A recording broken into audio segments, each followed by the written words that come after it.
The power of the people will make them see a world of justice, united and free. United and free. United and free.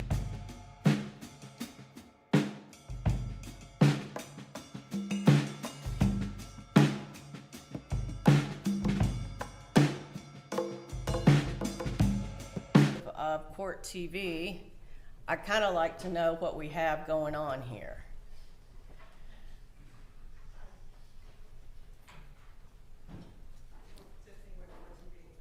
I'm sorry, ma'am? I'm Tiffany Smith with Court TV. Tiffany Smith? Yes. I'm sorry. Okay, yes.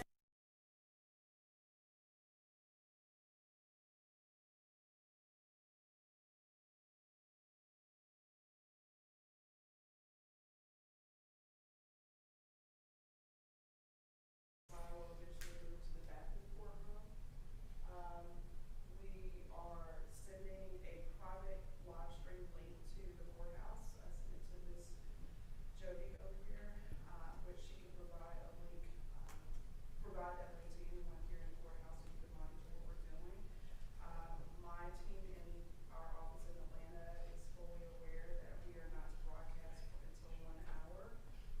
We also know that any record photos are off limits, which we wouldn't typically show that anyway.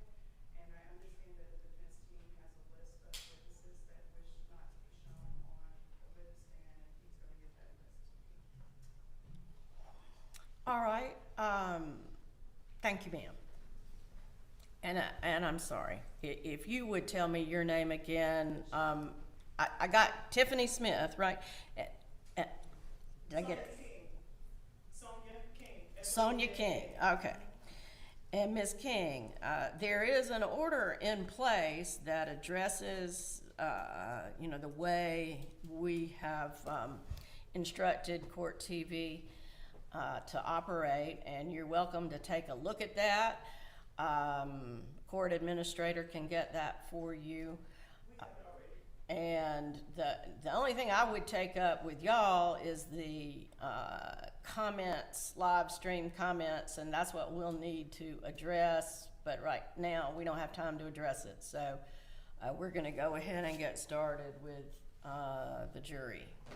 Unless there are matters of substance in the case that we need to take up outside their presence. I would just like to renew our objection to the Rule 22, and I will inform the court that one of the witnesses we anticipate in this case, Mr. Spillers, he's in custody. He was the guy that was in federal custody, was brought up to Cherokee County someday last week.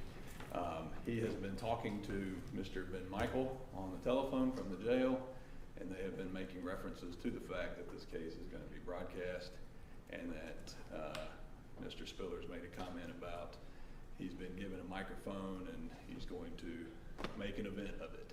So I just want to make the court aware of that in terms of his statements that he's made by phone from the jail, and we would just renew our objection to the 22. Your Honor, we've met with Mr. Spillers. We've instructed him that what the implications for the rule of sequestration are. Obviously, he can't view much from the county jail, but he is communicating with people who are not in custody. I have instructed him about the fact that he cannot speak with people about what they may be viewing through the media and what impact that might have on the case. And I have also instructed him that while he may have a microphone, that there are issues of relevance and matters of consequence in this trial that we will attempt to stay focused on. So he's been instructed of all those things. Obviously, we can take up the appropriate objections at the appropriate times, but we've done our best.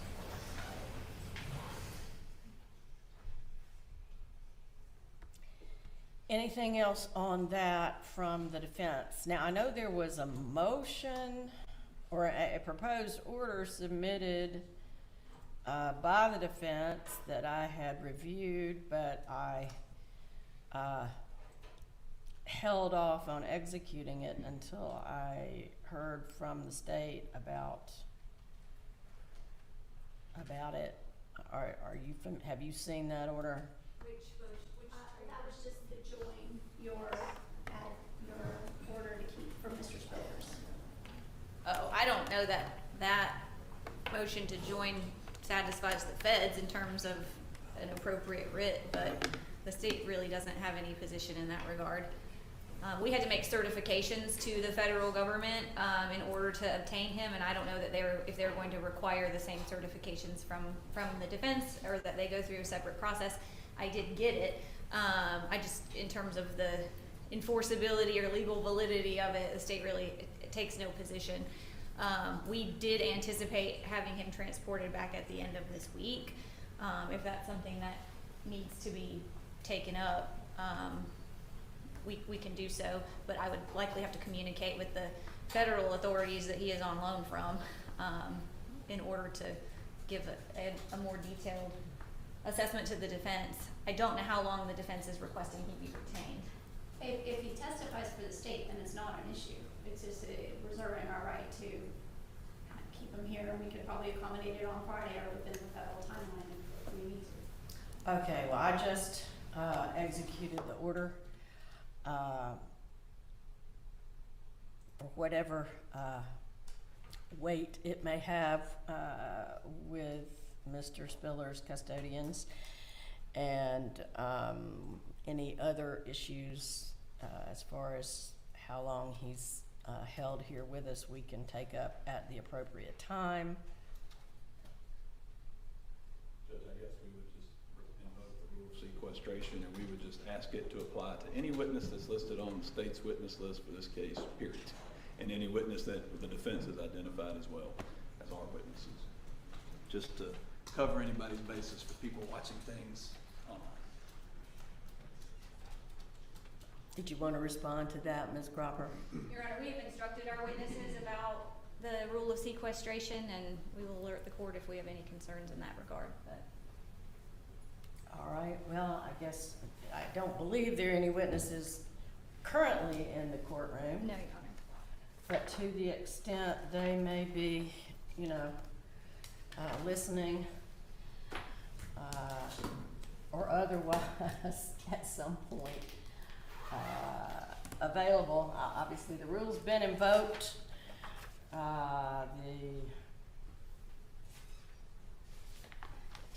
No witness is to talk to another witness about his or her testimony either before or after they testify until the conclusion of the trial. Anything else?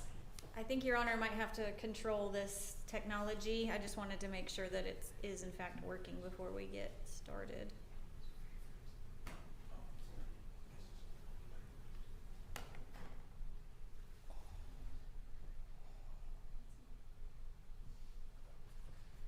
Yeah, I mean, obviously, I'm gonna give them some pretrial instructions, and I just didn't want this to be a snag in the middle. I understand.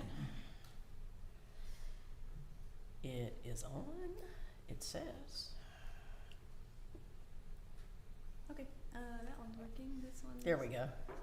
Oh, yep, okay.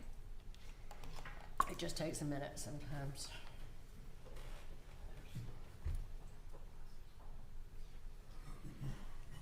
Anything else, Ms. Trethaway? Yes, just wanted to let the court know that, in case you wanted to inquire of Ms. Driver, that we intend going forward to admit that she did in fact commit the acts alleged in the indictment. I didn't know if Your Honor wanted to inquire of her as to whether or not she agrees with our, had enough time to discuss our strategy with us, and whether or not she agrees to and understands what we are doing. All right. Could you place your client under oath, please? Yep. Do you want to just stand, or could you remain She seated? can remain seated. Raise your right hand. Do you swear the information testimony about to give this court will be the truth, the whole truth, and nothing but the truth, so help you God? Yes. Okay, you can put your hand down. All right, Ms. Driver, and I hadn't really anticipated doing this, but since you brought it up, Ms. Trethaway, as far as inquiry, I'll ask you first, Ms. Trethewey. I know that, at various points in this, there have been concerns about not only Ms. Driver's criminal responsibility based on her mental health status, but also her competency to stand trial. Have there been any recent concerns that you've had in preparing for trial and in communicating with her? No, Your Honor. So, all right, thank you. Ms. Driver, are you taking any prescription medication right now? Yes, ma'am. And I don't recall specific diagnoses that you may have had, but do you feel like whatever symptoms you've experienced previously are managed by the medication at this point? Yes, ma'am. You understand that you have a constitutional right to be mentally competent at the time that you go to trial. And the way the law defines that is that you have to be able to understand what you're charged with, what your position is in regard to those charges, meaning you have to be able to understand the state's evidence against you and the risk of going to trial. And you have to be able to communicate with your attorneys and be able to understand what they're telling you and vice versa. Do you have any concerns about any of that as you sit here? No, ma'am. All right, and then the issue that Ms. Trethewey brought up. You understand that a special plea, although I don't think that's actually the term anymore, but a notice of insanity defense has been filed on your behalf by your attorneys. And what that means during the trial is that the state they always have the burden of proving your guilt, that you committed the offense by evidence beyond a reasonable doubt.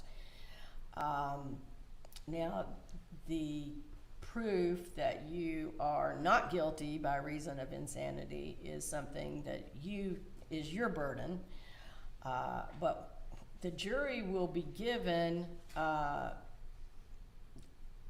verdict form ultimately that says they can find you guilty of the counts that you're charged with, just guilty or not guilty, or they can find you not guilty by reason of insanity or guilty but mentally ill. Ms. Trethewey has stated that y'all have discussed a trial strategy of acknowledging you committed the offenses that you're charged with in this indictment. If you admit those, then you are you are telling the jury, I agree that I could be found guilty of malice murder, I could be found guilty of felony murder. There are 2 counts of that. I could be guilty of aggravated assault and guilty of cruelty to children in the first degree. You're asking the jury not to do that based on the evidence that's going to be presented about your mental health status and other facts and circumstances surrounding the case. But by admitting you committed the acts, you are telling the jury, essentially the state doesn't have to prove beyond a reasonable doubt that you committed them.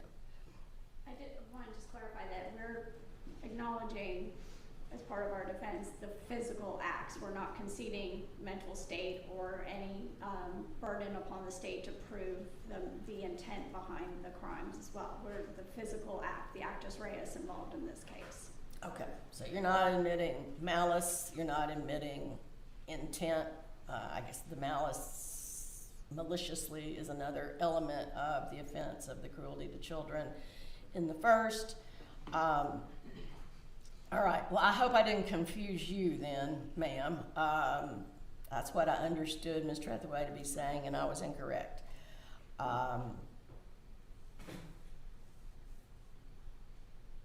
So to restate it then,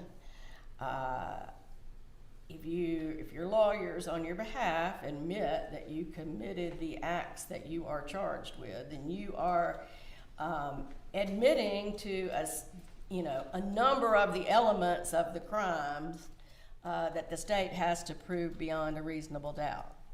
You're not admitting to all of the elements. That is, you're not admitting to malice or intent, but you are, sort of taking off the state's checklist a number of elements that they would otherwise have to prove beyond a reasonable doubt.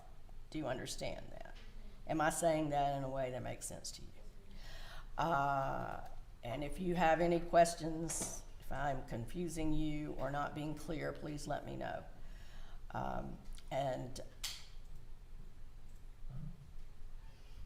I'm just trying to make sure that you understand and agree with that trial strategy, that presentation of the case.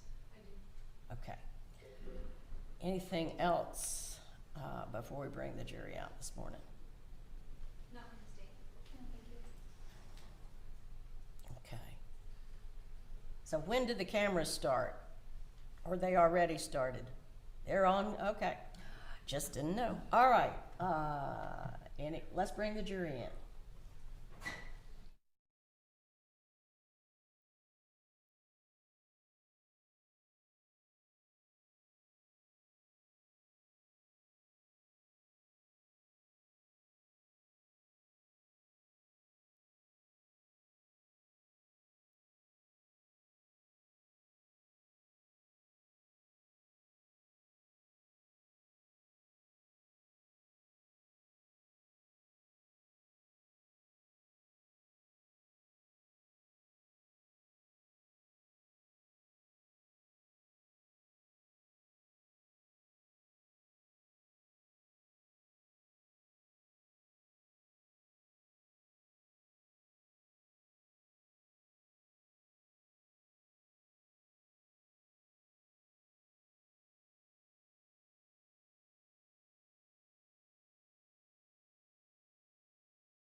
You can be seated. Thank you.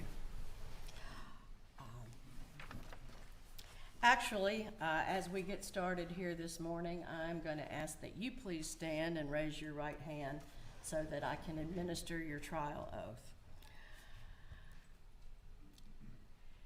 Do you swear or affirm that you shall well and truly try the issue formed upon this bill of indictment between the state of Georgia and Chloe Alexis Driver, who is charged with 1 count of malice murder, 2 counts of felony murder, 1 count of aggravated assault, and 1 count of cruelty to children in the 1st degree, and a true verdict to give according to the evidence? If you do so swear or affirm, please state I do. I do. All right, thank you. You can be seated. I appreciate all of you returning to us today. I hope you had a good long weekend. As we begin, I want to note to you that you may have already observed that there are cameras in the courtroom. We have been contacted by various media outlets about broadcasting this trial. And so I want to explain that to you a little bit. The Constitution, both the U.S. Constitution and the Georgia Constitution, provide that a defendant is entitled to a public trial. That is a fundamental principle of our justice system. And the purpose of it is to make sure that the public is aware of what is going on with essentially their elected officials and their system of government. And I'm going to apologize to you because I have a scratchy throat, and if I have to put a cough drop in my mouth, I'm going to do it. And you know, the purpose, the way that we started having public trials was that, I think I told you before jury selection, you know, most of our jury system we inherited from the British system of government, and jury trials began in part to be open and not to have you know, the king or queen be able to prosecute people behind closed doors. If you've ever heard this saying or phrase, star chamber, that's where it came from. So it is a fundamental and important principle in criminal law. It is also the policy, the express policy of the state of Georgia to allow public access to courtrooms and to court proceedings. And so the laws are in place that allow the media to cover this in order to allow the public to understand what goes on in a court proceeding.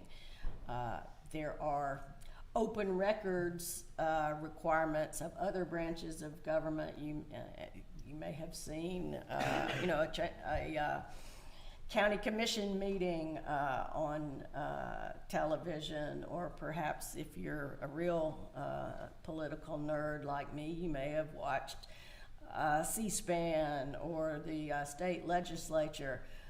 They're on TV too. So this is, you know, similar to that in that there will be media coverage. I think all of us in the court system got a little more used to it during the pandemic because there was a special rule put in place that we could keep crowds out of the courtroom so that we could keep people socially distant, but we had to live stream everything that we were doing. And so we've all sort of gotten used to being live streamed and having people come up to us and say, I can't believe you did this, or I can't believe you said this, or thank you for doing this, or whatever. Your identities are going to be protected during this process because we know that you are not familiar with this. You will be referred to by number. You will not be on camera. You will not be allowed to be approached by anybody from the media at any point during the trial. We know that y'all are not used to this, and we are going to preserve your privacy and the integrity of this process. We're going to do everything we can to do that. The court administrator is viewing this in real time, and there's a delay in broadcasting it, and if there's anything that comes up that is not kosher according to the rules, then we're going to, we'll make adjustments to that. So I just wanted to make you aware of all of those things before we get started. Now, also, I'm going to give you some preliminary instructions on some fundamental principles of criminal law and the procedures that we will follow during the trial. That's okay. I'll let you get adjusted.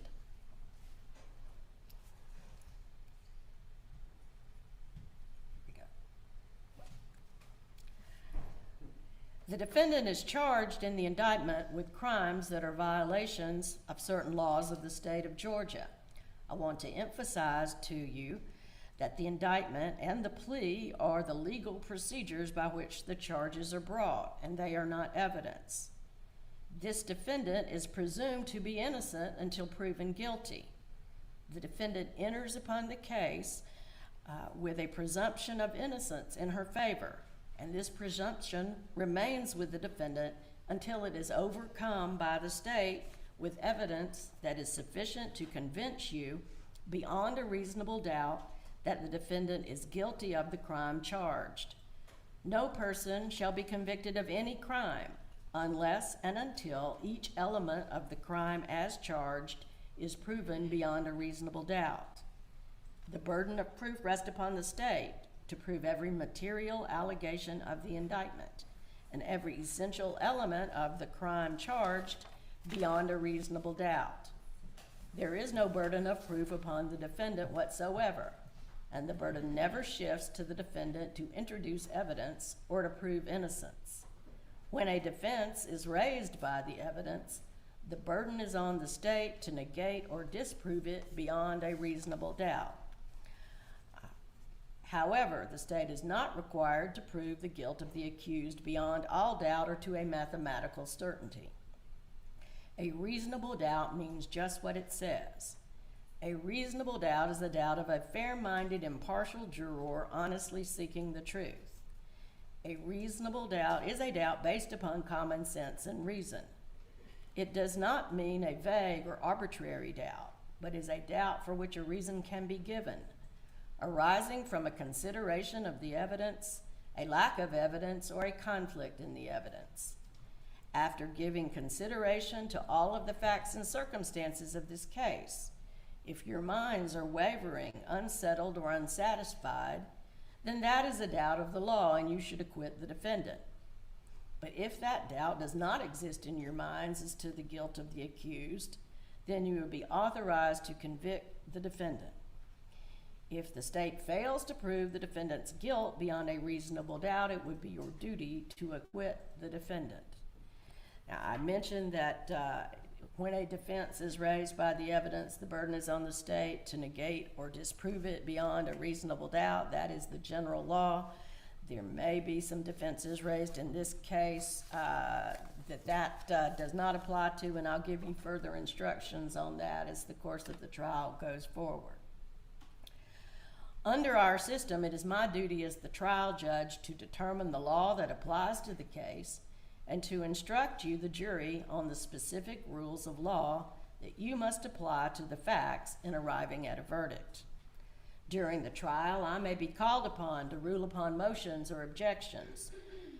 Nothing I say in making these rulings or at any time during the trial is evidence and should not be considered as any indication that I have any leaning in this case whatsoever. My only interest in the case is to make sure that it is fairly tried according to the laws of this state, the Constitution of this state, and the Constitution of the United States. The lawyers serve as advocates for their clients and are duty-bound to represent their clients to the best of their ability. If at any time the lawyers believe that any law, procedure, or rule of evidence is being violated, they may make motions regarding the conduct of the trial or objection to the admission of evidence. In making these motions or objections, the lawyers are seeking to fulfill their duties to their clients and to the court. Sometimes these motions or objections may require the court to consider them outside your presence, and you will be excused to the jury room while we consider them. We try to minimize these as much as we can, and we appreciate your patience when we have to do so. The procedure in this trial will generally be this. First, the attorneys for both sides have the opportunity to make what is called an opening statement.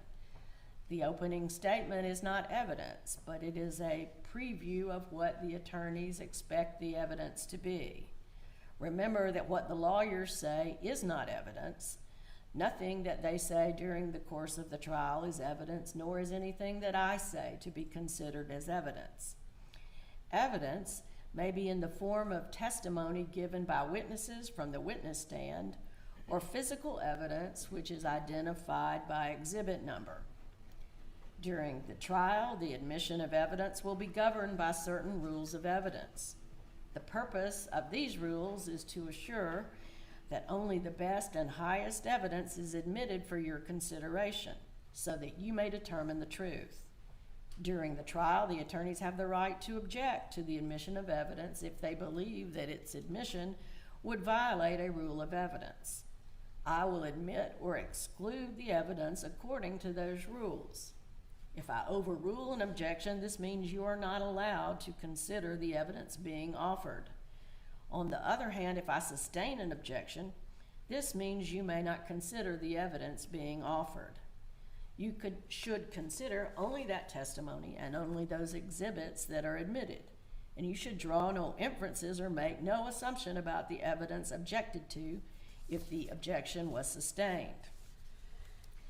You, the jury, must determine the credibility or believability of the witnesses. It is for you to determine which witness or witnesses you will believe and which witness or witnesses you will not believe, if there are some whom you do not believe. In determining the credibility or believability of the witnesses, you may consider all of the facts and circumstances of the case, the manner in which the witnesses testify, their intelligence, their interest or lack of interest in the outcome of the case, their means and opportunity for knowing the facts about which they testify, the nature of the facts about which they testify, the probability or improbability of their testimony, and the occurrences about which they testify. As the fact finder, it is your duty to believe the witnesses whom you think are most believable. It is for you alone to determine what testimony you will believe and what testimony you will not believe. It is important that you pay close attention to all of the evidence as it is presented. View all of the evidence in this case with an open mind and reach no final conclusions until you receive the instruction of the court and you begin your deliberations. It is important that you see and hear all of the evidence as it is presented. I find that sometimes I can't hear a witness, and if I ask a witness to get closer to the microphone or speak up, it's not trying to emphasize that witness's testimony or any part of that witness's testimony. It just means that I couldn't hear, that I'm concerned that the court reporter may not be able to hear or you may not be able to hear. If there are witnesses you can't hear or exhibits you cannot see, don't hesitate to raise your hand and let us know. After opening statement, the bailiffs will give you notepads and pencils or pens for note-taking. As I said, it's important that you pay close attention to all of the evidence. You will hear from numerous witnesses in this case, and we do not have the technology for any kind of real-time playback or transcript of a witness's testimony. So your full attention is important. Note-taking may be part of what helps you recall the testimony, but you're not required to take notes. If you choose to take notes, you should also remember that observing a witness's testimony from the witness stand is one of the ways to evaluate a witness's credibility. These notes are for your personal use, and they're not to be shared with one another until you begin your deliberations. We will usually remind you to keep your notepads in the chairs, and the bailiffs will take care of them in the evenings, and we keep the courtroom locked during the evenings during a trial. So your notes will not be shared with anybody until you begin deliberations. Notes are not evidence. They are aids to your memory, and we do take them and destroy them after the conclusion of the trial. You have taken an oath to give a true verdict in this case according to the evidence. For that reason, you must decide this case based solely on the evidence that is presented to you in the courtroom. You may not at any time perform any investigation or research of any kind, either on your own or as a group. You may not consult with anything, any dictionary or anything online about general information about the subject of this trial. Do not look up anything concerning this case or any of the people involved, including the defendant, the witnesses, the lawyers, or the judge. Do not go to any scene where any of the events that are the subject of this trial are alleged to have taken place, or don't use any kind of internet application to view that location. Do not read or listen to any media reports concerning the allegations of this indictment or the trial of this case. And that includes any reports on any form of internet or social media. Do not do any kind of legal research about the rules of evidence or the instructions that you are given about the law that applies to this case. Don't have any discussions among yourselves until I give you permission to begin your deliberations. Until you arrive at a verdict, you may not discuss this case with anyone else by any means, whether in person, in writing, or electronically. I think I may have discussed this earlier, but you may not have any contact with the lawyers or the parties. The attorneys are aware of this, and if they see you out in the hallway, or if they choose and they go the other way, or if they choose not to ride up on the elevator with you, that doesn't mean they aren't friendly people or don't appreciate what you're doing. It just means that they want to avoid any appearance of impropriety, any appearance that they have violated any rule. As I believe I also have already told you, you get to have your cell phones if you want them.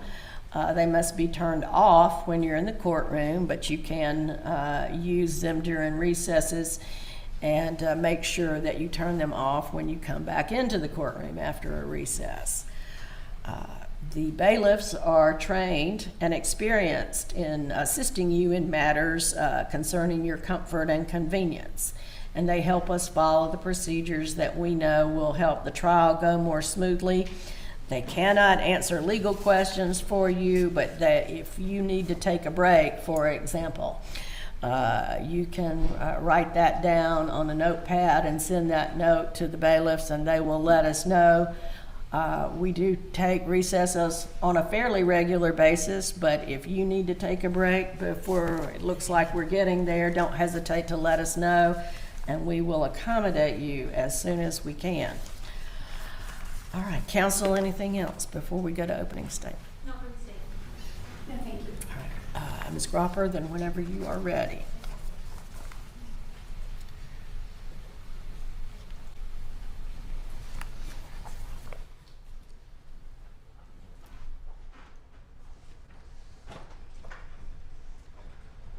Children often suffer the consequences of the decisions of adults. And this case is no exception to that. This is Hannah Nicole Driver. And Ms. Gropper, I'm happy. Can you move the microphone that's on the lectern a little bit closer to you? This one? Yes, I think you can move it. Is it taped down?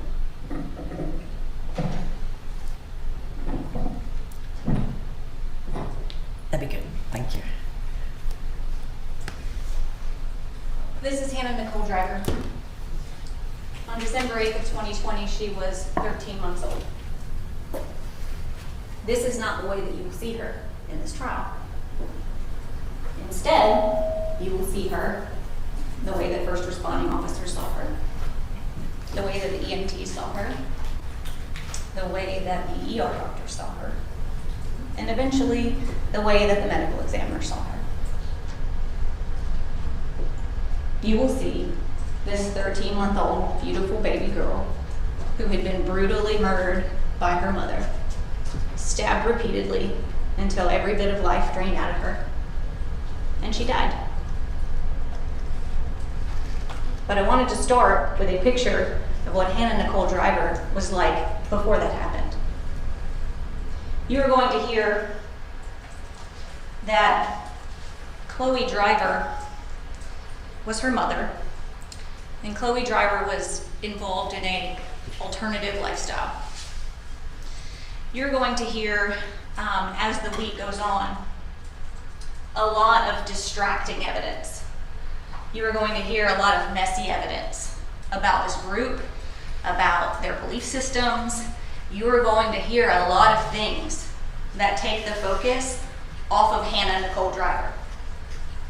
And I wanted to start with this photo because what your role is in this case, and what your decision is in this case, is what happened to Hannah.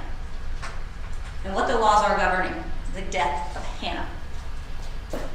And what your decision is with regard to the murder of Hannah. But you will be confronted this week with a lot of shiny objects, a lot of dramatic, crazy evidence about these people and their viewpoints and their belief systems and their practices. You're going to hear that Chloe Driver was one of 3 wives of a man named Brian Joyce. All of them had alternative religious names that they assigned to each other. Brian Joyce also went by the name Benjamin Ben Michael. Some people call him Z. Chloe Driver went by the name Kuwani. Hannah, the baby, they called Nimsi. The other 2 wives, Jessica and Sarah, they had other religious names as well. But the evidence will be that that group, that core group of 3 wives and the husband, Benjamin, that of the 3 wives in 2020, Chloe had been with Benjamin the longest. Of the 3 wives, she was the longest surviving wife of that group. And then after her came Jessica, who had been in the group for about 2 years. Chloe had been with him for about 3 years. And then Sarah came last. She had been with him for less than a year. But they all lived together as a family. Chloe had a baby, Hannah, with Benjamin. And so it was Benjamin, the 3 wives, and the baby. You'll also hear the evidence that there was another individual that spent a lot of time with them, traveled with them, participated in a lot of their same belief systems. His name's Jason Spillers. You'll see him in this case and hear evidence from him as well. So the belief system. What you will hear is that they had very sort of radical views. They were strict vegans. They only drank purified water. They did not believe in any type of drugs or alcohol, no modern medicine. Hannah never had a birth certificate or went to the doctor. You'll hear that they participated in alternative healing practices like drinking their own urine, sensory deprivation, meditation, that they did not believe in modern medicine. You will hear that they collectively as a group engaged in this sort of thought process that they had a higher consciousness than the rest of the world, that they were called upon to challenge the realities of sort of the traditional worldview. And that was something that they all leaned into and felt pride in. And it was collective as the group. They were all like-minded in that way. Now, you're also going to hear that they were pretty nomadic, that they didn't have strong roots anywhere, that they traveled around a lot, that they bounced from place to place, spent time in different locations. None of them were from Cherokee County. It was a sheer coincidence that this act happened in our jurisdiction, and I'll get into that. On December the 8th of 2020, they were traveling from North Carolina down to Florida. Benjamin, the husband, had previously lived in a residence at 215 Mountain Vista Boulevard in Canton, Georgia, with a man by the name of Gerald Ablin. Gerald Ablin still lived in that residence on December the 8th of 2020, and so in their travels, Benjamin, Jason Spillers, and 3 wives, Sarah, Jessica, Chloe, and the baby, Hannah, were all caravanning from North Carolina down to Florida in 4 different vehicles, a U-Haul and 3 cars, and they were planning to move down to Florida. And they stopped at Jerry Ablin's house in Canton, Georgia, 3 miles from this courthouse, because Benjamin had stuff in Jerry's basement. And so the plan was for Jason and Benjamin to load up the stuff that was in Jerry's basement into the U-Haul and to get back on the road and head to Florida. What happened was, when they got there, 2 of the wives, Sarah and Jessica, went to one of the upstairs bedrooms to take a nap. And Hannah and Chloe went to another upstairs bedroom to take a nap.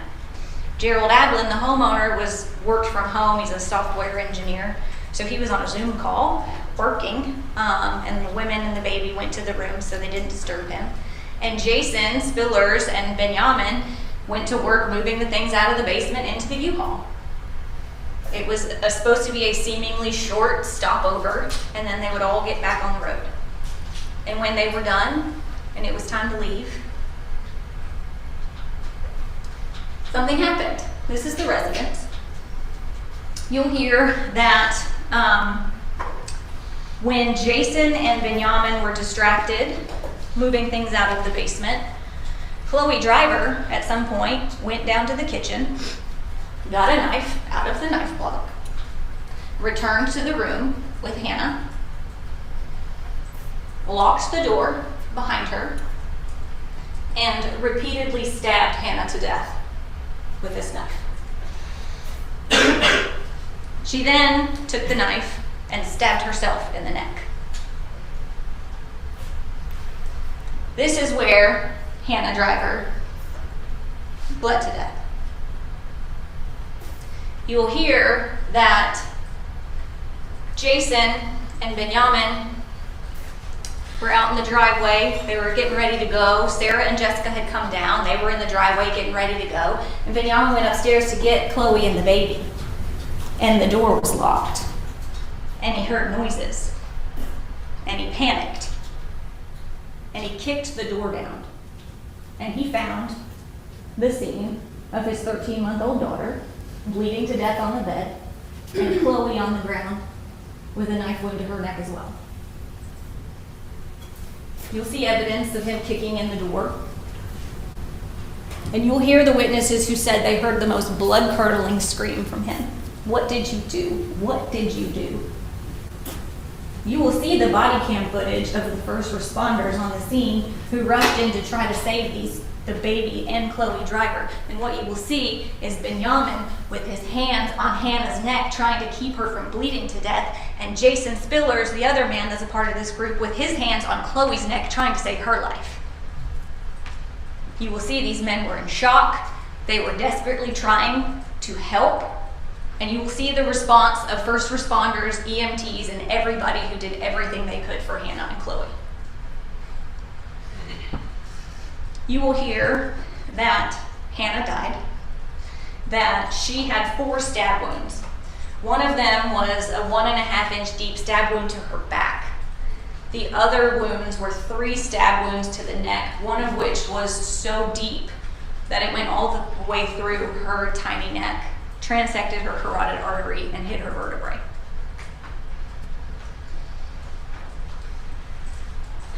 You are going to hear a lot of evidence about Benjamin, and I don't particularly expect you to like him. I expect you are going to hear that they're not from Cherokee County. But what I want you to remember in this trial is that their belief system and practices are not on trial. We only have jurisdiction over crimes that happened in Cherokee County. And what the evidence will be is that the only crime that happened in Cherokee County was a crime that was committed by Chloe Driver. The evidence will show that the only act committed by Benjamin in Cherokee County was the desperate act to save his baby daughter. And you will see it. Now, the state has the burden of proving that she murdered Hannah and that she intended Hannah's death. And that will be very, very clear from the evidence. The defense is raising the issue of insanity and going to ask you to find her not guilty by reason of insanity. And that is their burden to prove.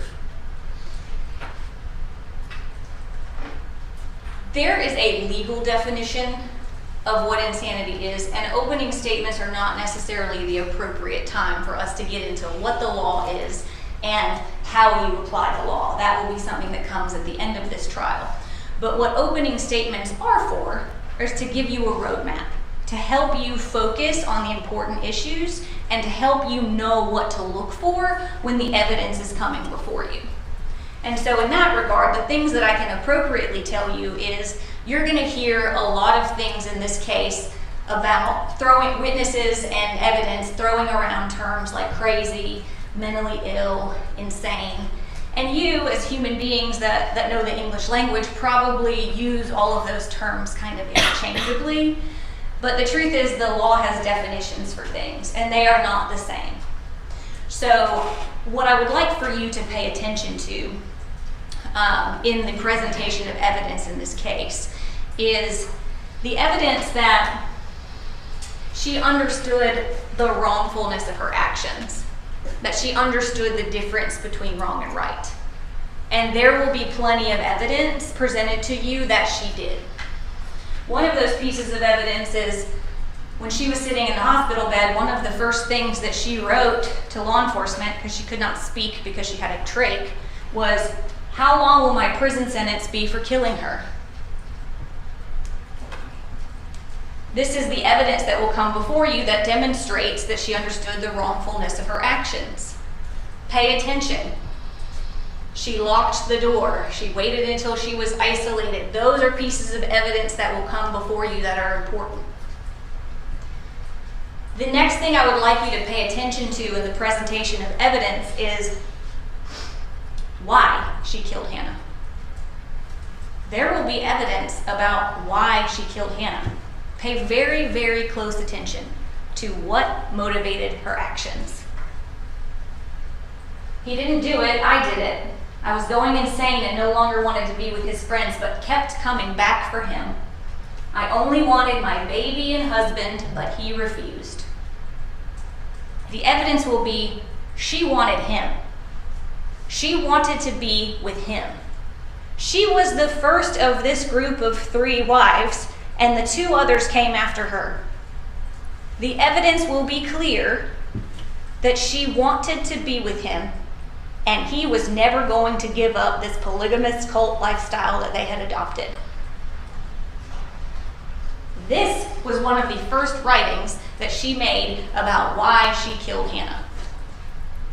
Pay attention to the why.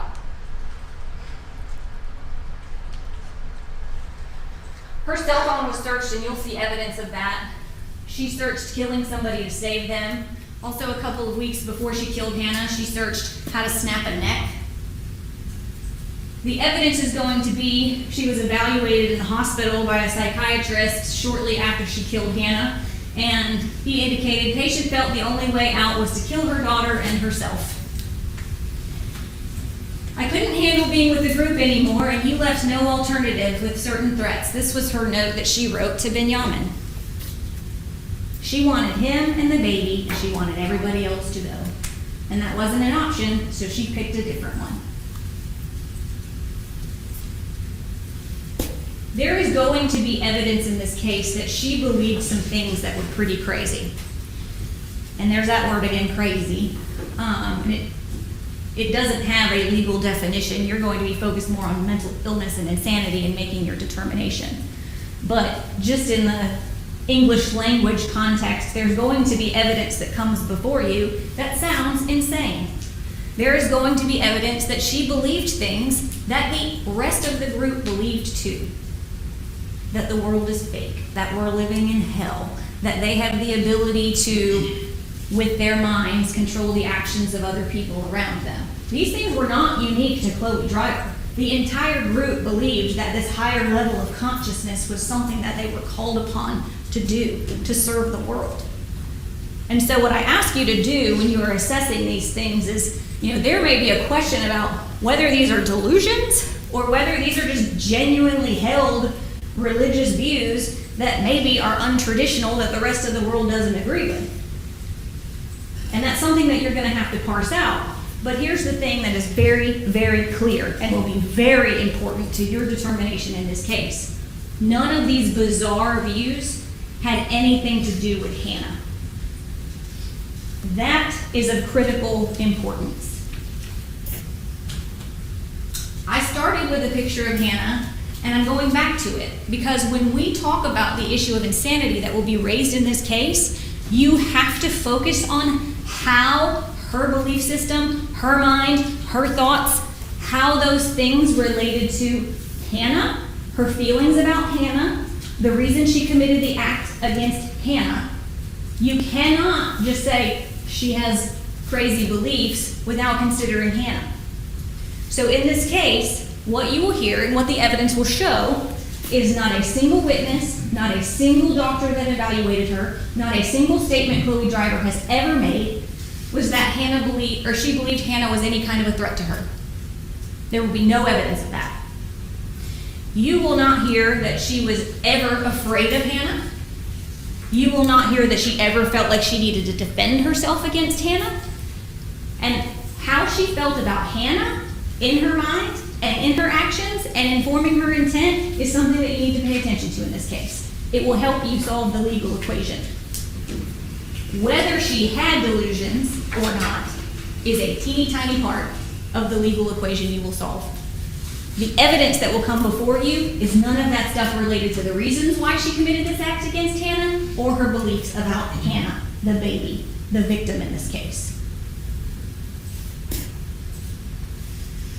You are going to have to evaluate the evidence that comes before you about whether any of her belief systems were manifestations of mental illness and how that related to the act that she committed.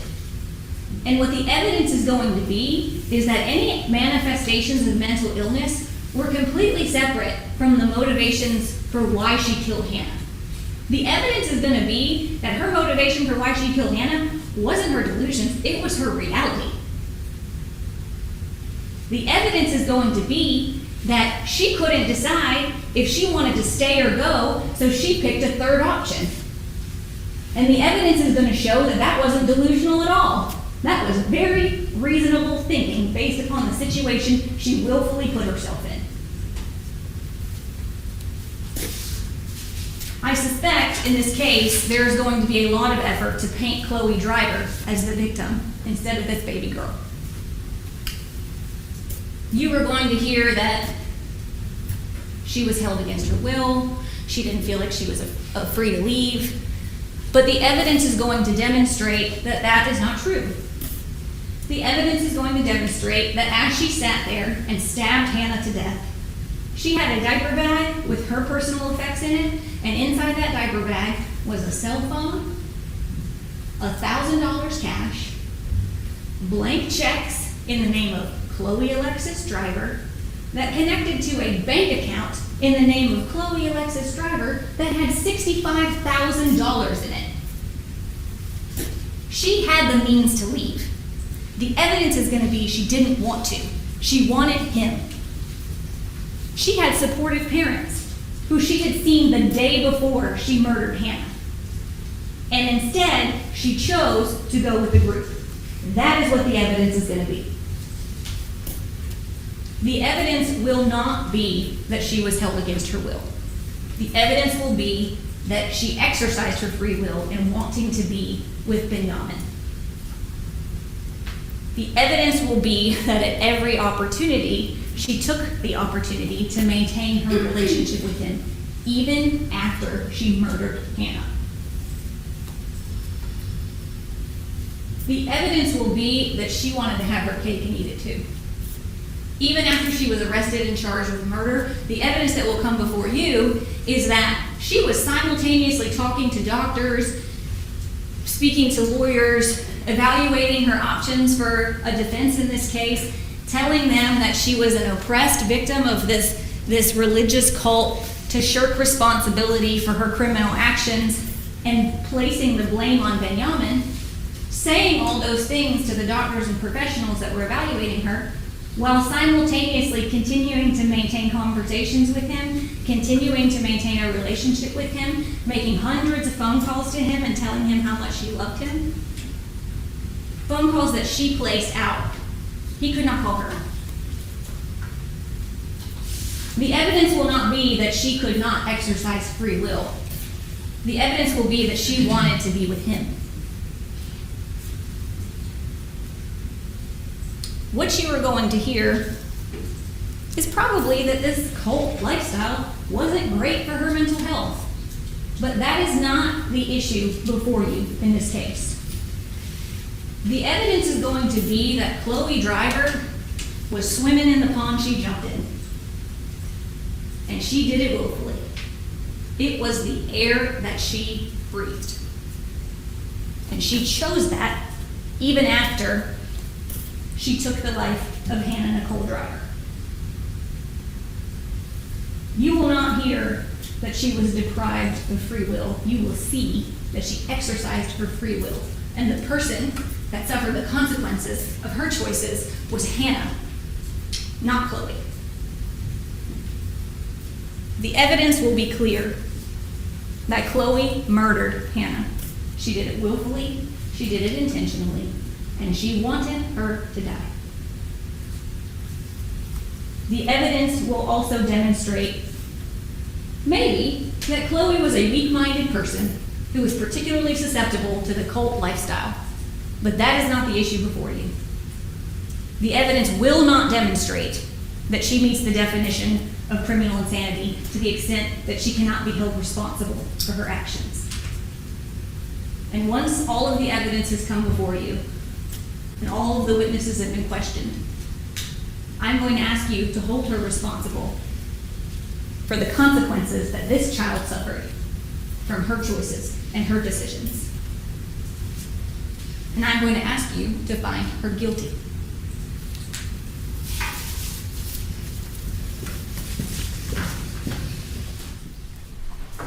All right, Ms. Trethewey.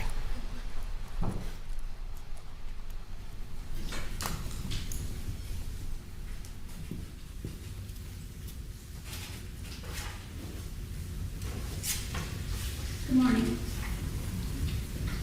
I want to make one thing abundantly clear from the outset of this case, and that no one in this courtroom is going to stand here and dispute that the murder of a child is a horrific event. This is a tragic and heartbreaking case. There's simply no other way to explain it. There's no rational way to explain that. There is no dispute as to the facts regarding the events that occurred on December 8th of 2020 at 215 Mountain Vista Boulevard here in Canton. Ms. Driver does not dispute that she killed her 13-month-old baby daughter, Hannah Nicole Driver.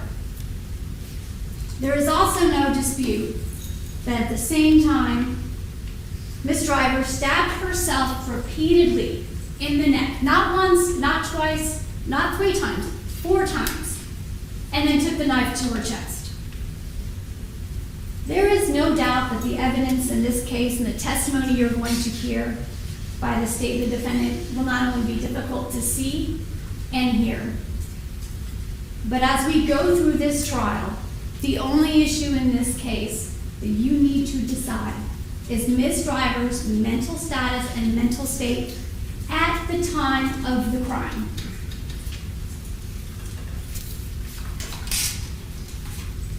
Solely focus as we sit here and present all of this evidence about what happened that day, and the state does that, on her mental health. We are not standing here saying that Hannah Nicole Driver is not a victim. That is not the position taken by anybody in this case. Our job is to simply show you how we got here today, and that the law allows you to consider her mental state at the time of the crime. I'm going to give you a little bit more background information about the people involved in this case so you have some sort of context. Today, our client, Chloe, she's 24 years old. She grew up in Florida and in the Knoxville, Tennessee area. Her parents are Eric and Renee Driver. She is one of 3 children, the youngest and only daughter. Ms. Driver did have her ups and downs and bouts with teenage angst, and she, like most teenagers, thought she was ready for the world and knew best at the age of 16. She left home, she left school, she had her first fateful meeting with Benjamin Ben Michael when she was 16 years old at a bus station in Atlanta. Several months after the breaking up with her boyfriend, she had just turned 17, she met up with Benjamin again. He was 38 years old. See, I'll tell you a little bit about Mr. Benjamin Ben Michael. He's not this great character that the state intends to put up here. Not at all. He spends his free time setting up Christian trusts in the name of religion and his wacky beliefs. You will hear that some of these trusts include contracts that he made with his so-called wives. I'm not even going to attempt to try to explain what these trusts are, because quite frankly, we really don't understand what their thought process is involved in that, and I'm sure Mr. Spillers would love to tell you all about it. You will hear that he had 3 wives at this time. He had Jessica, he had Chloe, he had Sarah. He actually knew Jessica prior to ever meeting Chloe. But Chloe was his first wife, and Jessica came back into the picture at a later time because she had money. She had some money stashed away, and Mr. Ben Michael knew that. Sarah Stiles did come along longer. She wasn't involved in this group until after Chloe had had her baby. See, he creates contracts with each one of these women and calls them his wives in trust. You will also hear evidence that Benjamin had not only Chloe, but these other wives file during COVID for the fraudulent EDIL loan money through the Small Business Administration. He had each one of them apply for these under his Alorian Christian Trust or other pseudo trusts that he called 501c3 or 508c something under the organization of spirituality and teaching. You will hear that they were able to get $150,000 fraudulently. That's the money sitting in the Wells Fargo account. They traveled all around the eastern United States. Sometimes they were together, sometimes they were not, depending on where he wanted each of these women. They definitely lived what we would consider an alternative lifestyle. This lifestyle didn't involve the things that you and I would normally think would be a partnership or a relationship, or the type of rules that we would necessarily agree with. There were rules of what to eat, what to wear, who they could talk to, when she would have access to her cell phone, when she'd be able to speak to her parents. Same rules applied to all 3 women. It was a constant indoctrination of an alternative ideology and belief system to an already vulnerable young lady. A 17, 18, and 19-year-old woman with a 38, 39, and 40-year-old man. He did assign his wives each alternative names. You'll hear in these calls and interviews they'll refer to her as Kalani. Chloe, initially, was all in this relationship. She really didn't know any better. She was shocked and awed by his personality. She was young and she was vulnerable. She became alienated from her friends and her family, and she did. She followed his teachings and belief system. He also manipulated her mind to the extent about her own belief system, about her own parents, repeatedly telling her that she could not trust her parents and that they may have done horrible things to her as a child. She couldn't and did not realize that this was essentially a cult environment.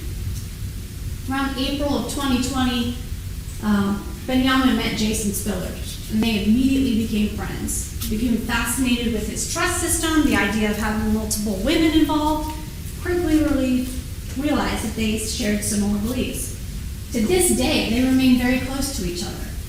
Mr. Spillers traveled around as well from place to place and was in a group on several different occasions with them, leading up to December 8th.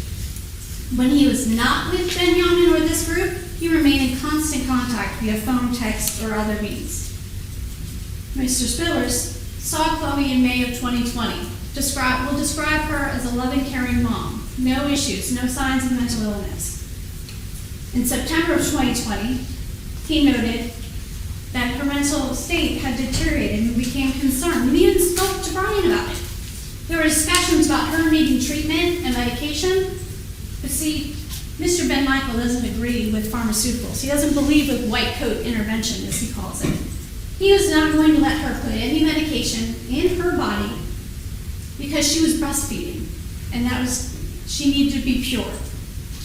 He also believed that he could self-diagnose and self-treat Chloe on his own. Now, there were several red flags and calls for help leading up to this event. And the state didn't tell you about it, but I'm going to. Several people who claim to love Chloe and care about her are the same people who refused to get her the help she desperately needed and asked for. Benjamin, his other wives. Jason Spillers, Chloe's own parents. They either all chose not to help her and ignore her cries for help, or they just could not break through to her in those fateful months and get her that help she so desperately needed that she asked for. The responses to her erratic behavior, her expressions of the thoughts that were in her mind to these people were ignored. Rather, in September of 2020, instead of getting her actual mental help, Benjamin convinced her to start taking CBD to help regulate herself and calm her down. You will hear testimony that they continued to feed her this CBD from Mr. Spillers that not only increased the erratic behavior, but led to an increase in her delusions and the continued degradation of her condition. There were two significant incidents that I want you to think about through this trial that show a continued decline of her mental health leading up to this and the lack of help for her deteriorating mental state. On November 25th, 2020, this group was in Asheville, North Carolina. Chloe Driver ran out of an apartment, through an apartment complex parking lot, into oncoming traffic to escape this group. She was having a major mental health crisis and episode. During that time, she was begging strangers to help her get away from him and get help. She was young, she was crazy. I expect you to hear from a lady named Sandra Torres. She is a completely independent witness. Doesn't know Benjamin, doesn't know Jason, doesn't know Chloe, who saw this young lady on that day in the middle of the road, crying and asking for help, being chased by Jason Spillers. She sees him pick her up and drag her back into that apartment. She calls 911.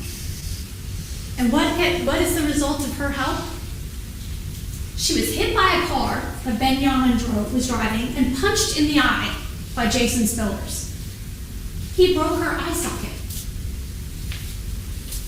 She will tell you that Chloe was begging for help, begging to call the police, begging them to call her parents to help. These men put Chloe in a car, put Hannah in a car, and drove away before the police could ever respond. There are police reports about this. You will hear that the next day, Thanksgiving of 2020, November 26th, that Chloe had access to her cell phone. She contacted her parents to please come and get her in Asheville, North Carolina with Hannah and help her get away. That Brian was hurting her, she was afraid, she needed help. Her parents immediately got in the car and started to make that 2-hour drive to Asheville. Benjamin went through her phone, found out that they were coming, and the result was he took the child before her parents or the police could get there. Took the child away from Chloe and kept her away from her child for over 2.5 days. Police reported about that too. When her parents picked her up that day, Miss Driver had a black eye, the remnants of a healing black eye. It's documented in a police report as well. Chloe went with her parents. She was distraught, she was upset, she was afraid that she was never going to see her daughter again. He kept her away from the baby. Expect you to see the Facebook messages and text messages exchanged between the two that indicate the manipulation of the games he played with Chloe that day and over the course of those 2 days to get her child back. She was even more distraught because she was still breastfeeding her daughter. That was the first time that her parents had ever learned about what was going on with Chloe, both with her mental status and the relationship. Her parents were desperate to intervene. They helped her try to figure out how to get her own bank account, how to obtain Hannah's birth certificate, because they left the hospital shortly after she was born, because Mr. Ben Michael didn't want her in the system and was afraid that DFACS was going to be called. They left without a birth certificate. She feared that they would never see her daughter again. I expect you'll see a video that was taken on November 27th of 2020 with Miss Driver. That video was taken prior to Miss Driver getting in an Uber that Mr. Ben Michael sent for her to bring her back to her child. She didn't know where she was going. She didn't know what was going to happen to her. She didn't actually know she was being brought to her daughter. You will see the choice and the agony in Miss Driver's voice that she had to go back to get her daughter. She feared never seeing her again. You will hear evidence, and the state's already touched on it, about evidence about searches. Miss Driver did search for other things other than how to snap a neck. She did searches that were trying to, how to find a bus ticket for a 13-month-old. How do I travel with a child I don't have a birth certificate to? There are also indications that she was understanding that she was experiencing some crazy things in her mind. She searched for schizophrenia. She searched for other ways to get mental help. Things that she was being denied. And things spiraled from there. On December 7th, 2020, the group took Chloe back to her parents' house to get the last of her belongings. They begged her to stay there with Hannah. They couldn't convince her to stay, and her parents thought about calling the police. But they also realized that that might mean that they may never see their daughter or granddaughter again. And they are still living with that guilt today. The group then left and spent the night in a hotel room. The morning of the 8th, they attended a ceremony about what's called the 12 Tribes. They then traveled towards Canton, Georgia. I expect that Mr. Spillers will tell you about a weird incident where Chloe appeared to be hallucinating or having something going on while they were at Whole Foods on the way down here. They did stop at Mr. Adelin's house to pick up some belongings that belonged to Ben Young. Chloe was in Canton for less than 3 hours that day. Throughout this case, you will hear evidence that everyone around her said Chloe wholeheartedly and loved and cared for her child. You will hear evidence that she was a loving and doting mother, that she tended to all of Hannah's needs, that that baby barely ever cried because of the love and attention that Chloe's. So you will hear that Chloe considered her an extension of herself, a huge piece of her, had a connection to her. That everything she did for her daughter was because she was an incredible mother. And I'm going to show you some pictures, put this kind of in context for you guys, so that you can see the physical changes involved in Chloe's life during this time. These pictures do not dispute a change in her physically and show a change in her mentally. This is Chloe when she was 16 years old, before she met Ben Young and Ben Michael. This is Chloe with Hannah on July 12th, 2020. Her pride and joy. August 29th, 2020. Again, showing how prideful she is of her daughter. November 2020.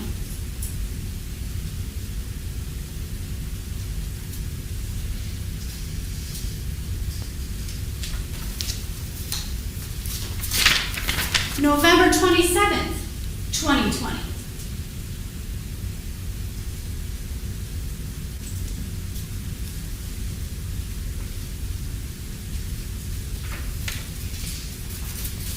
It's another angle from November 27th.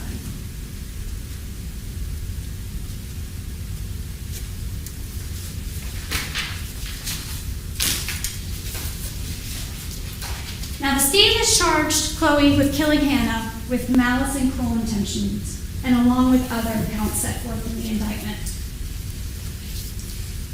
The evidence in this case, contrary to what the state is saying, is clear and overwhelming. The state doesn't want you to consider Chloe a victim of Benjamin or Jason Spillers. We're not even standing here saying that that is a full piece of what happened. We're not blaming Jason, we're not blaming Benjamin. We're not blaming Hannah. But what it is a bigger piece of this puzzle about Chloe's severe and untreated mental illnesses that she suffered in the months leading up to December 8th. You will also hear testimony that she did have these delusions, that she seemed paranoid, that she reported seeing signs of things that to you and I wouldn't be read that way. That that's all part of mental illness. We are not here to dispute what happened to Hannah. It is truly horrific. It is something that Ms. Driver thinks about every single day. You will hear evidence from witnesses who were with her leading up to this that contradict every aspect that on December 8th of 2020 that Chloe was in any right state of mind at all. You will hear testimony from those individuals who witnessed her day-to-day mental health breakdowns and delusions themselves. You will also hear testimony about how this investigation by the Canton Police Department was conducted from the very beginning as it related to her severe mental illness and her delusions. Ms. Driver was evaluated by several experts in this case, which will be presented to you in this case, including one from the Georgia Department of Behavioral Health. We expect that the evidence will show that every expert that comes before you will say that she was severely mentally ill, that she was delusional, and will offer diagnoses of specific mental health disorders. You will hear from experts that will tell you that she was suffering from these severe mental disturbances, paranoia, and psychosis on December 8th, and in the months leading up to the tragic event. They will tell you that they based their information on information they received from the state, from the defense, and from other collateral third parties. They will also tell you that the participation in this group, while initially may have been voluntary, turned into one of an involuntary nature from a psychological perspective. The state is aiming to present this case in such a deliberate manner aimed at eliciting raw emotional responses to what happened. That's it. They want you to ignore the elephant in the room, which is the mental health, which is a huge piece of this puzzle. Despite those initial reactions, we are asking you to think about this. Mothers just do not kill their kids. Ask yourself, what drives someone to do something like this to their baby and to themselves? What drives someone to do something like this who by all reports loved and cared for Hannah in the most amazing way? Listen to the evidence that is presented about what she experienced in this relationship with Benjamin and what delusions compelled her to this tragic event. Listen to what people say about her ability to know what she was doing, living minute to minute, how she'd be fine one minute and the next thing they would describe her as erratic and crazy. There is absolutely no motive in this case for her to kill her daughter. There is no other reason for her to have killed Hannah but for her psychotic symptoms and delusions that she was under on December 8th of 2020. You'll hear that from experts, but you'll hear that from the witnesses too. This is the only explanation as to what happened, and only reason that would be supported by the evidence in this case. We believe that the evidence in this case will clearly lead you to a conclusion that at the end of this case, that she's not guilty by reason of insanity. And that still, because it's provided by law, is a way to hold her responsible for these actions. We expect that that's what the evidence will show. And that will be what we will be asking for you at the end of this case. Thank you. All right, you can go ahead and distribute the notepads and pencils, but we are going to take a recess.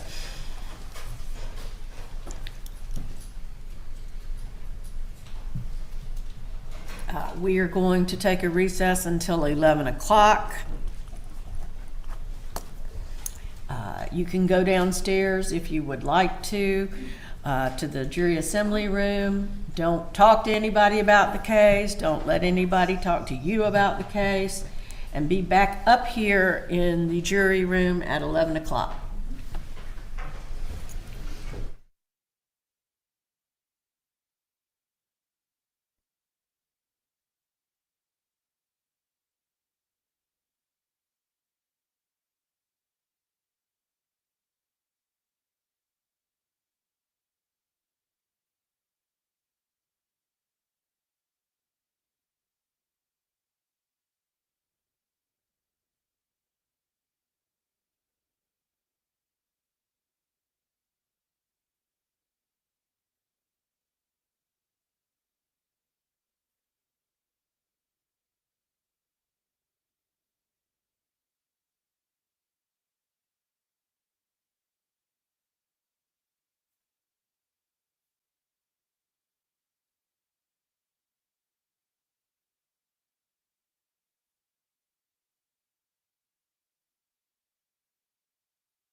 Thank you. Please be seated.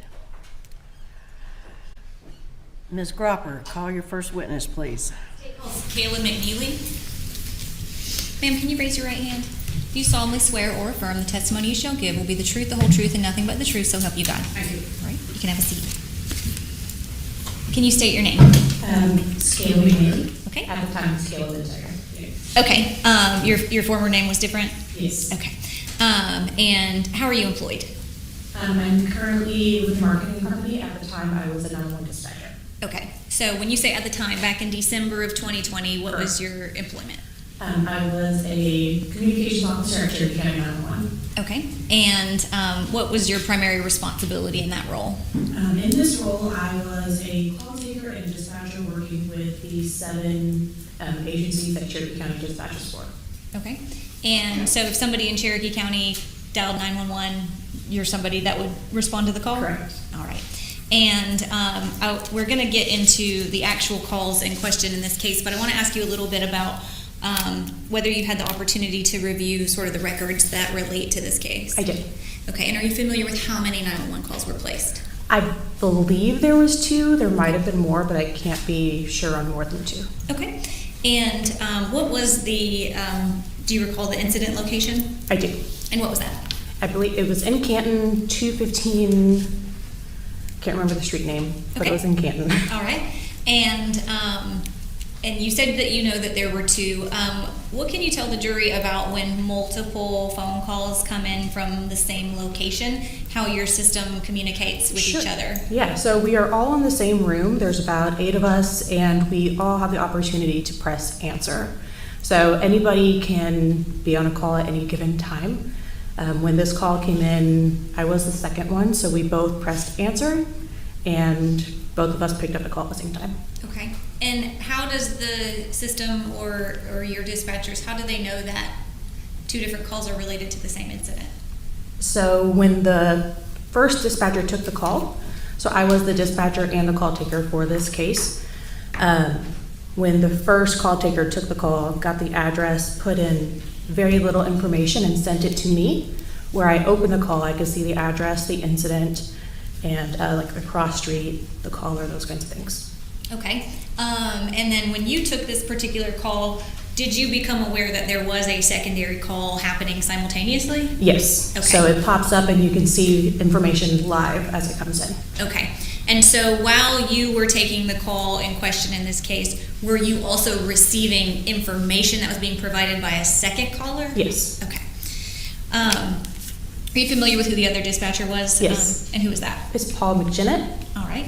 And, Your Honor, at this time I would tender States Exhibit 1 and 2, which are the two 911 calls. I believe the defense is stipulating the authenticity. We are. No objection. States 1 and 2 are admitted. All right. Your Honor, I'd like to publish these calls. Go ahead. All right. Going to start with States Exhibit 1.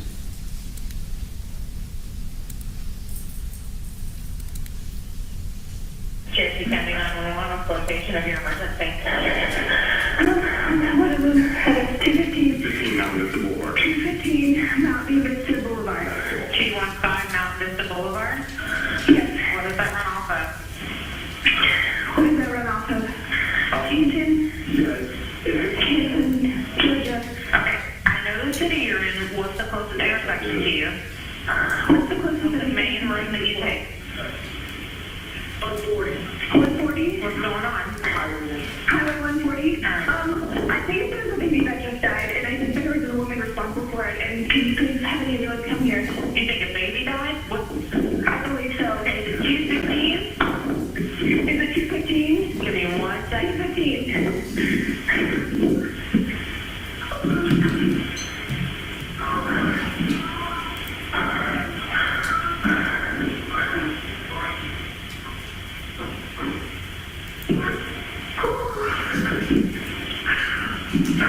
What's your name? My name is Jessica. Okay, Jessica, how are you related to that? They're my friends.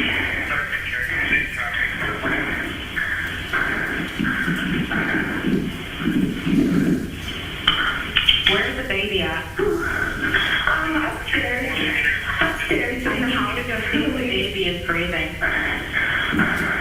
Okay. Jessica, what's the mother's name? Chloe. The mother's name is Chloe? Yeah. How old is the baby? I don't know. Jessica, what's your phone number? 757 392 6370. Where's the knife? I don't know that there is one. Okay, so what's going on with the baby? Hold on, let me see.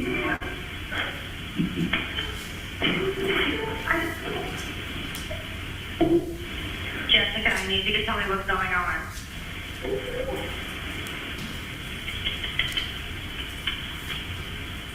Jessica,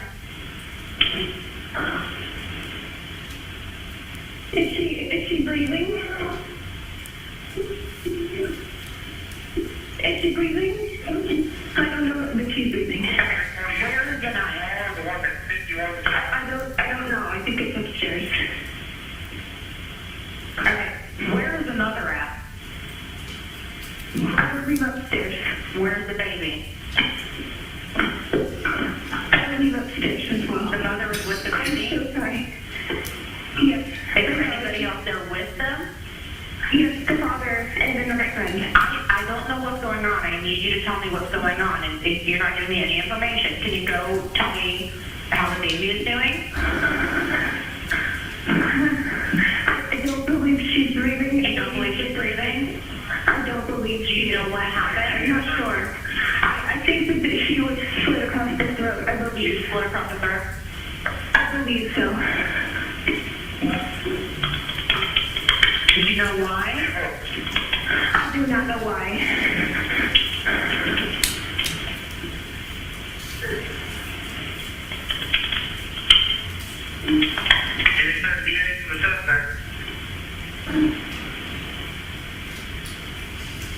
I'm sorry. Did you have that question? I'm still here. Okay. Can you tell me what the mom looks like? Can you tell me her last name? Her last name is Driver, B-R-I-V, Victor, E-R. She has brown hair, brown hair, and brown eyes. What is she wearing? I do not know. I think she's wearing a sweatshirt, a Hogwarts sweatshirt, and purple pants. Okay, give me 1 sec.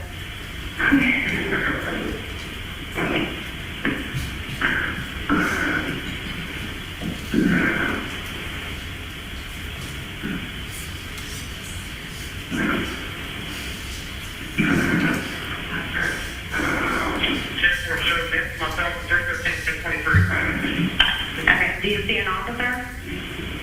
No, not yet. Have you seen the baby since you've been there? No, since before the mother went in, no. Okay.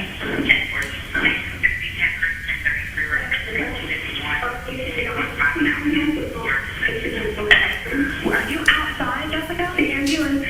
No, I'm going upstairs. What? Yeah, I'm calling an ambulance. Did you say ambulance? I don't know if there's somebody else on the phone. Okay, we have somebody coming. No, I don't want you to hang up until you're with an officer, okay? She says she doesn't want me to hang up until there's an officer. Yes, what is Chloe doing? I don't know. Go open the door. Where is the baby's dad at? What's his name? It's already open.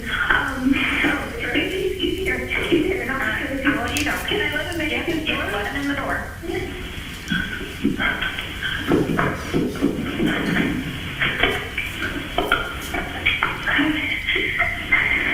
She's up there? She's up there. No.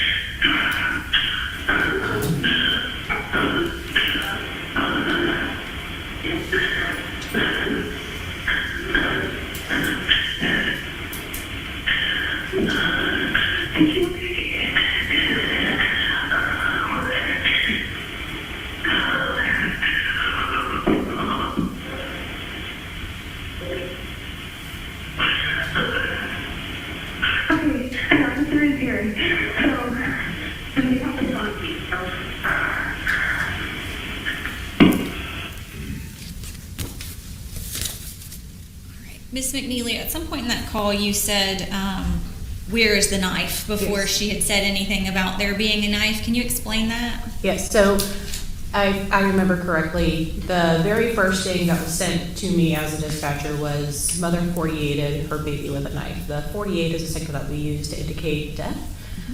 So it would have read mother killed her baby with a knife. Okay. So that was the first information that I had. All right, so when you took the call, that was the preliminary information you were provided? Yes. Okay. Your Honor, at this time, I want to publish State's Exhibit Number 2. All right, go ahead.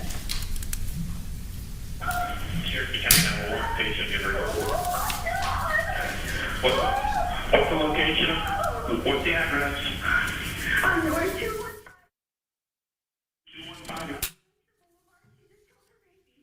Who just killed the baby? The mother, please come. What's the address?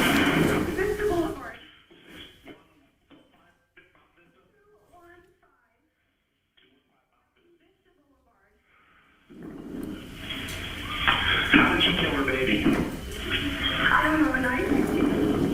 Oh my God. Oh my God. Do you know who this lady is? Sorry, just come quickly. She still has the knife? Sorry, what? She still has the knife? No, it's across the room, it's okay. Okay. Just please come quickly. I've got everybody on the way out there, okay? She's 13-month-old. 13-month-old baby? Oh my God. Is she breathing? No, I don't think so. She looks... She's dead. On the cot. I think she's dead. Just go quickly, please. They're coming as fast as they can. What is your name? My name's Sarah. Okay, Sarah, what's your last name? Sarah, I'm sorry. What was your last name?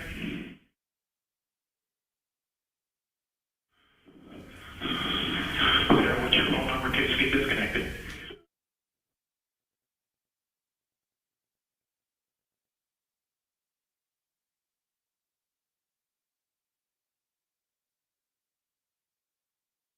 Baby. I don't know. I don't know.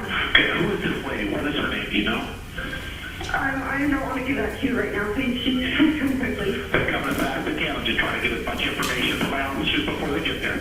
I know.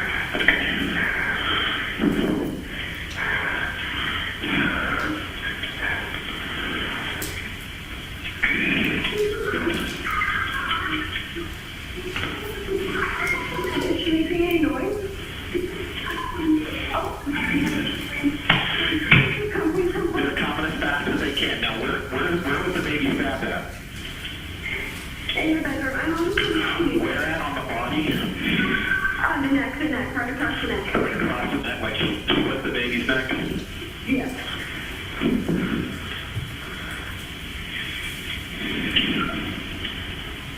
Are you right there near the baby now? I think there's still life in her. Please. They're coming as fast as they can, but we're going to try and do something more before they get there. I need you to listen to me and do what I'm asking you, okay? I need you to go in there where the baby is at, okay? Yep. Okay, are you in there now? Yes, he's trying to blow air in her mouth. Okay, is she awake?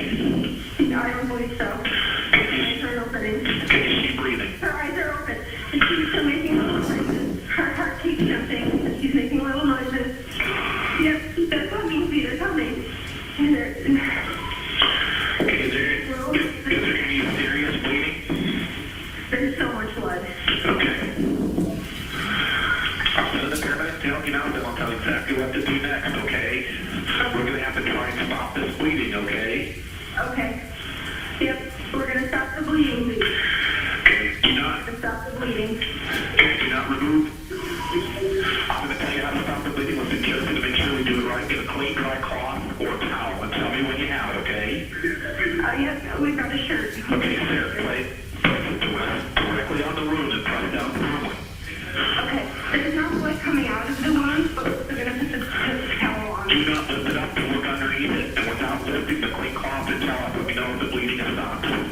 Okay, just keep the towel, keep the shirt on there, hold it really tight. Okay, yep, they're coming as soon as they can. Keep blowing air into her mouth. Okay, keep doing that, okay? But you got to keep that bleeding controlled, all right? Okay, I think this bleeding stopped for the most part. But, How long ago did this happen? I mean, like right when you called?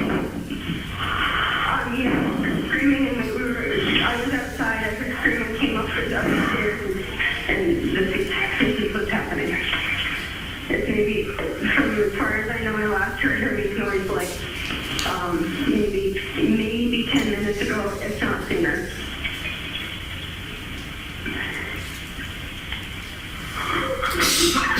Sarah, are you okay? I'm bodily fine, yeah. Okay, no, I understand. All right? You guys are doing good. Keep doing what you're doing. Just keep doing what you're doing, okay?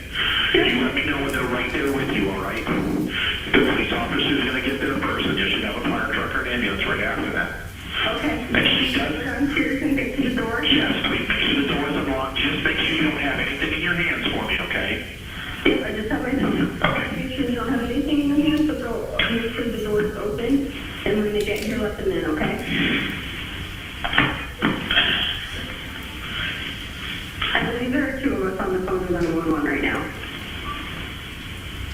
Yeah, they're already coming.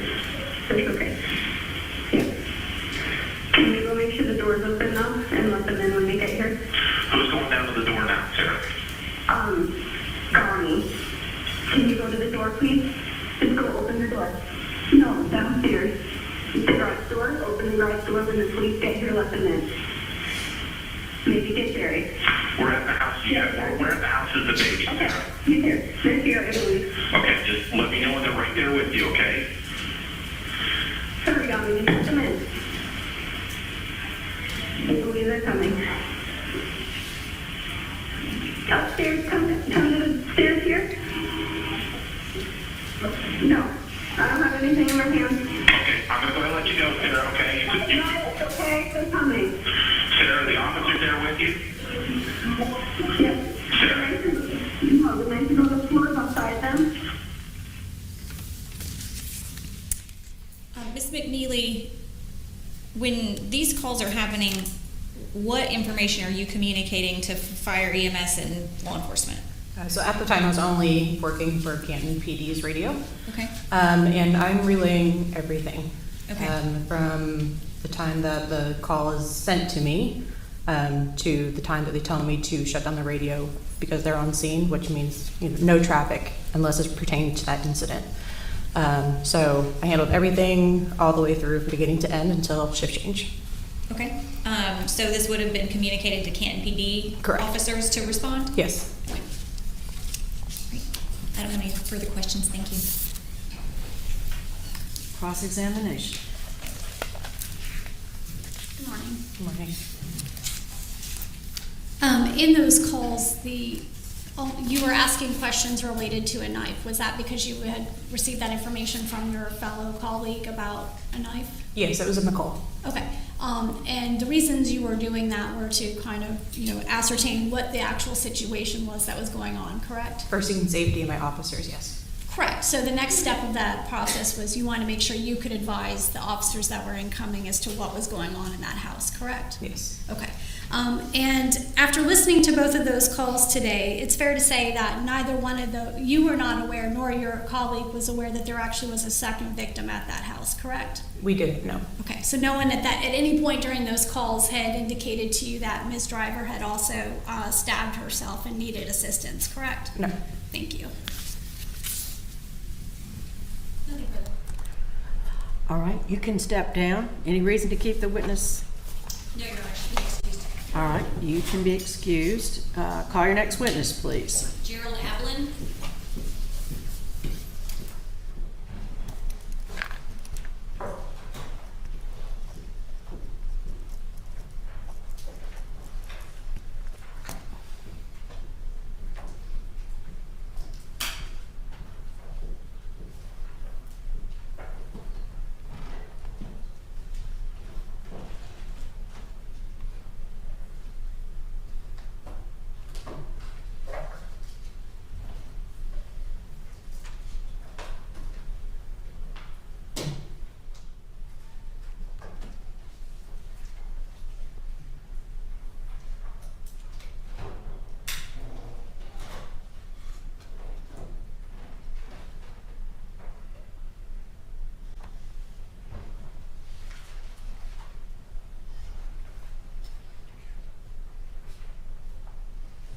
Can you raise your right hand for me?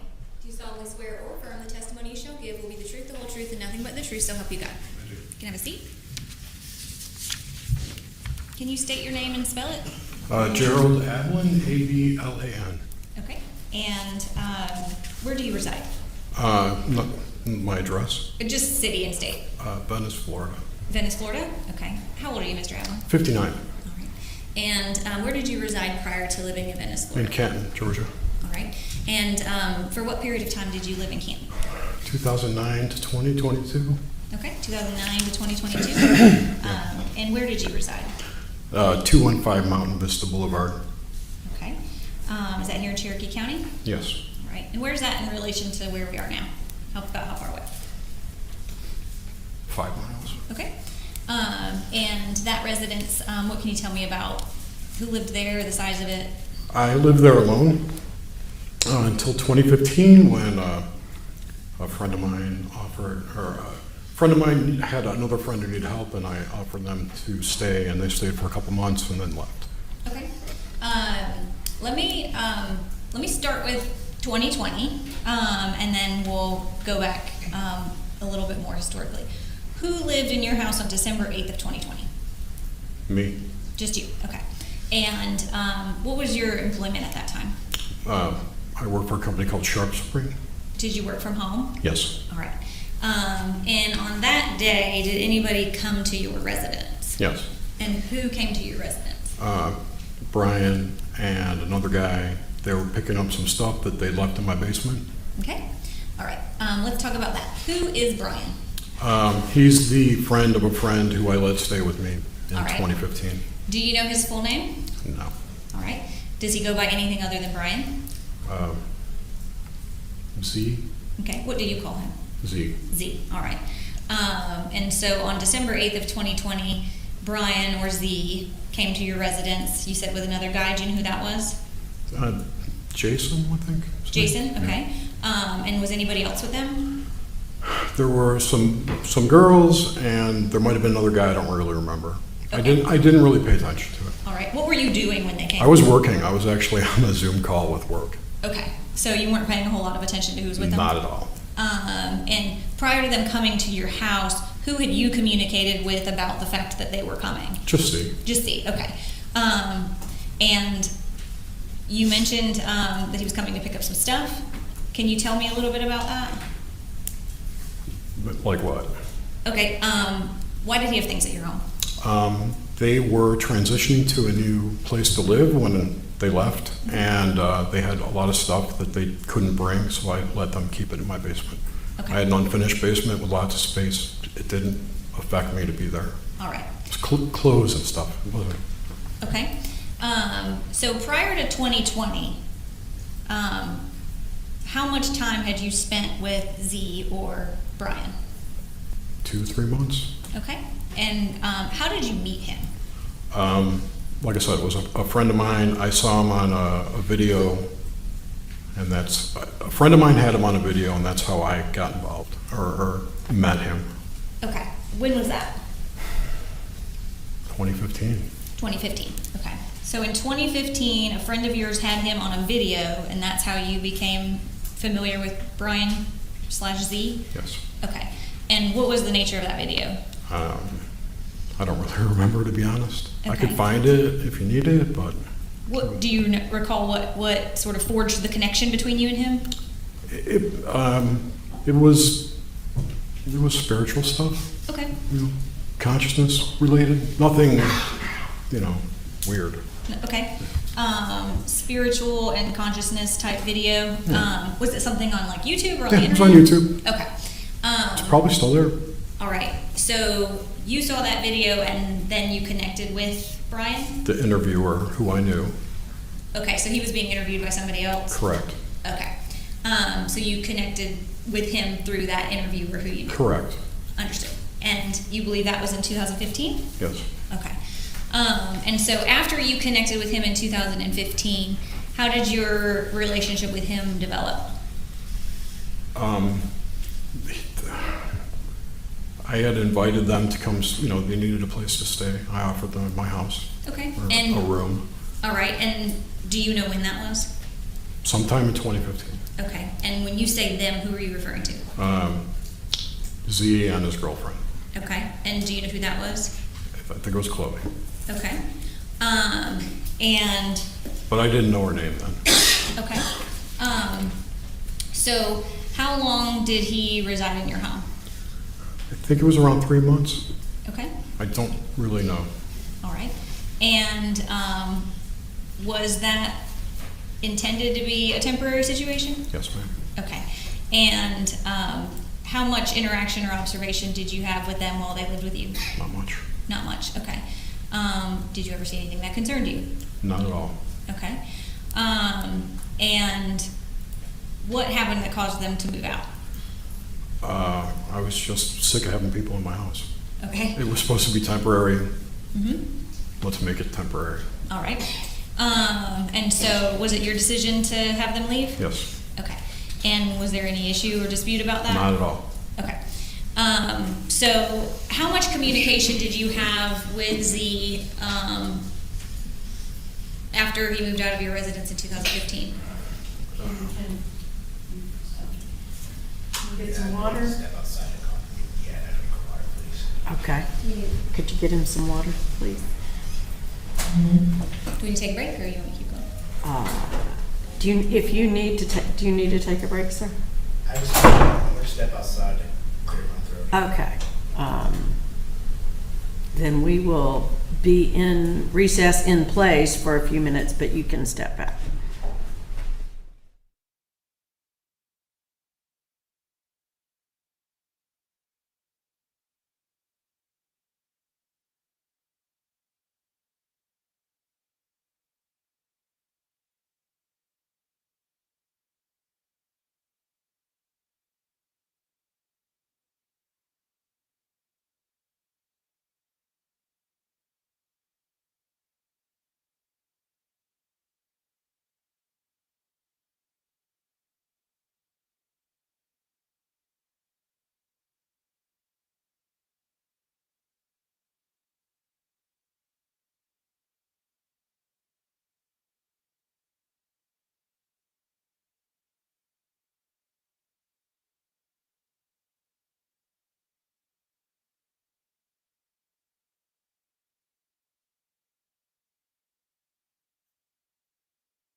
I did too, so I'll just start over. We were discussing them moving out of your residence, and I asked you whether there was any issues or concerns with that. And then my follow-up question was, how much contact did you have with Z after he moved out? Like, did you maintain a relationship? Sort of, like he calls me every once in a while. Okay. To catch up. All right, and how would you just generally classify the nature of those conversations? Cordial. Okay. You indicated that you and him sort of connected under a spiritual or consciousness type video. Was that sort of consistently the theme of your relationship? Were those the types of things that you discussed? We did at first, but not much after that. Okay. And how would you describe Z? It's kind of hard to describe. He's a nice guy, gentle, kind, never raises his voice to me or anything. Okay. Have you ever had any conflict with him?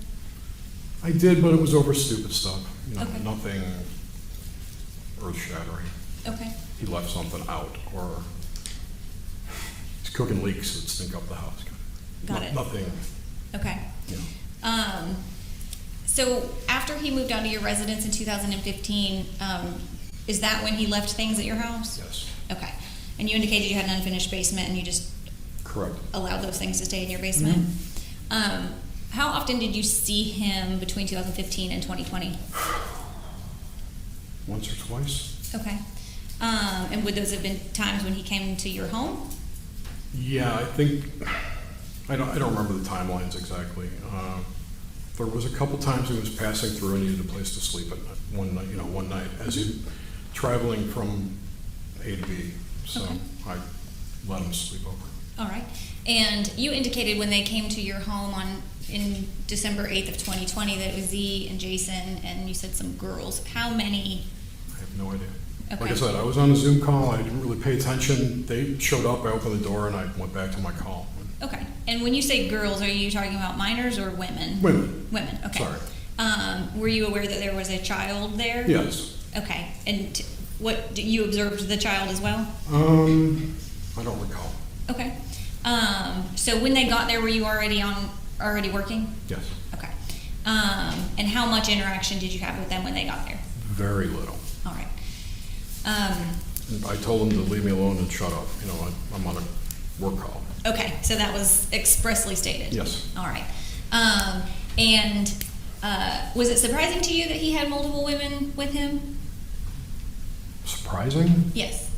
Let me ask it a better way. Did you know that he had multiple wives or that he was involved in some type of polygamous situation? Sort of. Okay. And I never witnessed it Okay. until 2020, but Okay. But you knew generally about it? Okay. And do you have any idea what time they arrived to your house on December the 8th of 2020? I believe it was in the morning. Okay. But I don't really remember. All right. Do you know how many vehicles they were in? I think they had two, like a car and a RV, Okay. if I recall correctly. All right. A truck and an RV. All right. And tell me, when they got there, where were you physically located in your house? In my kitchen office. I had an office set up in my kitchen. Okay. And did you have any appreciation while you were at your office set up in your kitchen where everybody else went in your house? No. Okay. And how long were they there before something significant occurred? An hour maybe? I don't really know what Okay. the time scale was. Okay. Time. When did you become aware that something was wrong or going on? When I heard a lot of banging. Okay. I was on my call, and I started hearing a lot of screaming and banging from upstairs, and that's when I went upstairs Okay. to see what's going on. Describe to me more what you mean by the sound of banging. I heard I heard a bunch of screaming from Brian, and What was he the- screaming? Open the door. Okay. I think. I honestly don't remember. So Okay. I can't say it was open. I don't know what he was screaming. He was going to open the door and banging on the door. Okay. And then I heard the crash of the door being kicked in, Okay. and that's when I went upstairs. Okay. And what happened after you heard the crash of the door being kicked in? So this is the part I don't really remember too clearly. I have read my police report, so I can state what I said there. Okay. Well, if that refreshes your memory, that's okay. But if you don't have an It independent actually memory, does not refresh my memory, Okay. but what I wrote in the what I said in the police report, which I don't actually recall now, which could be because of the trauma, but that I went upstairs, I saw blood, and I went back downstairs okay. to call 911, and someone else was already calling them, so I didn't. All right. After you said you heard him say things about open the door and you heard the door being busted down, did you hear him scream or say anything after the door was open? I heard, wailing, What do you mean by that? like crying, like he was monumentally upset Okay. by what had happened. Okay. And you indicated that at some point you had said that you saw blood and then you went downstairs to call 911? That's what I said in my police report. Okay. What do you recall about where you went after you went upstairs and what you did? Nothing, to be honest. I Okay. kind of like wandered in a circle in my house. I, kind of in shock. Okay, in shock. What Yeah. were you physically feeling at that time? Horror? Okay. Do you recall when you looked in the room who all was even in that room? No. Okay. Do you have any recollection communicating or assisting in communicating with any 911 operator? No. Okay. And what do you recall about any response by fire, EMS, or law enforcement? I remember the EMT carrying the baby down the stairs. Okay. That's about all I remember. All right. And where were you at? I was in my living room. Okay. And did you have any idea what happened? Did you ever see Ms. Driver come down and retrieve a knife from your kitchen? I did not. Okay. Did you have a knife block in your kitchen? I did. Okay. And where would that have been in relation to where you were working? About 15 feet to my right and behind me about 3 feet. It was next to my stove. Okay. The position that you were working in, would your back have been Yes. to where that knife block would have been? Okay.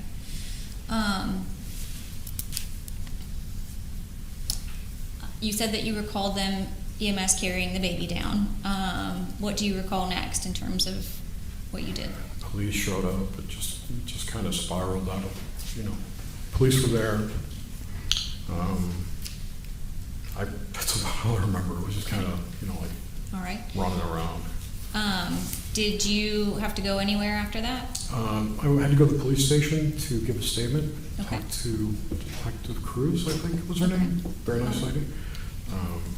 Do you know who else had to go to the police station to give a statement? There were a bunch of people there, like 3 other people, I think. Okay, were those people that had been at your house? Yes. Okay.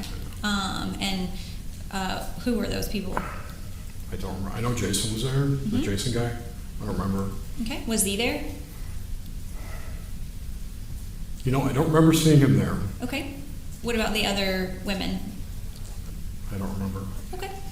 I was in a waiting room, so You were in a waiting room at the police department? Okay. yeah, there was like 1 or 2 other people there, so I don't know who all was everywhere. All right. Did law enforcement serve any kind of search warrant or do any Yes. work at your residence? Yes. And what do you know about that? They served me a search warrant and searched my house. That's Okay. all I know. Okay. And did you cooperate with their investigation? Okay. Do you still stay in touch with Z? Like I said, we talk every once in a while, but Okay. Not really. yeah.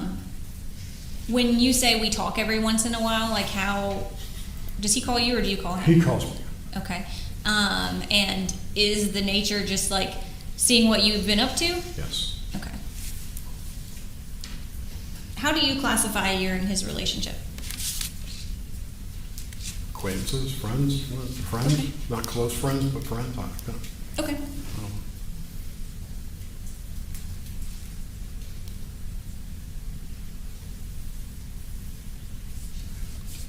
And has he ever shared with you, you said that you were sort of peripherally aware that he had multiple wives. Has he ever discussed with you sort of the, No.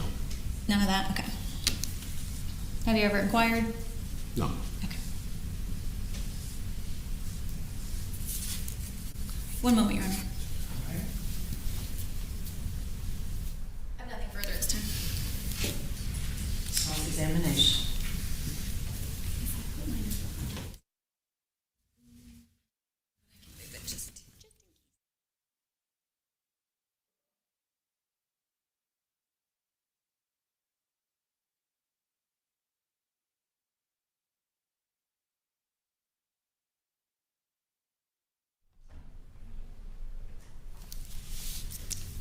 Good morning, sir. You said you've known Z since what year, approximately? I believe it was 2015. Okay.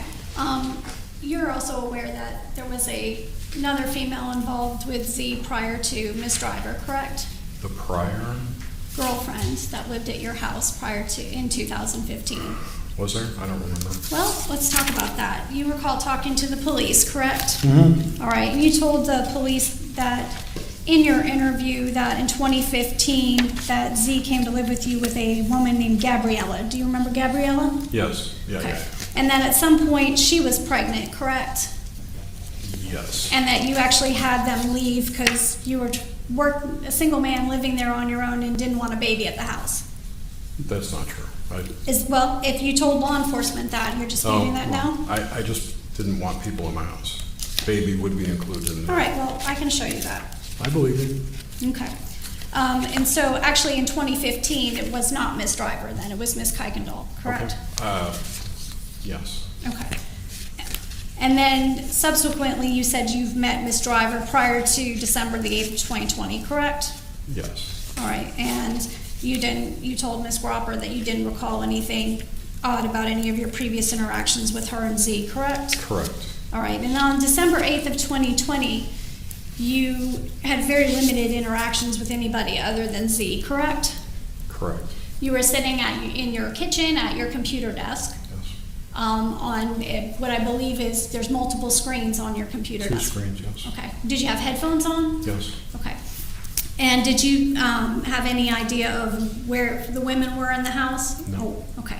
And your interactions with Z were mainly for him to get his property out of your house, correct? Correct. All right.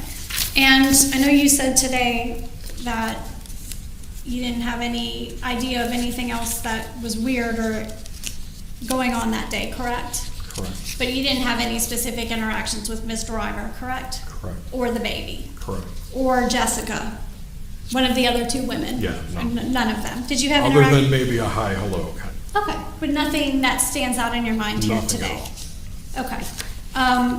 And you only know him as Z, correct? Correct. Do you know Miss Driver by a different name? I mean, I know she has a different name, but I don't remember what it Okay. was. If I told you it was Kwani, would that ring a bell? Sure, something like that. Okay. So nothing stands out in your particular mind at this particular point in time about anything unusual, you just were getting on your Zoom call, correct? Correct. All right, and, you know, Z had kept items at your house for several years, correct? Correct. And, you know, it was a fairly good-sized house, Yes. and you had room in your basement to store some of his things. I think you described it being a guitar, among other things. A what? A guitar? Guitar, clothing, Okay. books. Were you kind of happy that he was coming to get his stuff out of your house? Yes. Okay. And I know you described him today as, you know, kind, gentle, whatever. Do you remember using other words at the time of your interview? No. Do you remember telling the detective crews that you considered him to be a pain in the ass? No, but he was at times. Okay. And did you also describe him as, or make the statement that he was kind of crazy? I may have. Okay. And you follow that up by calling him a hippie and saying that he's weird, correct? Yeah. Okay. But nothing stands out personally about Miss Driver in your mind at all that day? Okay. And you talked about how you call him Z and that you're just more acquaintances, correct? Have you had... We're friends. Okay. We're not besties or anything, but, I mean, I consider him a friend. Okay.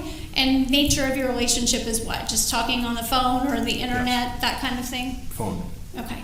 Don't go out and hang out with him socially? I haven't seen him since 2020. Okay, and there's been, well, even before that, in 2020, he would just kind of reappear or randomly call you, correct? You have to answer out loud for the Oh, record. sorry, I'm yes. sorry. Sorry. That's okay.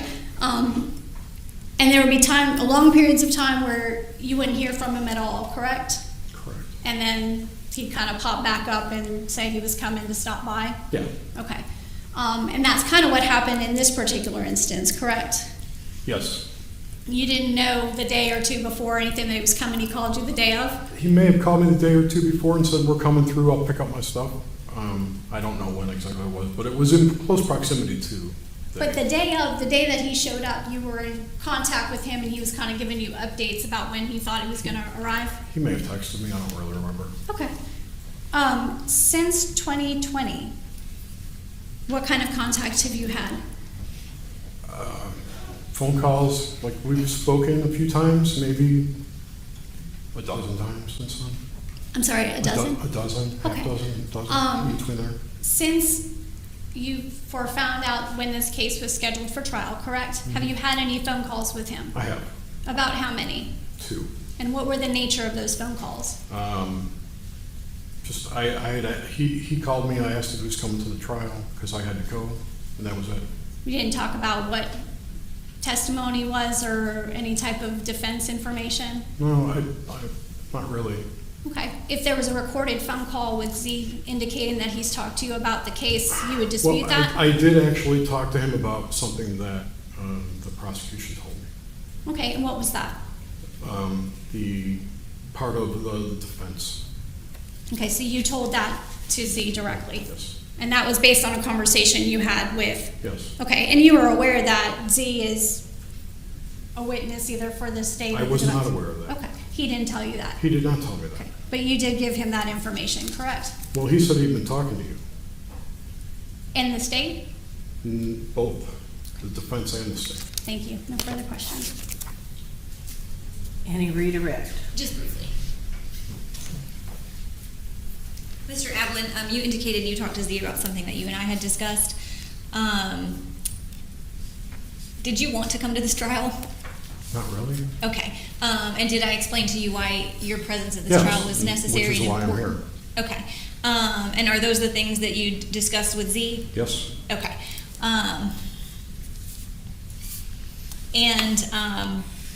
Did I tell you that one of the things we need to establish is how everybody reacted to the situation? yes. Okay.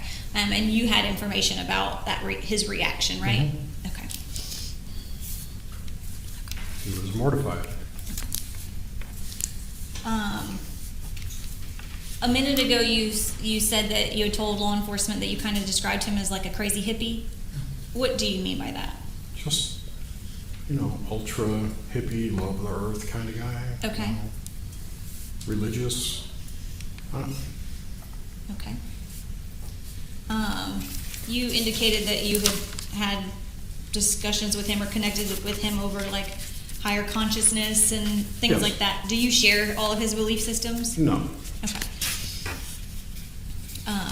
And does he respect that in terms of your Yes. relationship? Yes, very much so. Nothing further. Thank you.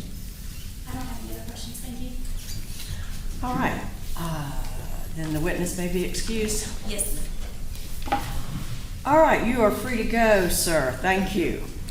And we are going to take a lunch recess at this time.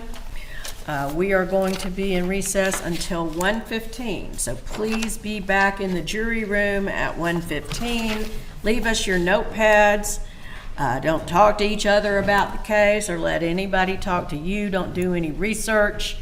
And be back in the jury room at 1:15. Thank you.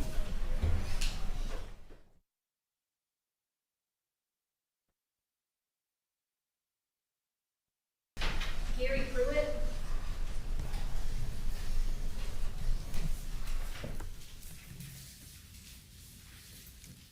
Are the TV monitors? It says trying to find the transmitter.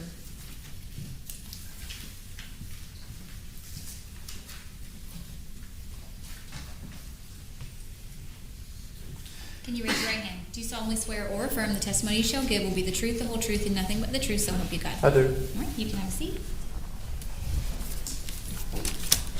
Can you tell me your name? My name is Gary Pruitt. Okay, that's okay. And Mr. Pruitt, how are you employed?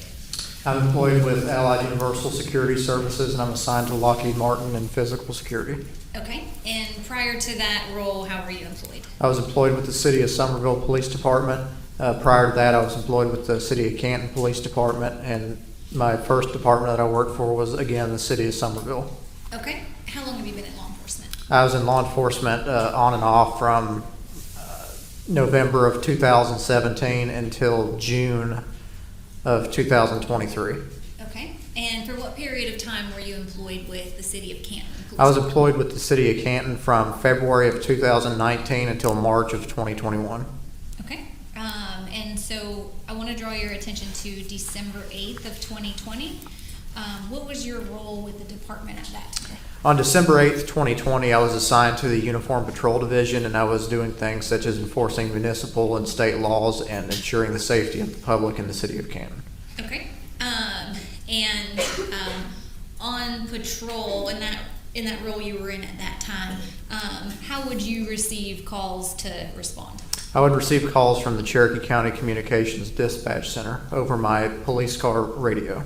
Okay, and I want to talk to you specifically about a call that came through to respond to 215 Mountain Vista Boulevard. Do you recall that? I do. All right, where were you at when you received that call? I was in my patrol vehicle parked in the back of a cemetery that was located off Scott Mill Road in Canton near Marietta Road.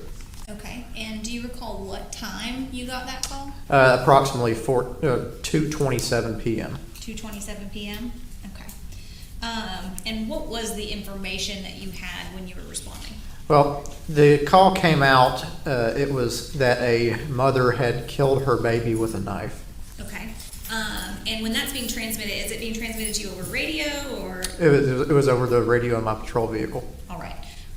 And at that time when you got the call, did you have any appreciation for who was going to arrive at that residence first, or were there other responders involved? I was the initial dispatched officer.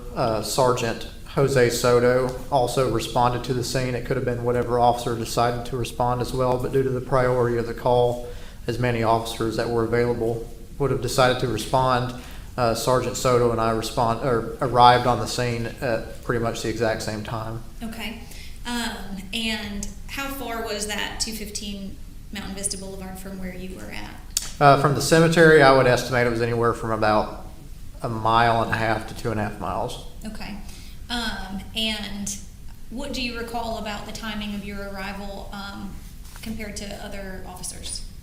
I would say very much the same. Sergeant Soto and I were in different parts of the city, and we were both running with our emergency lights and sirens going, and we arrived there pretty much simultaneously, but Sergeant Soto ended up getting inside the residence before I did, but it was only a difference of maybe 35 seconds. Okay.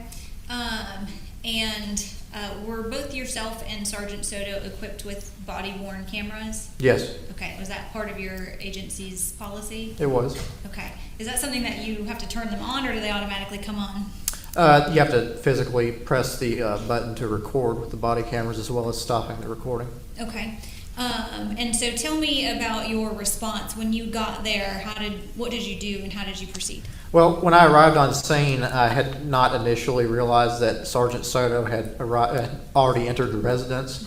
I parked my vehicle in front of the house, and I went up the driveway and spoke with a Caucasian elderly male that was later identified to me as, I believe, Gerald Martin, and he was the homeowner. Okay. And at the time, I didn't realize that my sergeant had already entered the residence, so I told him to stay outside where my sergeant could see him, and I asked him, where the woman was at, referring to Miss Driver, and he informed me that she was upstairs, and that the people at the house were friends of his, and that she and the baby were upstairs, and shortly after that point, I entered the residence.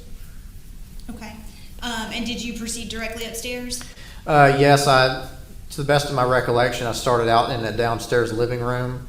There was a female that was later identified to me as Jessica Caffigan, I believe. She was standing in the living room. I'm just gonna object. He's reading from this report. Okay. You can reference your report if you need to refresh your recollection, but you can't read from it. So, Sure. Sustain the objection. Go ahead. If you need to look at it to refresh your memory, that's completely fine. Just let us know. Sure.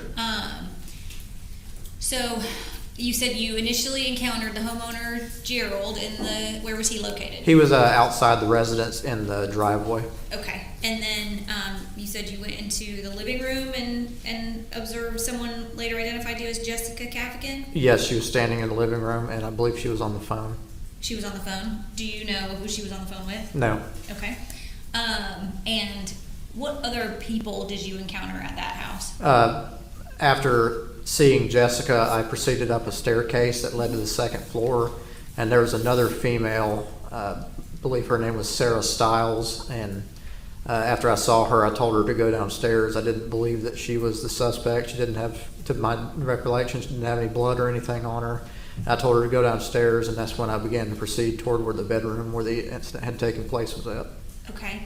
And who was located in the bedroom when you got in there? Sergeant Soto was in there. He had probably only been in there maybe half a minute at most prior to me getting into the bedroom. It was a man named Jason Spillers who was kind of kneeling over Chloe Driver, who was laying on her back on the floor next to the bed.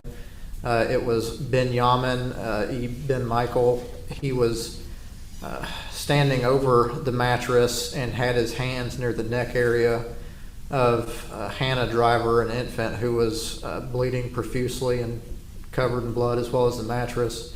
So it would have been myself, Sergeant Soto, Jason Spillers, Ben Yaman, Hannah Driver, and Chloe Driver. So 6 people total at that point. Okay. And did you have an opportunity to review yours and Sergeant Soto's body cam video from that day? Yes, Okay, and do those truly and accurately reflect the scene as you recall it? they do. Your Honor, at this time, I would tender states 3 and 4. No objection.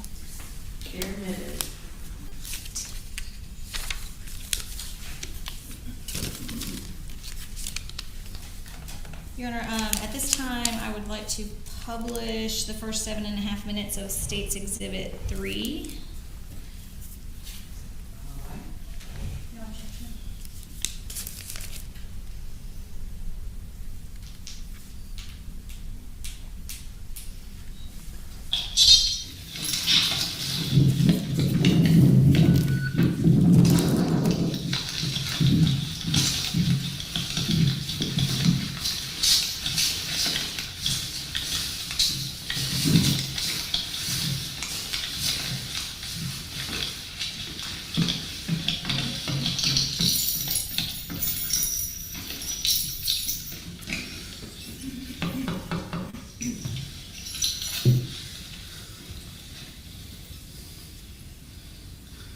Your Honor, I'm pausing at 34 seconds. I just want to make the record clear. I'm publishing Sergeant Soto's body cam video, which is State's Exhibit 3. Resuming at 34 seconds.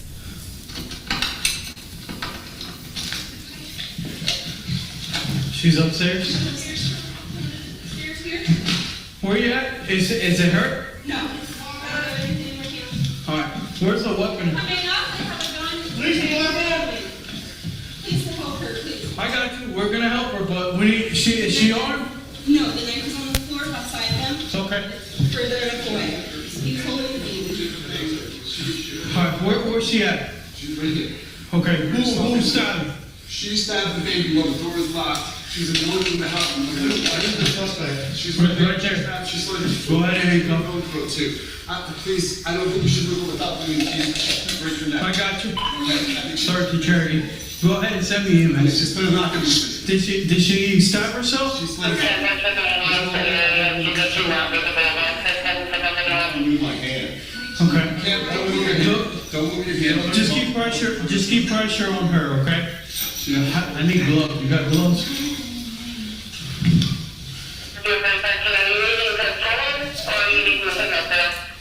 EMS code. 30 Cherokee. Oh, dang it. EMS code.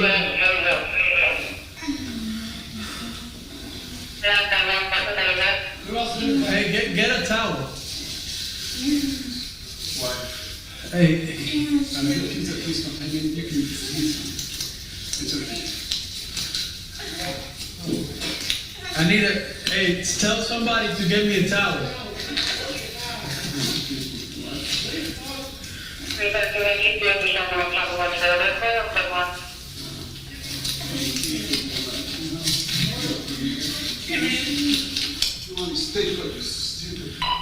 13 Cherokee.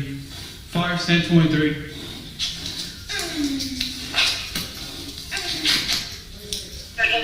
Where's the baby hurt at? Where's he hurt at? She got a little poke in her neck. Okay. Little poke in her neck. Little poke on her neck? Okay. Don't move your Hold on. Hold on. This is the suspect, brother. Go ahead. Which one? She's the suspect. Well, she slit her throat. Yeah. Go on upstairs, sir. I'm gonna stay near my building. I'll stay at the door. Yeah. Get on. Yo, get them out here. Get their information. I have to get pressure on this woman. She's slit her own throat. I got. Well, we got. Keep pressure on. We got it. I got a towel. Just give me a towel. Thank you for the check.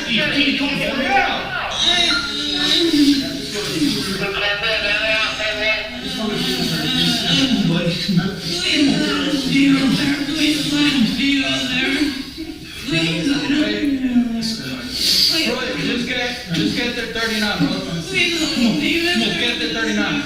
Come on. Take it. Yo. Come on. Go downstairs. Come on. Quick now! Come on, quick! Just relax, man. They got Come on, buddy. Come on, buddy. Come on, buddy. She's out. She's got. He's got. Just relax. Come on, buddy. Relax. Hey. We got it. They're here. Just. Come on. Come on. She stabbed herself in the neck. Okay, hold pressure. Yeah. Where's the cut on it? Where's the cut on it?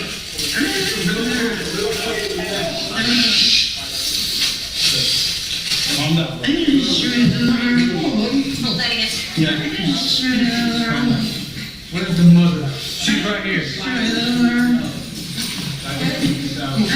Where's that? Two squads. Where is he? Yes. Is he Is can't tell me.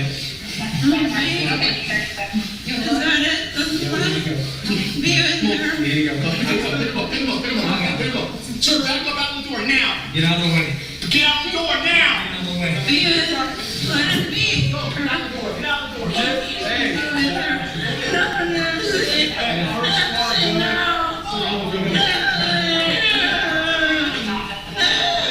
Yeah, I got you. Yeah, her neck area. I don't know exactly where. I'm just trying to. I'm doing a whole lot of stuff. She's breathing. Yeah.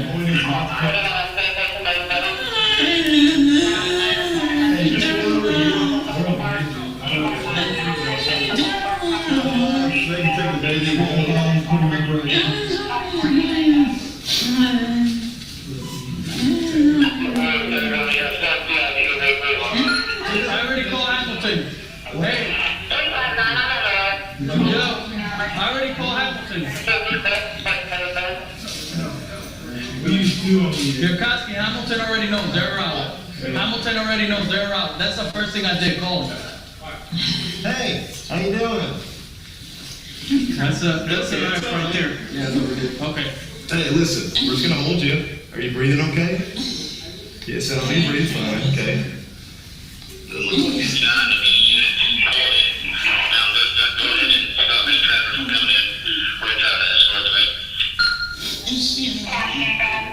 Yeah, we're just.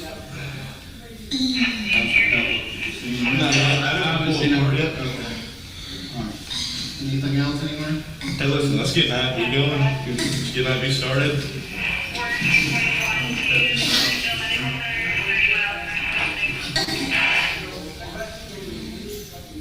What's this, Mountain Vista? Yeah, 215 Mount Vista. Mountain Vista Command Cherokee. What's your last direction on I haven't even seen him, man. I'm just trying to hold her and see in the bed. Let me see your hand. Should much.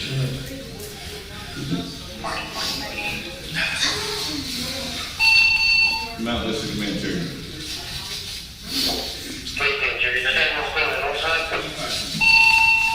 How long is she? Where's she coming from? I'm not sure. She looks young, 20 something. What? You need The last round. I dropped it on the floor.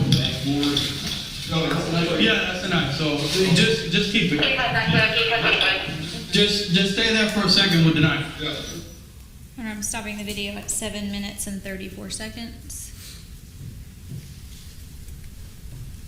And then I'm going to publish the first 8 minutes and 40 seconds of Officer Pruitt's body cam, which is State's Exhibit number 4.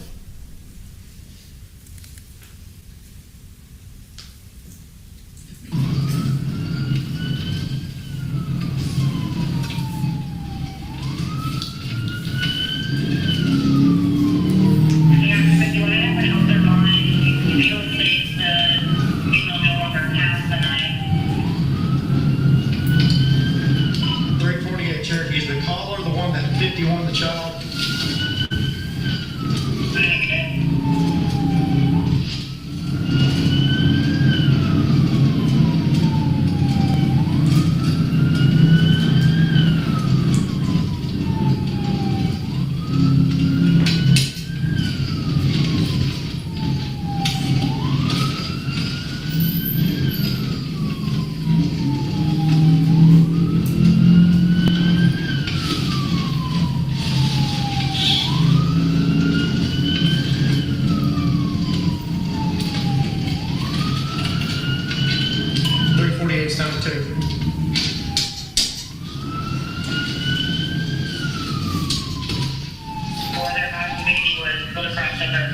Oh, fuck. 10-4.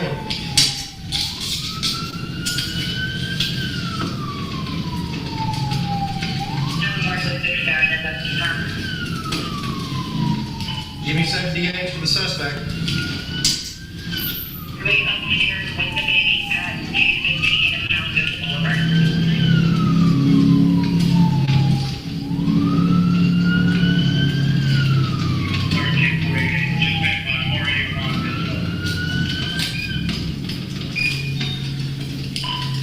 Sirens off, 10-12.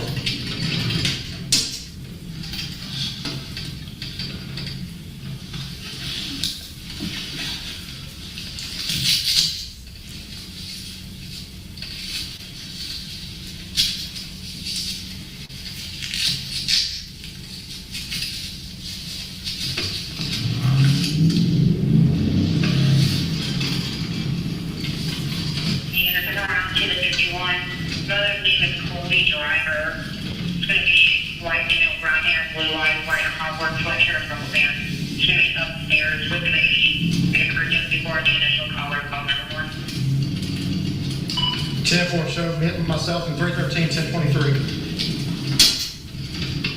1431. Alerting Cherokee, put the station down as well.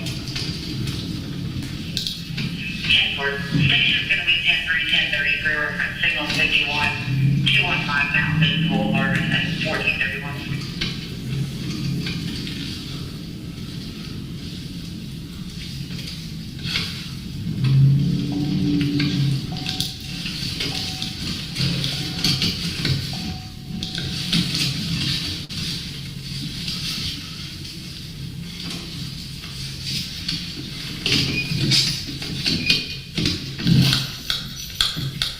Where's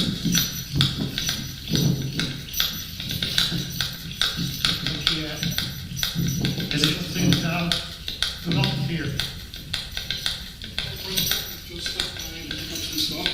And you brought the baby and the women, and they're upstairs, and that's where I have my everything. Okay, stay up here where my sergeant can see it. Who else, how many people's in here? How many people are in here? Who are they to you? Who all's in here? Do you live here? Police department! Police department!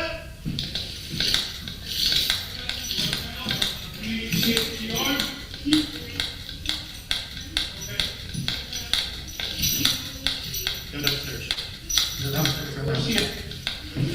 Okay, who's done? She stopped the baby while the door was locked. She's alone in the house. Where's the suspect? She's right there. She snapped. She's like, go ahead and the road from here. Please, I don't think you should move her without the EMTs. I got you.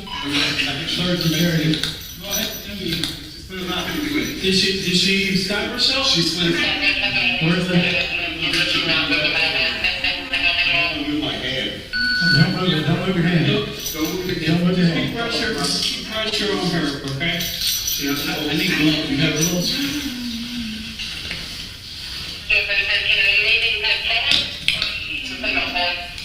EMS code 1. Sergeant Cherry. Oh, dang it. EMS code 1.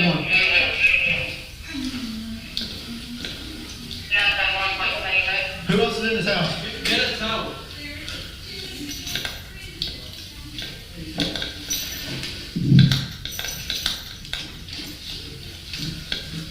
Oh, come on, man. Give me a towel. Somebody give me a towel. Police department. Just give me as many as you can. Hurry.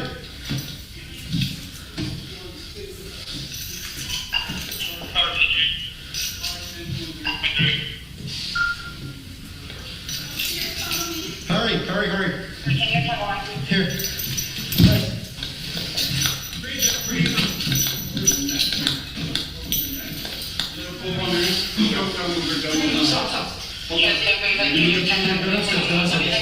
This is the suspect. Which one? She's still in her motor. I think, yeah. Go on upstairs, sir. Go on upstairs. I'm gonna stay near my baby. Okay. Is your child? Yo, get them out here. Get their information. Come on. We gotta do this. Go over there. I want to see my baby. Okay, that's fine. Just stay right here for now. This door down. Get to her. Just stay out the door. The hallway for me. We gotta get information. I just want to see my baby. Get back. Like, give me information after. I just want to see her. I just want to be with her in case she doesn't. She's a girl. She's a girl. What's her name? Hannah Nicole Driver. And Michael. I just want to see. I just want to see her. Come on. What's her birthday? Just step a little bit this way, please. Please, I need you to clear the hallway. We're having a mess coming. Stay out here. You got to. I just want to see her. What's Hannah's birthday? 10/25. 10/25. 19. What's the mother's name? Is that the mother? Chloe Alexis Driver. CHOLE? Yes, some typical Chloe spelling. What's Chloe's birthday? 5/18/29. 2000. 5/19/29. Chloe's? Yes, 5/19/2000. Get out of the way. Move. 18, 19, 2000. 5/19 of 2000. 5/18/2000. What's your name, sir? My name? Yes. Just take my license. I can't do this. I'm watching my baby potentially dinosaurs.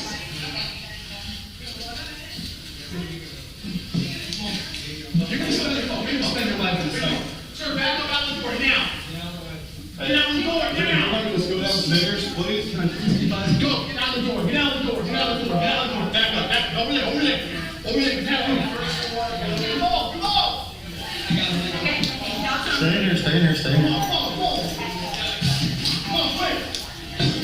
Just trying to hold it together for me, buddy.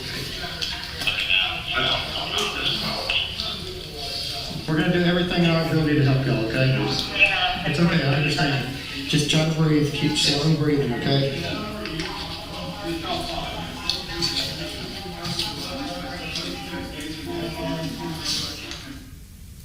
Stopping the video at 8 minutes and 41 seconds. All right, Ms. Brown, I think this is a good time for a recess. We're gonna let you be in recess for 20 minutes until 10 after 2. Leave us your notepads, don't talk to anybody about the case. You can go downstairs if you'd like to, or step outside, and we will ask you to be back in the jury room at 10 minutes after 2. All right, thank you. Ms. Gropper, you can proceed.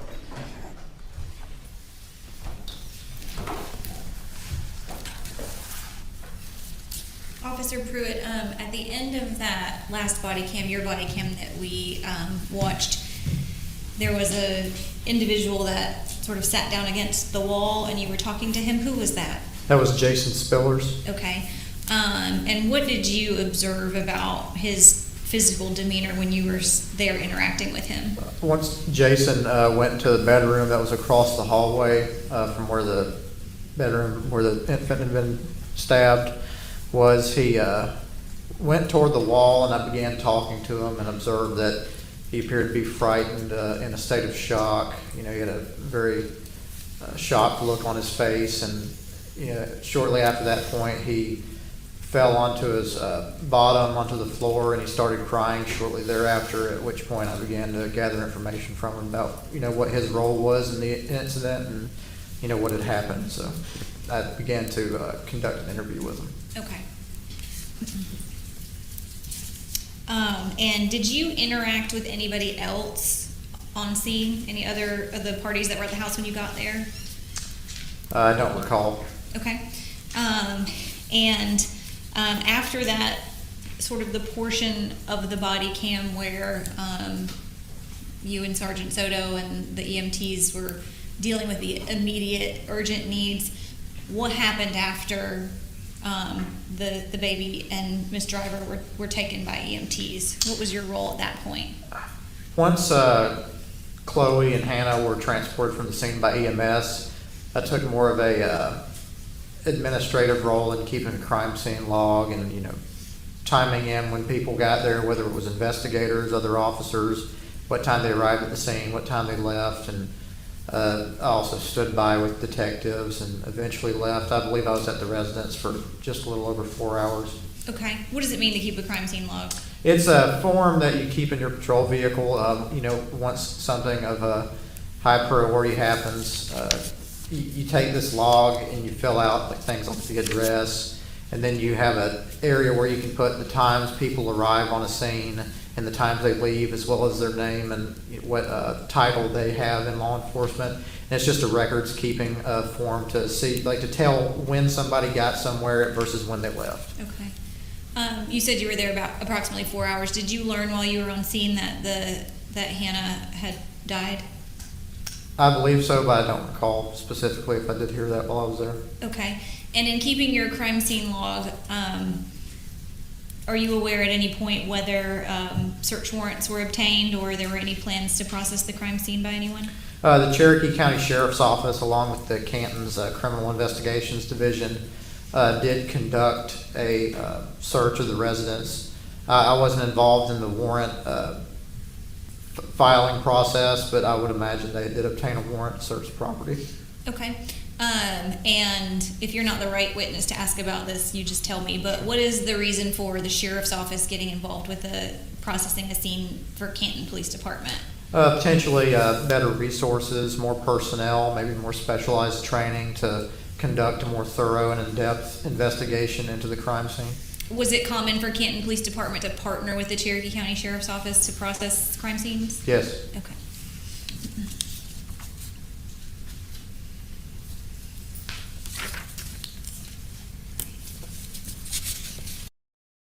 Aware or involved in the transporting of any of the remaining parties at the house to Canton Police Department to be interviewed?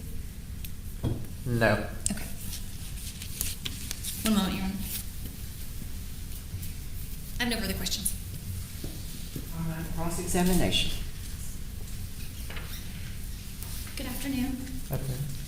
My name is Angela Trethway. It's nice to meet you. You too. Just want to ask you one question about your report after watching that body cam video. One of the things you noted in your report, do you recall any observation of Miss Driver in relative to her body position with respect to Hannah? The location of the two individuals? I recall Chloe being supine or laying on her back on the floor, parallel with the mattress, and I recall Hannah laying on her back on the mattress horizontally, and Chloe's right hand being in the left hand of the infant. So their hands were together? Touching, yes. Okay, thank you. No further questions. Any redirect? Nope, nothing further. Any reason to keep the witness? No, Your Honor. No, thank you. You can be excused. Call your next witness, please. Adam Yurovsky.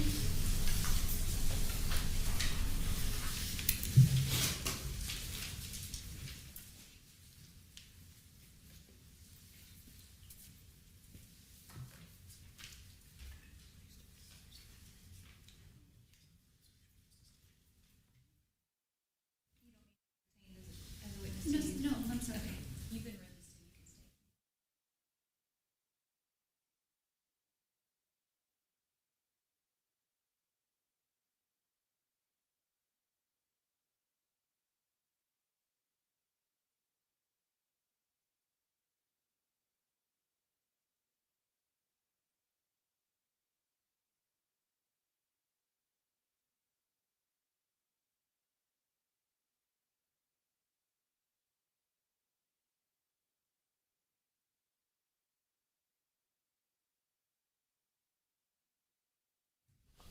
Can you raise your right hand? Do you solemnly swear or affirm the testimony you shall give will be the truth, the whole truth, and nothing but the truth, so help you God? I do. You can have a seat. Can you state your name and spell it? I am Officer Adam Yurovsky. That's Yurovsky, Yurovsky. All right, and how are you presently employed? I'm currently employed with the City of Peachtree City Police Department here in Fayette County, Georgia. All right, and how were you employed prior to that? Prior to that, I was employed with the City of Canton Police Department for about 7.5 years. All right, and what were your roles and responsibilities while at Canton? I was a uniform patrol officer. At the time of this call, I was a corporal, but at the time that I left, I was a sergeant. Okay, and at the time of this call, are you referencing December the 8th of 2020? That's right. Okay, and what were your roles and responsibilities at that time? I was a corporal on the uniform patrol. All right, and do you recall your response to 215 Mountain Vista Boulevard in Canton on that I do. day? Okay. Tell me what time you arrived. I arrived roughly, I believe it was 2:17, I believe. Okay. And tell me who was already on scene from law enforcement when you got there? Sergeant Soto was already on scene, as well as Officer Gary Pruitt. Okay. And were any fire and rescue or EMS there yet? Not yet, no ma'am. Okay. And what did you do when you entered the residence? I entered the residence and proceeded upstairs as advised by the homeowner to where they were. I went up the stairs, went down the hall, and entered a bedroom where Sergeant Soto was in the room, as well as Officer Gary Pruitt, a Jason Spillers, a Benjamin, as well as Chloe Driver, and the infant Hannah Nicole. Okay. Who was rendering aid to Hannah and Chloe when you entered the room? Jason Spillers and Sergeant Soto were currently providing aid to Okay. Chloe. And who was rendering aid to Hannah? Benjamin. Okay. And what did you do at that time? In entering the room and getting the wave of what happened, I saw the infant being cared for, and that's where I went. I chose to go to the infant to provide aid because I saw Sergeant Soto was with Chloe, and obviously responding. We didn't know exactly what had happened yet. I didn't know who this Benjamin subject was at this current time and his role in the matter, so I took over the role for life-saving measures from him, and I had him back away and out, off the scene. Okay. And this jury has previously watched Sergeant Soto and Officer Pruitt's body cam footage, but from your perspective, what did you observe about Hannah's condition when you approached her? Her eyes were open. She was flush, pale. In my professional opinion, it did not look well. Okay. Did you observe any injuries on her at any point? I did. There was like a bloody T-shirt that was compressed against her neck, in which blood was coming from, as well. There was a blood-soaked mattress that she was laying on. Okay. Did you ever visualize any kind of wounds on her while you were trying to render aid? I saw a pool of blood that was coagulating on the neck area when I kind of peered at it. So that's where I assumed the wound would be, but I never could actually kind of see it to see where the wound was. Okay. And you indicated that her eyes were open and that she was flush. Did you see any signs of life in her when you were trying to render aid? No, I did not see any chest rise. I flicked the feet to see with any startle movement, and there was none. Okay. And what did you do to try to render aid? I continued to hold the neck area, and then also understanding the facts of the call and how much blood was lost and how much time it had been. I knew that blood had to get circulated as well, because in a certain amount of time there can also be brain damage. Okay. So I was trying to do compressions as well. Okay. As well as hold the neck area. All right. And did you continue to do that until EMS arrived? I did. All right. And do you know who took over from you to try to render aid to Hannah? Cherokee County EMS personnel, I do not know their names. Okay.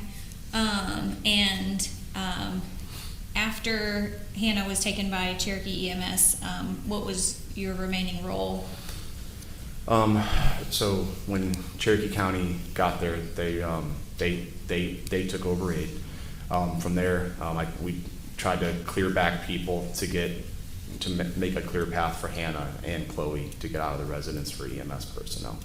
Okay. And did you speak to any of the parties or identify any of the parties on scene while you were there? I did. Okay. Who did you speak to? I speak briefly to Mr. Benjamin. I spoke to a Miss Jessica Caffigan, subject, as well as a Sarah Stiles. Okay. And were you involved in, who was the case agent tasked with investigating this case? I believe it was Detective Cruz. Okay. Can you explain to the jury a little bit about the role of like patrol and first responding officers versus criminal investigations? So obviously on patrol, when you respond to a scene like that, it's very chaotic. You really don't know what's going on. So your job is to try to, one, preserve life, preserve evidence, and then also try to gather as much information as you can. You try to separate parties, and then in a call like this, when detectives come out, they go more in depth with the call, and we assist from there. Okay. Tell me what you mean by separate the parties and what you did in this case. So with Jessica, Sarah, and Gerald, who was also on scene, I know Jason Spillers was with Officer Pruit, and Sergeant Soto would talk with Benjamin. And so I went downstairs. I made sure the females were separated. That way, there was no talking. There was no corroborating of stories or probably sometimes misremembering information. Okay. Is that something that is routinely done until people can be interviewed about what exactly happened? Yes, for basic investigatory purposes, you always try to separate parties. Okay. So you indicated that Officer Soto was with Benjamin, was he in a separate room talking to Benjamin? I believe so, yes. Okay, and then you indicated that Officer Pruitt was with Jason Spillers. That's correct. And then you went and separated who? Jessica Caffigan, I believe her name was, and then Sarah Style. Okay. And where was Jerry, the homeowner, at that time? Jerry was kind of walking around. He'd kind of be in one room or be outside and then kind of go back in. And as more officers arrived, we were able to have more officers stay with one party, stay with this party, stay with this party. Okay. But my initial, until there was more officers there, was try to make sure that they weren't talking as much. Was that pretty immediate, the separation of the parties, after Hannah and Chloe were taken by Cherokee EMS? Yes. Okay. And then what information do you have about who was taken to Canton Police Department to be interviewed? I escorted Sarah Stiles to the Canton Police Department. Okay. Were all the parties escorted separately? Yes. Okay. Was that for the purpose of being interviewed by Detective Cruz? Yes, and once again, obviously you don't want the parties, riding in the same car, so just to, create separation and to make sure that there's the full truth in the stories. Okay. All right. I don't have any other questions. Thank you. Let's cut away. Good afternoon. I just have one question for you. You testified today that you didn't know Mr. Benjamin Ben Michael prior to this? No, I knew him. Okay, how did you know him? I won't say knew him. I was on a call with him about 2 years prior, in which his RV got, he was backing down the road, and it got stuck because the driveway was steep, and his RV got stuck on the road. And when I went out there with him, about 4 feet in the road maybe, and when I went out there with him, and I ran his tag, his RV didn't have insurance. And I advised him, I used my officer discretion at that time to say, hey man, there's no damage, but you need to pull this RV back in the driveway and get insurance. Okay, so it was for a traffic type situation? Yes. Did not involve Miss Driver, correct? Miss who? Miss Driver? No, ma'am. Okay, thank you. You're welcome.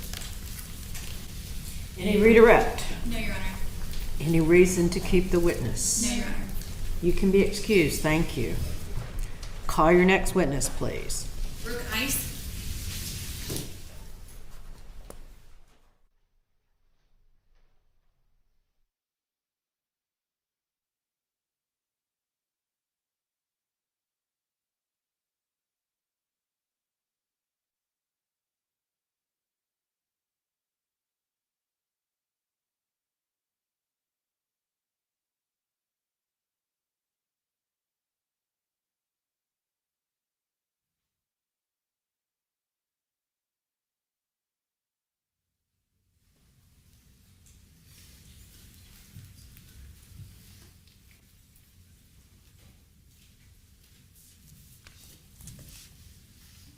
Just raise your right hand. Do you solemnly swear or affirm the testimony you shall give will be the truth, the whole truth, and nothing but the truth, so help you God? I swear. Okay, you can have a seat. Can you state your name? Brooke Elizabeth Ice. All right. And Ms. Ice, how are you employed? I am a firefighter paramedic with Cherokee County Fire and Emergency Services. All right. And how long have you been in that capacity? 8 years, a couple of days ago. All right. And I want to get a little bit of information from you, just to sort of background purposes for the jury, about when somebody makes a 911 call and fire and rescue comes out, what that response looks like in terms of ambulances or fire trucks, and what's your role in that? Okay, so what comes out to a medical call is what you're asking? Typically on every medical call in Cherokee County, a fire engine, some people call it a fire truck, and an ambulance come out together. We're combination department, so some days I'm on the ambulance, some days I'm on the fire engine. So every medical call gets a fire engine and an ambulance, sometimes even more if there's multiple patients or it's a wreck or something like that. Okay. So you may potentially be on either the fire engine or the ambulance, depending Yes, upon... depends on the day. Okay. And I want to talk to you specifically about December the 8th of 2020. Do you recall a response to 215 Mountain Vista Boulevard here in Canton? Yes, ma'am. Okay. Tell me what information you received and when, in terms of the need to respond. I'm not clear on the time. I remember it was in the afternoon, and we have a app on our phone that allows us to get calls. So an app notified us and said that a person stabbed had come out at this address, and it gives us a direct Google address in order to go to it. And on our way there, we have a laptop in the engine. It's called a mobile data terminal, or MDT as we call it. And it updates with information as the 911 call taker is talking to the person who called 911.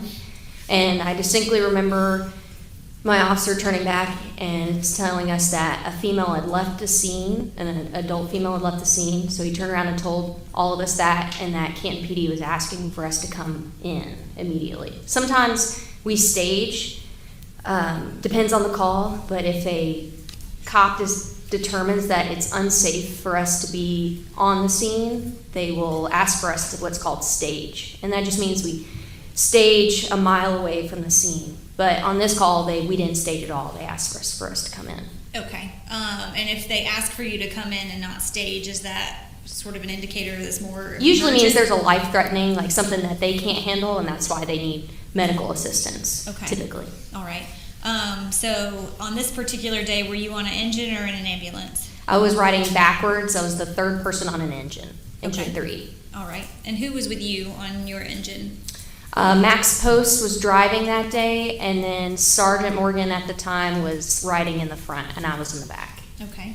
And was there more from Cherokee Fire and Rescue than just your engine that responded? Yes. At the time, we were going through some different mapping distinctions within territories. So this address is at the edge of our territory and the edge of a downtown Canton station, Station 16. So neither of us knew which one needed to go, so both fire engines went. And then our typical ambulances that would have responded normally were not in service. So we had more ambulances coming from farther away because the 2 ambulances that were supposed to go weren't there.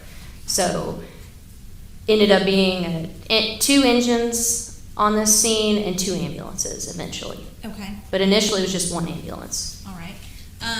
And in terms of you said you were riding backwards on the engines.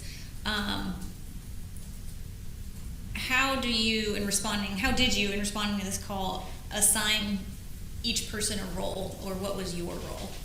So the driver is obviously worried about managing getting around cop cars. The officer is setting up, like talking to 911. And then my job was to get ready to get the medical equipment and then get out of the truck as quickly as possible to go and render aid. Okay. So that was my role. So when you're the, what did you call it, backwards? Backwards or extra firefighter. When you're the backwards rider in that situation, did you know that you were going to take lead? Yes. Once you arrived on scene? Yes. Okay.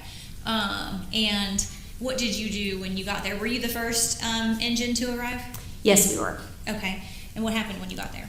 I got out of the truck and went up the driveway, and I met with a man in a driveway who was smoking a cigarette. I remember that distinctly. And he just stated to me, it's upstairs, down the hall to the left. Okay. And that's when I entered the house. Do you know who that man was? No. Okay. And he said upstairs, down the hall, and to the left? Mhm. And where did you proceed at that time? Went into the house.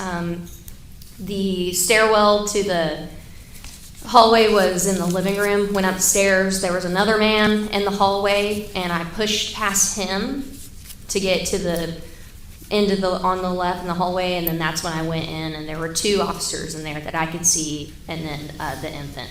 Okay. When you entered the room, did you know that there were 2 people in need of No. aid? Okay.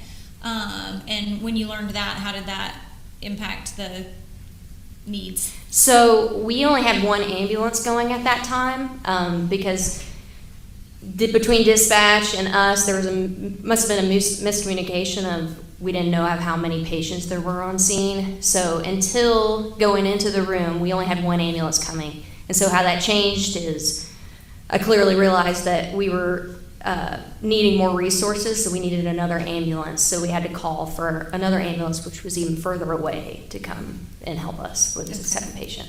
And in terms of the individuals in the room needing aid, what did you observe about them? So the first thing I noticed was Canton police officer was doing CPR on the infant. I believe that at the time I thought I saw her take her last breath. Could have been from doing CPR. When you do CPR, it does make the body move, especially with infants. And then as I was going around the corner and kneeling, I noticed the adult and that there was a good amount of bleeding around on the floor. And then I believe the police officer told me that she was also injured. So I was trying to figure out what was going on, told the Canton police officer, I handed him a trauma dressing, and then told to just apply pressure to the adult, and then we kind of had to figure out what to do with the infant. Okay. And did you primarily shift your attention to rendering aid to the infant? Yes, okay. yeah. Did you take over immediately after the Canton officer that was doing CPR? Not immediately. Another firefighter from the Engine 16 got in there with me, and then he picked up the baby. I was doing CPR, and then what happened next was another man tried to enter the room, and firefighter Dobson and I, who was the firefighter off Engine 16, felt that the scene had gotten too unsafe for us as firefighters. So we decided to remove the infant from the room and from the house in order to try to get to the ambulance. Okay. And was that feeling based upon like too many people being there and you not knowing who they were, or?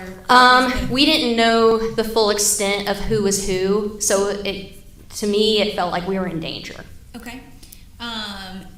Did you at any time become aware of the presence of any type of weapon? No, I was told later that by my driver of the engine, Max Post, that I was about to kneel on a knife, and I didn't know this. I was too busy trying to give instructions to the police officer, so he moved it. Okay. I didn't know about that at all. Okay. And that was Max Post, one of your Max engine Post. riders? He was on the engine with me that day. Okay. And did you kneel down beside the bed to render aid? I kneeled by the adult patient, Okay. like right next to her. Okay. And how long were you in the room with all the parties before you all scooped up the baby and left? I don't know, maybe it felt like a long time, but I'd guess not less than 5 minutes. Okay. And who transported the baby to the ambulance?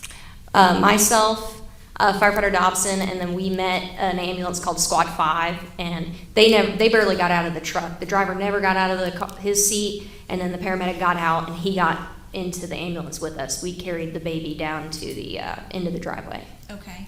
And who was lead in terms of caring for Hannah at that time? It depends. We were kind of co-sharing it. Hines is, as the primary lead paramedic on the ambulance, he's primarily in charge. But I'd given him the story, so in my report I just stated that I transferred care to him, and then we both kind of took lead. Okay. Were you with her present in the ambulance? Yes. For transport? Yes. After you left the room, the jury's seen some of the body cam where you all responded and picked up the baby and left, but can you tell them sort of what life-saving measures or aid that you rendered to Hannah en route to the hospital? We applied pressure to the neck, but she was stopped bleeding at that point, so we were just put like small 4x4s on her neck, and then we did CPR, and we put her on pads, cardiac pads, in order to kind of see her rhythm, which was asystole. And asystole just means it's like a flat line, so there was no electrical activity going on in her heart. Okay. And that's pretty much the extent we did, because it's a very short drive from the address to Northside Cherokee. Okay, and that was gonna be my next question. You were taking her to Northside Cherokee? Yes. What was the decision to take her to Northside Cherokee versus like Kennestone or one of the other hospitals? Kennestone probably would have been about 20 minutes, and when you're in a cardiac arrest situation where you need like a secure airway. Typically, we're told in our protocols in order to go to the nearest hospital, so a doctor can try to secure an airway or possibly get the patient back much quicker than it would be to go all the way to Kennestone and then for those interventions to happen. Okay. Did you all, for the duration of the ride, continue CPR Yes. or chest compressions? Who was doing that? Dobson was, and then I would alternate with him. Okay. And what does that look like on an infant? Typically, you either can use 2 hands and use the thumb encircling, or you use 2 fingers. I use 2 fingers, and then you're just continuously pumping on her chest. And so you said yourself and Dobson were swapping off doing that for her. And how long was that drive from 215 to Northside Cherokee? It's probably running lights and sirens. It's a 3-minute. I mean, it's not very far. 3-4 minute drive. Okay. And did you enter the hospital Yes. when you arrived? And what happened at that point? So they put us into a small room instead of the bigger rooms that are meant for cardiac arrest. They put us into like a small patient room, and it got pretty crowded in there. We continued CPR and helped them while they were getting things set up because we had to tell them they had a very short notice to know that it was coming in. Okay. You indicated, that CPR was being done when you entered the room, and that continued until you handed her off to the ER staff. Mm-hmm. In terms of your medical training and experience, do you have any appreciation for when you believe that Hannah was deceased? I believe Hannah was deceased by the time we left the house. Okay. Yeah. And why do you not discontinue your life-saving efforts even when you feel that that's the case? We want to try to give our absolute best, and with any patient, doesn't matter. We want to absolutely try to give them their best shot and get them to definitive care. Okay. And then in terms of the handoff to ER staff, what was your role in that? I didn't give the report. I was in there when we were kind of like jumping off of each other because I was the only one on the ambulance besides Dobson that had been in the house. I was the first one, so they were asking me questions of like, did you see what did this? What's the wound to the neck? And was mostly they asked if she had any rhythm, if she was breathing on her own and stuff like that. And she was not breathing on her own. She was in a systole, and then the wound had stopped bleeding at that point. Okay. And what does the wound stop bleeding mean? It just means there's no more blood. Like within an infant's body, there's not a whole lot of blood in general. So she probably bled out by the time we got out of the house. Okay. All right. I have nothing further. Thank you. Ms. Trethewey. Good afternoon. You indicated that the call that you had received, the information was that it was only one individual that you initially thought you were responding to? That's correct. Okay. And that you didn't know that there was a second patient, I think is what you called her, until you arrived on scene? Not until I got into the room. Okay. And at that point, I think it was a partner or something also began assisting with the care of that patient, and you went straight to Hannah? Yes, the police officer was actually helping us out because he was the nearest one to the adult patient. And then after I left, I assumed that my partners came in. Okay. When you were working on your patient, Hannah, did you happen to notice whether or not Miss Driver and Hannah's hands were together, or did you make any observations about that? No, no. Thank you. No further questions. Any redirect? No, Your Honor, nothing further. Any reason to keep the witness? No, she may be excused. You can be excused. Thank you, ma'am. Excuse me. Call your next witness, please. Tom Priest, Your Honor. Tom Priest.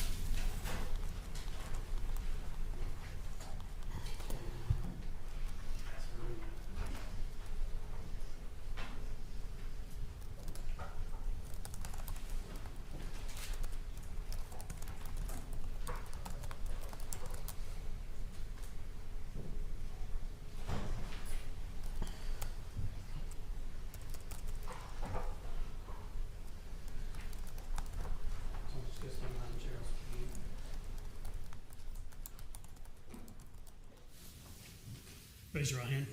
Do you solemnly swear affirm the evidence you're about to present in this matter shall be the truth, the whole truth, and nothing but the truth, so help you God? I do. Go ahead and have a seat. State your full name for the record, please. Tom Priest, Where do you work? City Canton Police Department. Are you a post-certified peace officer in the state of Georgia? Yes, I am. Tell the jury, if you would, what it means to be post-certified in this state. You go through certified training through the state of Georgia, 10 weeks worth of training. Where'd you go to the academy? Where to go to the academy? At the old Kennesaw Post by Kennesaw Mountain, What year was that? 2000. Where all have you worked as a police officer? Just Canton. When you first started at Canton, what kind of work did you do? I worked UPD the road, Now, we know we have our acronyms and things like that. What is UPD? Uniform Patrol Division. And when you did that, what type of duties and things did you do? Answered calls, traffic stops, patrol the area. Did you ever get promoted or move up and do different type of work at the police department? Was promoted to detective Okay, when did you start doing that? March of 2013. And when you become detective, how many people are detectives at the police department today? Today we have 5 detectives.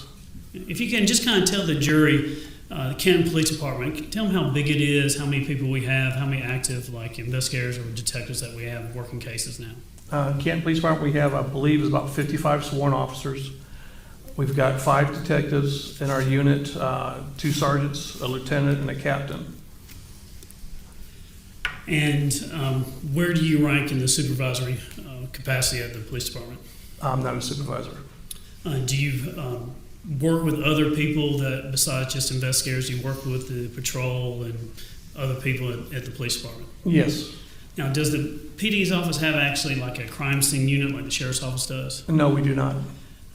When part of your training, do you have to get like continuing education and things like that? Yes. Do you specialize in any type of training or any type of police work?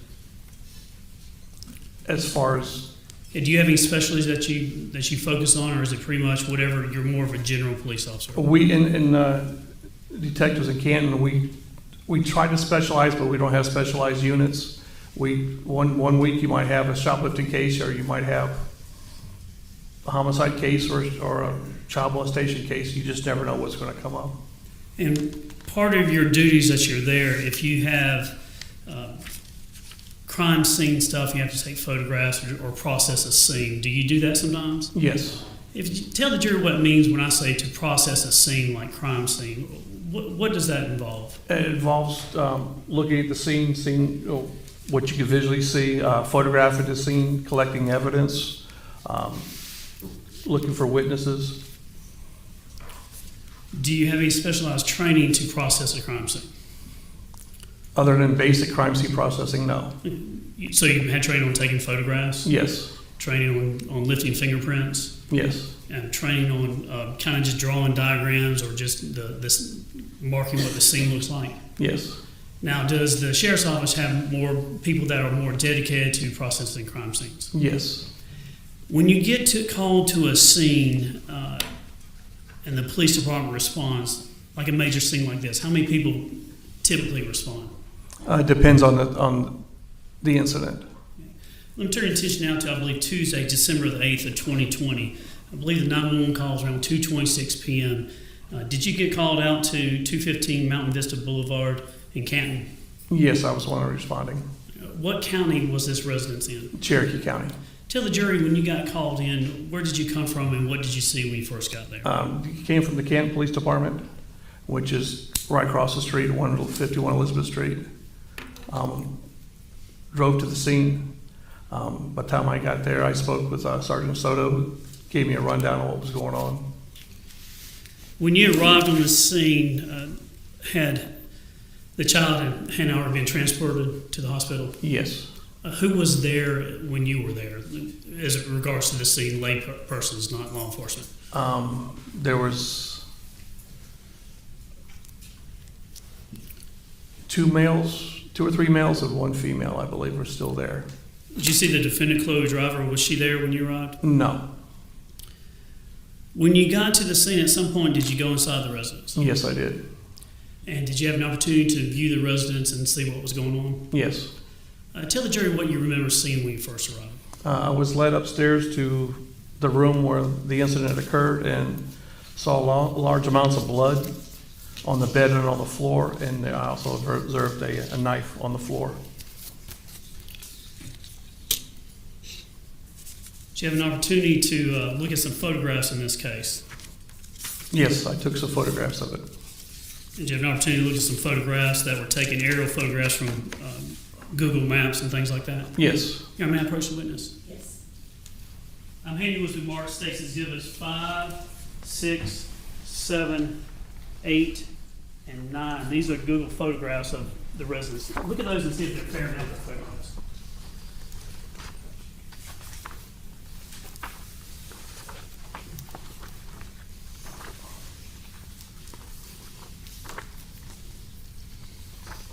They are. Just this time I tendered evidence, State's Exhibits 5 through 9. No objection. They are admitted. Judge, may I have permission to post those? Go ahead. Thank you. All right, what we're going to do is going to look at some of these. I'm just going to start with State's Exhibit 5. It should pop up on your screen here. State's 5, what are we looking at here?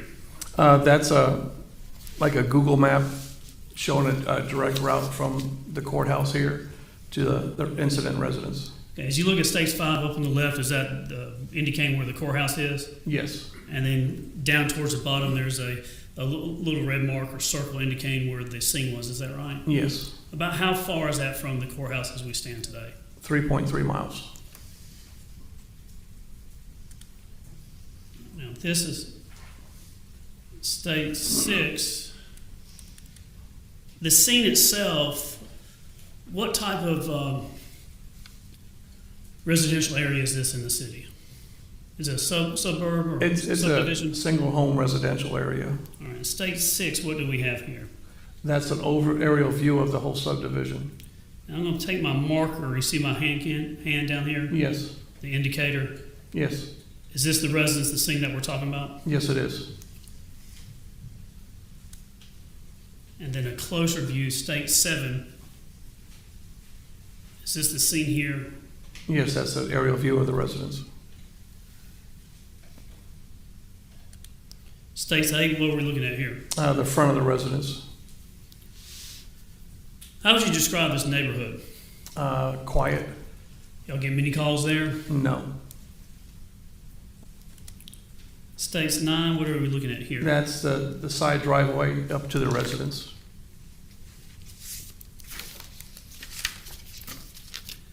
When you went in to the residence, did you go upstairs first or did you do something else? I walked inside the residence and then I was directed upstairs where it happened. And if you were to walk in this residence, if you go up the steps, am I correct that you actually take a left and go down the hallway? If you're coming through the front door, yes. I believe also through the side door to the garage. So eventually, when you get upstairs, the room that we're talking about where the death occurred is upstairs, is that right? Yes, it is. Did you have a chance to go into that room? Yes, I did. Tell the jury what you remember about the room. It was a small room. It wasn't very big, like a standard sized bedroom. There was a mattress on the floor. There was really no other furniture around, but there was large amounts of blood on the bed and on the floor, and a knife on the floor.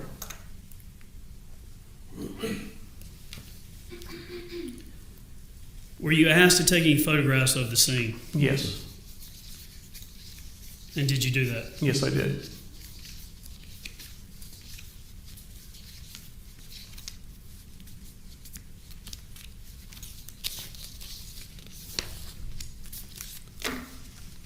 May I approach you on it?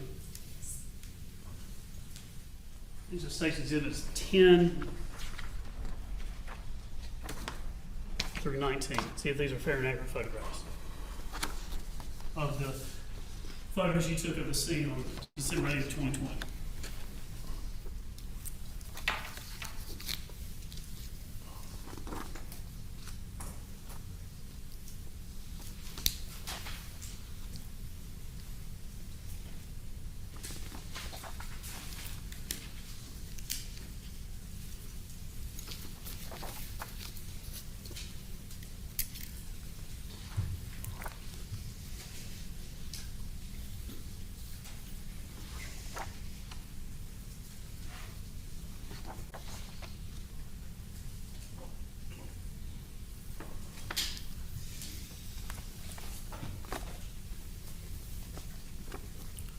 State's Exhibit 10 through 19, fair and accurate photographs of the room where the stabbing took place. Yes, it is. Just this time I tendered it was 10 through 19.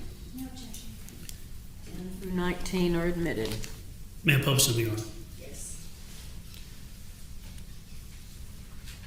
All right, this is State's 10. Tell the jury what we're looking at here. That's looking into the bedroom from the hallway. Did you know, what information did you know about what had occurred in this room before you got there? That there was a baby that was critically injured and somebody else had been injured. Did you know anything about how entry was made into this room by the people? They made forced entry. And in State's 10, you took a picture of the door frame. Why did you do that? Because it shows a break in the door frame, that somebody had to force themselves into the bedroom. State's 11, is this another picture of the door frame? Yes, it is. And what is it showing here? It's showing the forced entry and the break of the door frame. State's 12, did you take a photograph of the bottom part of the door? The piece where the doorknob goes into to secure the door shut down on the floor, just showing that the frame had been broken. State's 13, and we have a kind of a wider view of the room, is that right? Yes. And when you take photographs, do you sometimes have a method that you do, or do you go from like left to right or right to left, or do you just kind of take photographs as you see things? You do oversee it and go either left or right to left. And now, for the record, in State's 13, what do we see in this photograph here? There's a knife laying on the floor and a bunch of medical supplies, trash on the floor and blood stain. The knife, is that how when you arrived it was in the room? Yes, it is.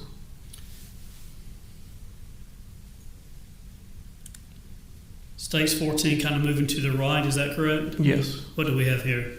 Picture of the mattress, the bed on the floor with blood. Outside of these items that you see in the room, is this how the room was when you arrived? Yes, it is. Not much else in it besides these things? Yeah, yes, sir. Did you know where anything occurred in this room? I did not. You're just taking it as it presents itself? Yes.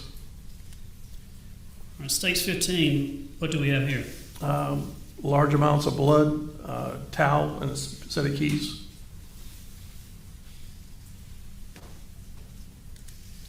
State 16? As view looking down onto the mattress with the blood and the towel. State 17, what is this one? A little bit further back view, also showing which was, I believe, was a diaper bag, also on the floor.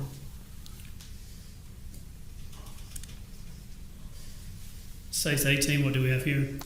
Just a different view of it, and then you also see more of the blood in front of the mattress and baby wipes. And then the last one in this section, State's 19. That's looking towards the door, towards the hallway of the room.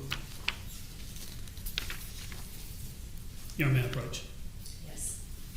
Sir, I'm going to hand you State's Exhibit 20 and 21. See, those are fair and accurate photographs of the knife that you collected or found in this case. It is. Judge, at this time, I intend to evidence State's Exhibits 20 and 21. No objection. You're admitted. Permission to publish them, Your Honor. Yes, sir. All right, let's look at State's 20.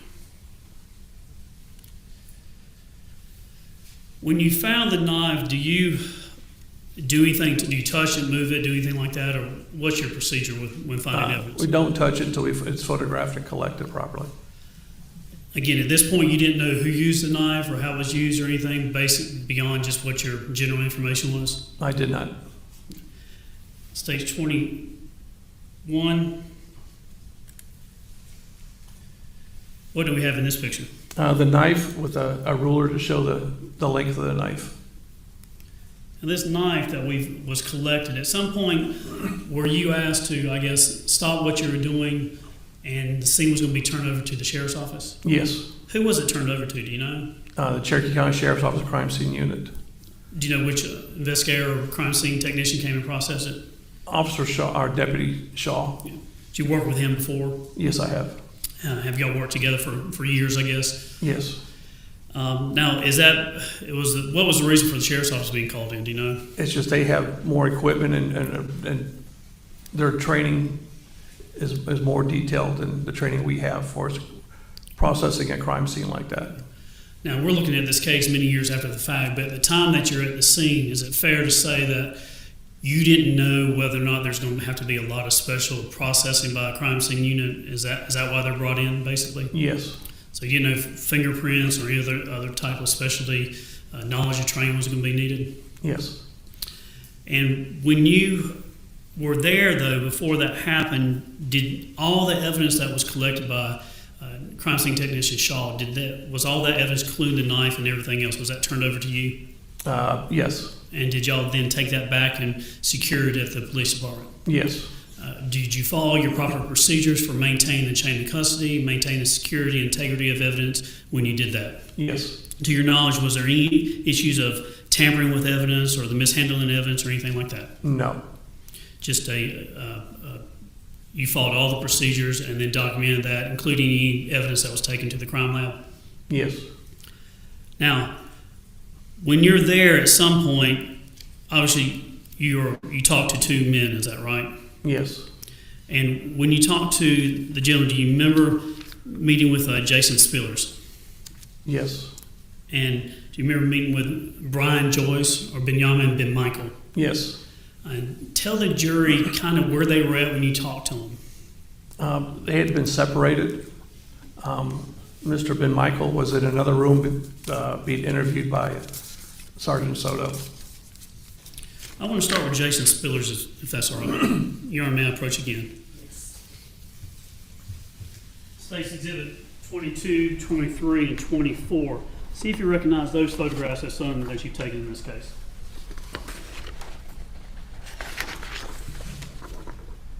They are. Are they fair enough photographs of Jason Spillers at the scene on December 8, 2020? They are. Can I tender these into evidence now? No objection. You're admitted. Permission to publish, Your Honor? Go ahead. All right, let's look at States 22. This is Jason Spillers, is that right? Yes. Why did you take this photograph? He had blood on his face and his forehead there. Now, as we look at this photograph, kind of describe, if you could, for the record, you say it's on his forehead, but where all over the forehead is it? The upper part of his forehead. Do you know how that blood got there? No, I don't.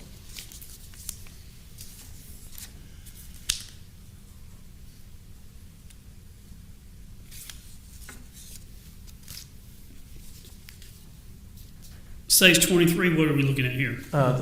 The palm side of his hands and his arms were cut with blood. Stage 24, what do we have here? It was the top side of his hands and arms with blood. Why did you take these photographs? Because of the blood all over his body, his arms.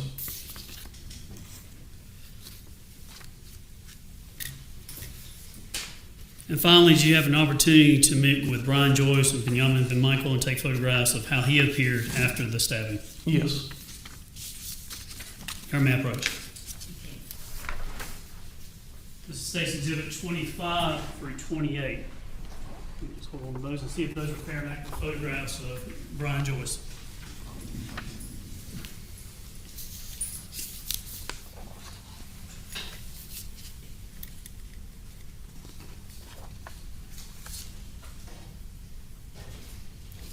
They are. Your Honor, this time I tender those in States 25 through 28 into evidence. No objection. You're admitted. And may I publish them, Your Honor? Go ahead. 25, what are we looking at here? Mr. Ben Michael, he's in the back bedroom where he was with Sergeant Soto. Now, it hasn't taken me very long to go through these photographs, but trying to show the time at the time that this occurred and how long things take. About how long were you at the scene taking pictures and things before you actually started doing these type of photographs? Maybe 10, 15 minutes. And during that time, were you able to actually see how people were emoting or how they're just how they looked and how they were presented to other people? Yes. You ever seen people in shock before? Yes, You ever seen people trying to process something that just doesn't normally happen? yes. Here's the next picture of States 26. What is this a picture of? Pictures of blood on a shirt. States 27. What do we have a picture here? Pictures on the palm of his hands and on the sleeve of his shirt. And then States Exhibit 28. What is this one? The top parts of his hands with blood and the blood on the shirt. When you talk to Jason Spillers, the first person we have photographs of, what was his demeanor like? He was kind of shook and not, still trying to process everything. Did it appear that whether or not he was in shock? He might have been, I can't say for certain. Part of your job when there's a death scene, as in this case, have you ever had to notify, for example, a father that his child had died? Yes, Did you have to do that in this case? yes. Tell the jury, if you would, when you notified Benjamin and Michael, Brian Joyce, that Hannah had died, how did he respond?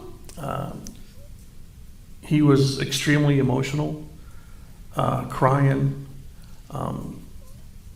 Had to sit down on the edge of the bed and just sobbing. And I try to ask for somebody that we can contact for him or not.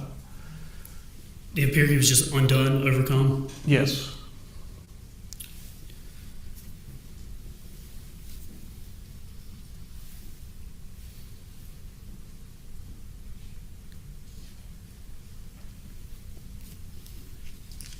Judge Matt Price just put some evidence up.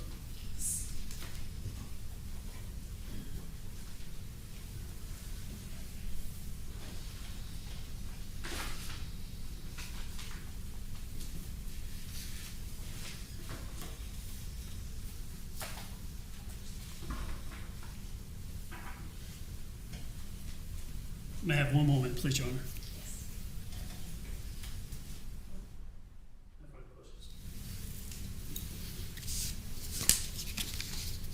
All right, thank you. Cross-examination, Mr. Hathaway. I have no questions of this witness, thank you. All right. Any reason to keep the witness? No, Your Honor. You can be excused. Thank you, sir. All right, call your next witness, please. Chris Shaw.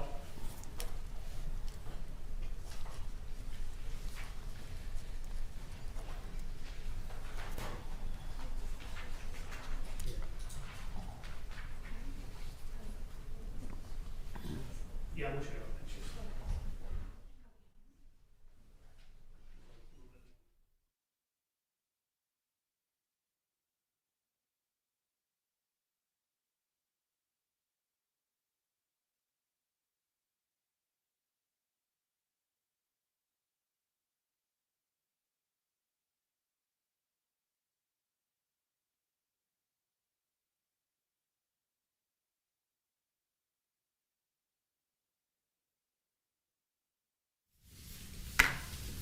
Raise your right hand.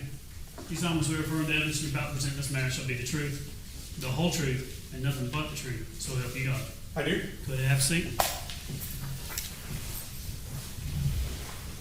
State your name for the record, if you would, please. Christopher Shaw. Where do you work? I currently work for the Cherokee County School District Police Department. What do you do there? I'm the SRO assigned to Cherokee High School. What is SRO? I'm the school resource officer. Do you enjoy that? I do. What all schools do you work at? Just Cherokee High School. About how many students are there now? Last check was 2,800. Now, how long have you been doing that? I'm in my third school year. Before you did that, did you work anywhere else? I did. I worked for the Cherokee Sheriff's Office. What year, are you a post-certified peace officer in the state of Georgia? I am. And what year did you go to the academy? 2003. Where'd you go? North Central Law Enforcement Academy. How long was that? 411 hours.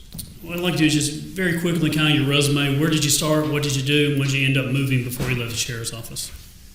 In 2003, I was a police officer with the City of Holly Springs. I was there for just shy of a year when I went to the Woodstock Police Department. There I was assigned to uniform patrol, and then eventually became a canine officer with them. In 2007, an opportunity arose for me to go to the Cherokee Sheriff's Office, where I spent a short time in uniform patrol of the Waleska Precinct and the Bridge Mill 6th Precinct before being assigned to the Violent Crimes Unit in 2008. In 2009, that unit was dissolved and merged with CID, and so in 2009, I became part of the Criminal Investigations Division, assigned to Evening Watch in the DV unit, and from there, continued my journey where I was assigned to crimes against children, and then back to major cases for a little bit before eventually winding up in the Intel unit, where I oversaw the formation and running of the crime scene unit, and then eventually rolled into managing our digital forensics unit, our whole forensics unit as a whole for the Cherokee Sheriff's Office. I left there in 2022 as a sergeant. I want to turn your attention to Tuesday, December 8th of 2020. Obviously, you know why you're here today to talk about that day. Yes, sir. If I can just kind of pinpoint that date, at that time in history, what was the Sheriff's Office like when it came to crime scene unit, crime scene technicians? How many we have? What kind of people were in that? We had 2 full-time, myself and my lieutenant, and then we had several part-time officers and civilian crime scene investigators who all took on-call rotations, but it was primarily my sole job. In 2020, how much bigger was the Sheriff's Office compared to the Canton Police Department when it came to just human resources? We were significantly larger. Just our Criminal Investigation Division was 3/4 of their whole department at the time, so we could bring to bear a lot of resources. And is the Sheriff's Office at that time a professional organization? Yes, we were both state and national certified. In bigger agencies like the Sheriff's Office in Cherokee County in 2020, at that time, was there specialization for certain skills and talents that officers, investigators, and detectives had? At that time, for us, we could specialize. So in 2010, I began my crime scene journey at the state level and getting my state certification. In 2015, I was afforded the opportunity to attend the National Forensics Academy, where I graduated with session 39 from the National Forensics Academy. So that's our ultimate goal in crime scene. We get to train with other crime scene investigators from all over the country, and sometimes we get to train with them from all over the world. And so in 2015, after my graduation from there, we continued our training and bringing that large network of resources that we have to bear in our small little pond of Cherokee County. Now, I know we're retrospect, looking backwards 4 years later after the crime occurred, but in the beginning when you go to a crime scene and you're called in, do you know what all tools and things you have to use to process a scene? No, I usually figure that out once I get there. And can a scene be a simple scene where it doesn't take much, you can just take photographs, to a very complex scene where you're looking for DNA and other evidence? Absolutely. Have you worked all different types of scenes? I have. And when you went to this scene, were you asked to help out the police department at the scene? I was. And what did you do here in this scene specifically? So the initial call was to respond to the address there at Mountain Vista Boulevard. However, I was deviated to the hospital first, where I was asked to photograph and document the injuries on the victim child, and then from there respond back to the scene to assist the Canton Police Department and their Detectives Bureau with processing the scene inside this single-family residence. So the first place you went to, heading to the actual crime scene, but then you actually ended up going to the hospital? Yes, sir. Did you go north side? I did. And was that because you had to go there and process the crime scene of the child herself? Yes. And that's Hannah Nicole? Yes. When you got to the hospital, just tell the jury what you saw. So when I arrived in the emergency department, I was met with Sergeant Cromer, who was the Canton police officer there, and with the Deputy Coroner Sally Sims. I was brought into the trauma room where I was presented with a 13-month-old white female covered with emergency room style blankets. Obviously, lots of evidence of medical intervention was present on the victim child. Got a very brief overview of presentment at the hospital, and then began documenting the decedent's condition as it was when I arrived in the emergency room. We do that through photography. In this case, we use digital imaging, digital photography. So I began just taking overall photographs of the victim child. From there, we start to remove layers, i.e. we take the blankets back, more pictures, continue to document all angles of the victim. From there, we go into close-up photography of any injuries or defects present on the decedent. In this case, there were several present in the neck area of the victim child. Once all that photography was done, knowing that the decedent is going to go to the Georgia Bureau of Investigation, to the crime lab for autopsy, that concludes my interaction with the decedent, so as not to disturb anything that the crime lab's going to do in their formal setting through autopsy. And so from there, I was released from the hospital to go back to the scene to start that part of our crime scene processing. When you went to the hospital and little Hannah was there, were there many people around her, or was she by herself? She was by herself. Well, excuse me. Deputy Coroner Sally Sims was present, myself, and little Hannah. Did you arrive after all the life-saving attempts had been done? I did. Judge, this time, man, first witness. Yes. This states exhibits 29 through 35. See if those are fair and accurate photographs of Hannah as she was at the hospital.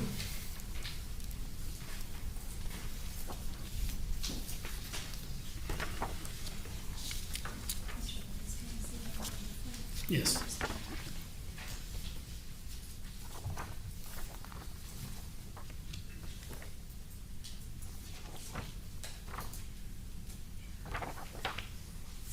They are. Here, may I approach again? Yes.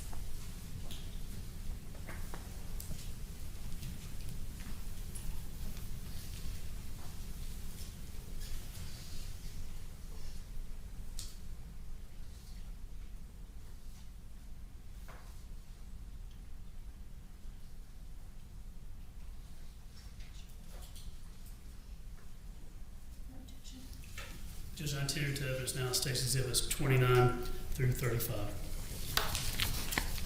You said no objection? All right, they're admitted. May I publish them, Your Honor? Yes.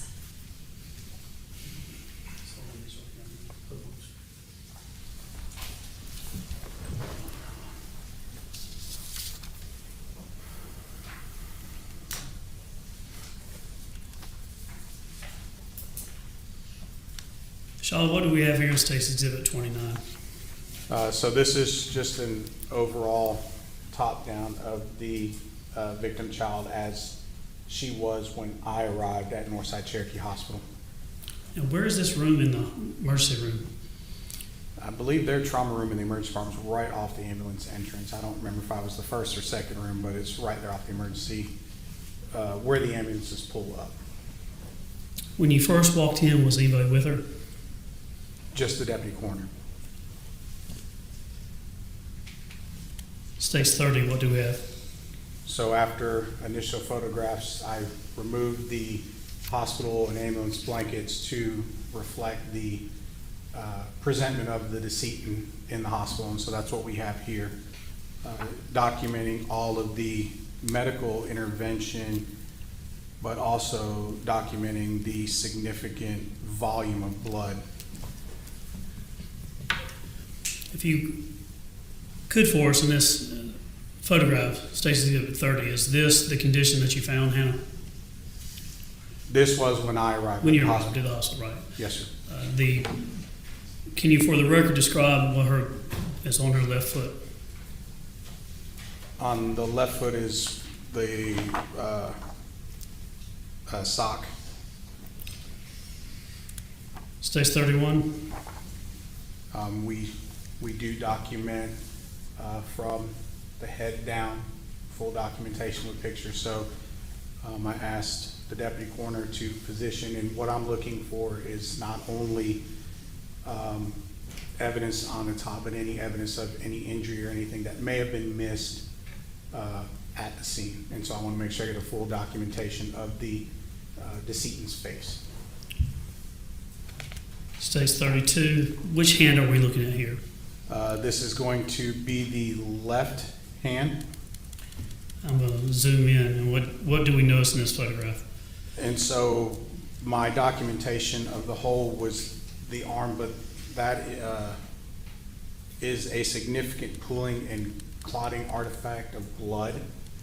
Also, the amount of saturation and layering in the clothing item that was removed. States 33. Is this the right hand here?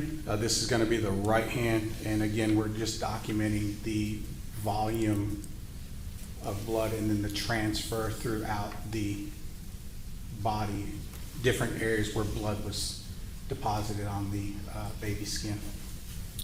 States 34.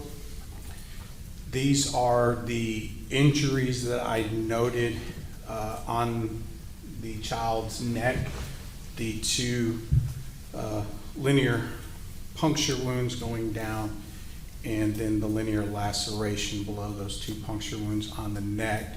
And I've asked the deputy coroner to reflect the neck back to show them in a natural state. They're not stretched, but as the head would lie with hand, so as to document those injuries.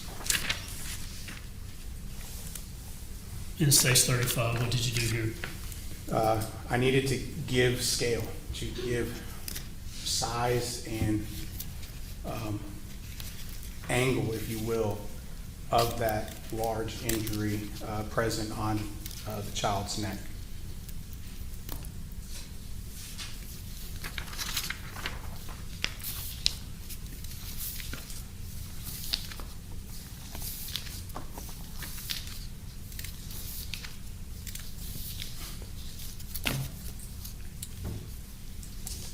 How long were you at the hospital with Hannah?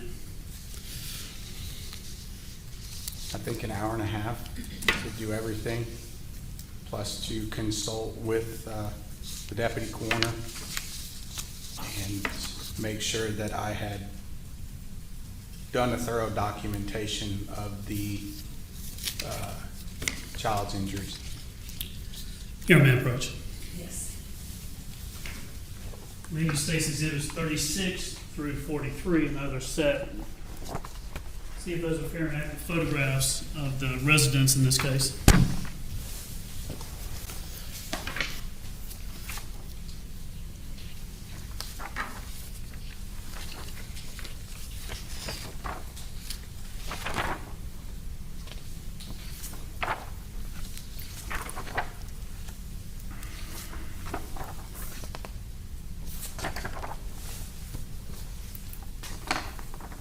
Yes, sir.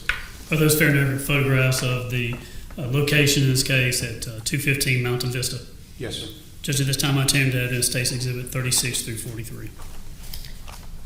Any objection? All right. 36 through, I'm sorry, 43, Your Honor. 43 are admitted. Now published, Your Honor. Go ahead. Charlotte, let's look at this. So about, I guess you got there, it's dark, it's later. By the time the search warrant got there, we were able to read it. Yes, it had turned dark. Now, a search warrant is a legal authority gives you to go in and search a place, is that right? Yes, sir. I mean, nobody was giving you a problem not to search the house, though, is that correct? Correct. And why do y'all normally just go ahead and get a search warrant?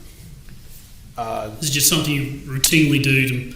We do it in case we need to perform functions that may potentially damage a residence. If I have to remove items from a residence, if I have to start cutting into walls, remove carpet, remove large items from a residence, I want to make sure that I have a legal document. I also want to make sure that I'm staying within the scope of my legal document as a crime scene investigator. So we do it as a matter of work to ensure that we're doing the right thing for that specific scene and we're in our correct zone. About how long did it take you to process the scene here? Do you remember? I know we were there for several hours. Would you consider this, and I'm not taking anything away from the case in any means, but when it comes to the complication of the tools and things that you had to use in this case, did you have to do anything, any specialization like remove carpeting or take DNA or do any type of laser work or anything like that in this case? Or was this more of a, it is what it is when you walk in the room, you see it? With this particular scene, once we got to where the incident occurred, it was a pretty clear-cut scene. It was very contained to a single room. It was photographs, measurements, documentation. This is stage 36. What are we looking at here? This is the exterior front of the residence. We're just giving ourselves location, walking you, ladies and gentlemen, into the residence. Stage 37, what is this a photograph of? Again, this is just another angle of the residence showing the driveway and where it leads to in this particular house. So it's a side entrance, drive under garage.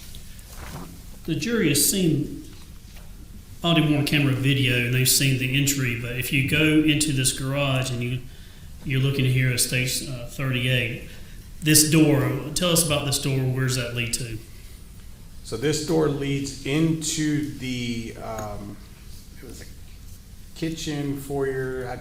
It's a very strange layout. It's a narrow hall.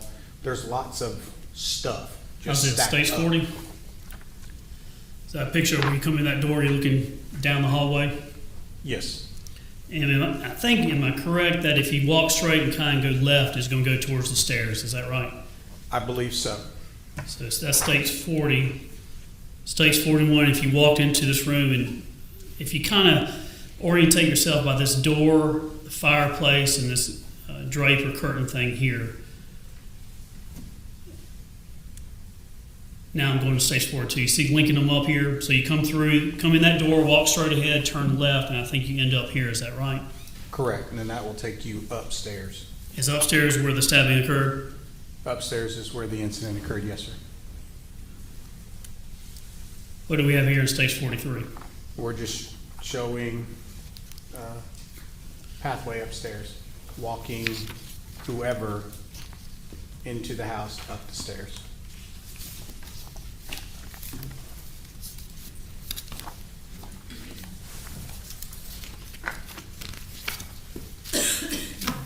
Your man approach.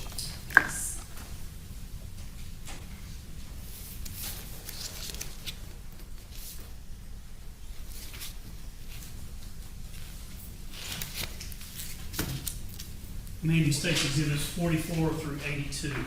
Look at those and make sure they're fair and accurate photographs that you took in this case. 44 through 82.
They are, sir.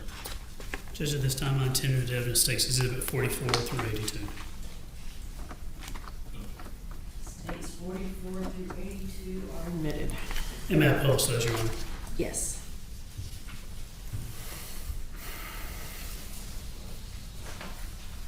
States 44, what are we looking at here?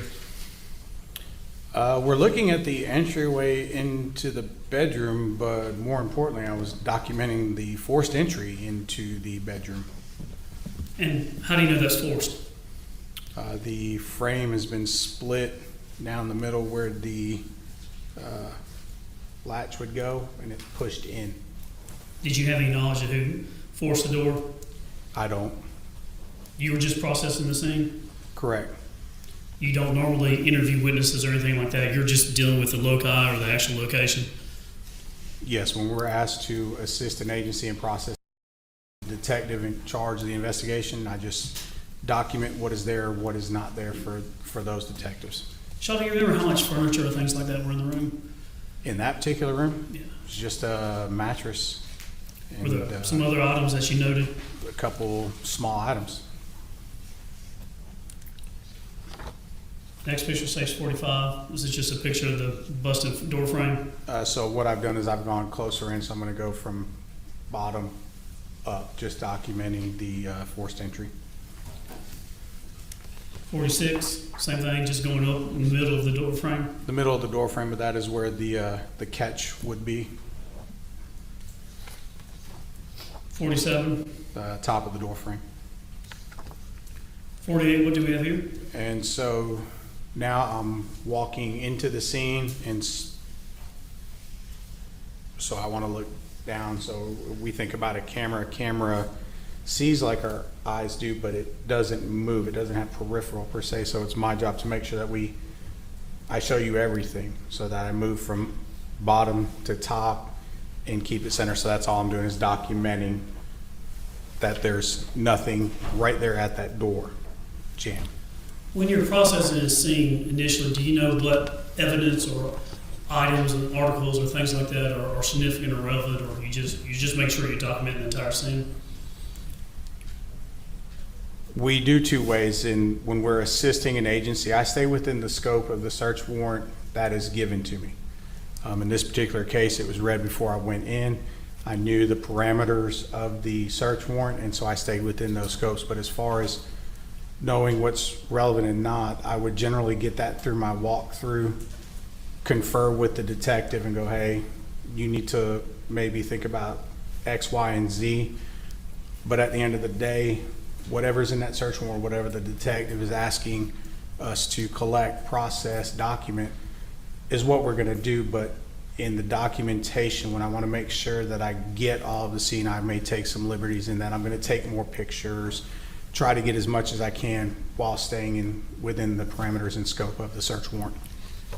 Could you explain to the jury how oftentimes we just talk about a crime scene, but a crime scene could be a scene as in a place, but it could also be people involved, whether it's the suspect or the victim, or could there be multiple crime scenes? In this case, there were two crime scenes. So the victim child was the first scene, because that decedent has evidence on it, around it, near it, or sometimes in them, depending on the mechanism used. And then there's a physical location where the crime may have occurred. So in this instance, we have the residence, but then we go upstairs to this particular bedroom and we find our scene. This is where we believe, based on the evidence and the presentment of that room, where this crime occurred. And so we have those two scenes. Have you ever worked a knifing or a stabbing case where two people are involved and you're trying to figure out who's the primary aggressor? Yes, we actually did one several years ago where we reconstructed it and ended up reversing, and it was determined to be an act of self-defense. Responded, and it was a stabbing. Lots of blood, documentation. There were actually 3 scenes involved in that one. The residence in 2 areas of the street where the fight continued. And so... So do you look for evidence of blood being spilled and where it's spilled, is that significant? It can be, it's gonna show me movement, and depending on where it falls and the type of blood that it is, can give me more clues. Do you look for injuries on the people involved? Yes. Do you have to also know like who's involved in the relationship and the size and things like that? Not necessarily when I'm doing my initial investigation, because I want to know what the scene is telling me, in that if I have blood, and I do this because I was a detective for so long, I don't want to engage my detective brain to force me to a conclusion. I want to stay impartial and let that scene talk to me. So when I see large volumes of blood, I'm going to note them, and then from there, once I've had an opportunity to take in that scene, then I can start looking at individual patterns and stains to make a determination of what kind of pattern or stain they are, and then from there, decide if they're going to give me information. States 49, as we walk into the room a little bit more, what do we see here? This was our first presentment. We noted a small knife just lying in the floor, and so we took note of that. States 50, what do we have here? And so all I've done is turn my body with my camera to capture more of the room. So now we're seeing an overall of the room, but now we have relation of the knife. I start to see our presentment of, there's a volume of blood on the floor. We see evidence of medical intervention, and we start to kind of get our boundaries for this particular bedroom. 51, just still going to the right, is that correct? Yes. 52, what do we have here? So here I am inside the corner now, and I am along the right wall. So we have a mattress on the floor covered in a sheet, a large volume of blood with some transfers that would show movement on that sheet in this bedroom. States 53, what do we have here? And so now from my position in the room, I'm coming back to our left as I stand in the bedroom.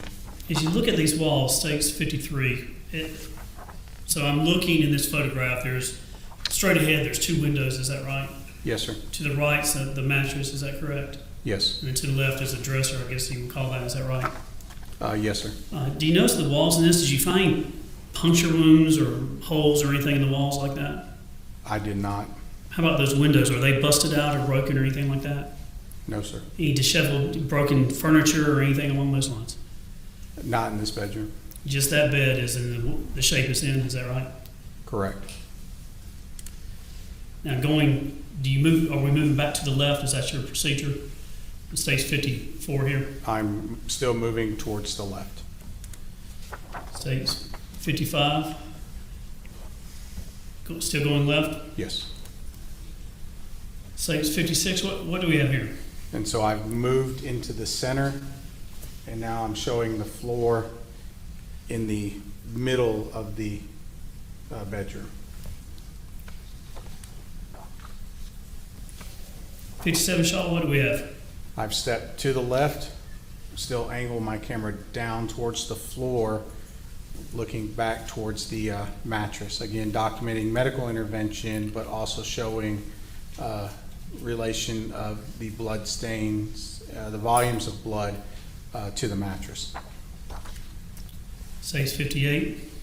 Again, just another shot where I'm trying to encompass more of the room in relation to everything on the floor. 59, what is this?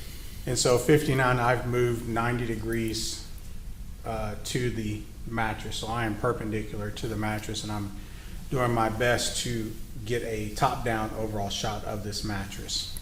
Is it accurate that when you arrived, there was no persons involved in this still on scene? There was no one in this area when I arrived. When you see this process in the scene, what does this tell you based on your training experience? When it comes to where the location of the blood or the amount of blood? Just that there was a significant bloodletting event right here.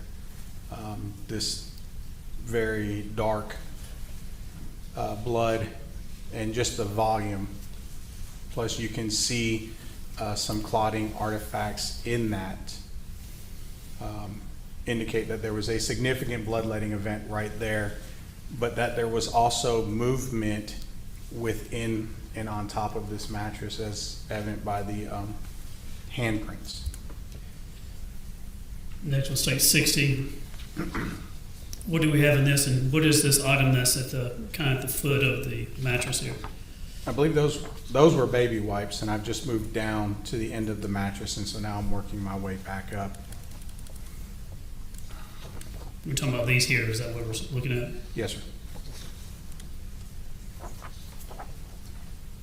61, just kind of stepping back, is that what you're doing, 62? And so in 62, all I've done is I want to show relation to the volume, the stain here on the carpet as it relates to the mattress. If I can go back to 61, do you see, in State's Exhibit 61, are there two pooling areas of blood, one on the bed and then one on the floor by the baby wipes? There are two separate patterns, yes. Okay, so what I'm talking about is this one here on the floor in front of the baby wipes, is that right? Yes, that's one area. And for the record, which is the predominant or has more blood, the one on the mattress or the one on the floor? That is, Which stain is bigger? because it's absorbed, the one on the mattress is bigger than the one on the floor.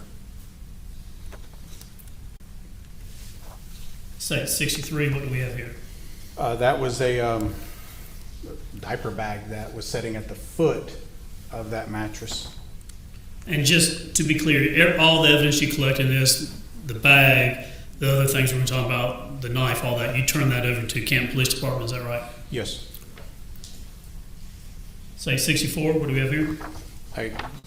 Just what we call a medium range shot. So I'm showing the relationship of the mattress to the diaper bag and the sippy cup, just kind of cleaning that up. State 65. We're top down over that diaper bag.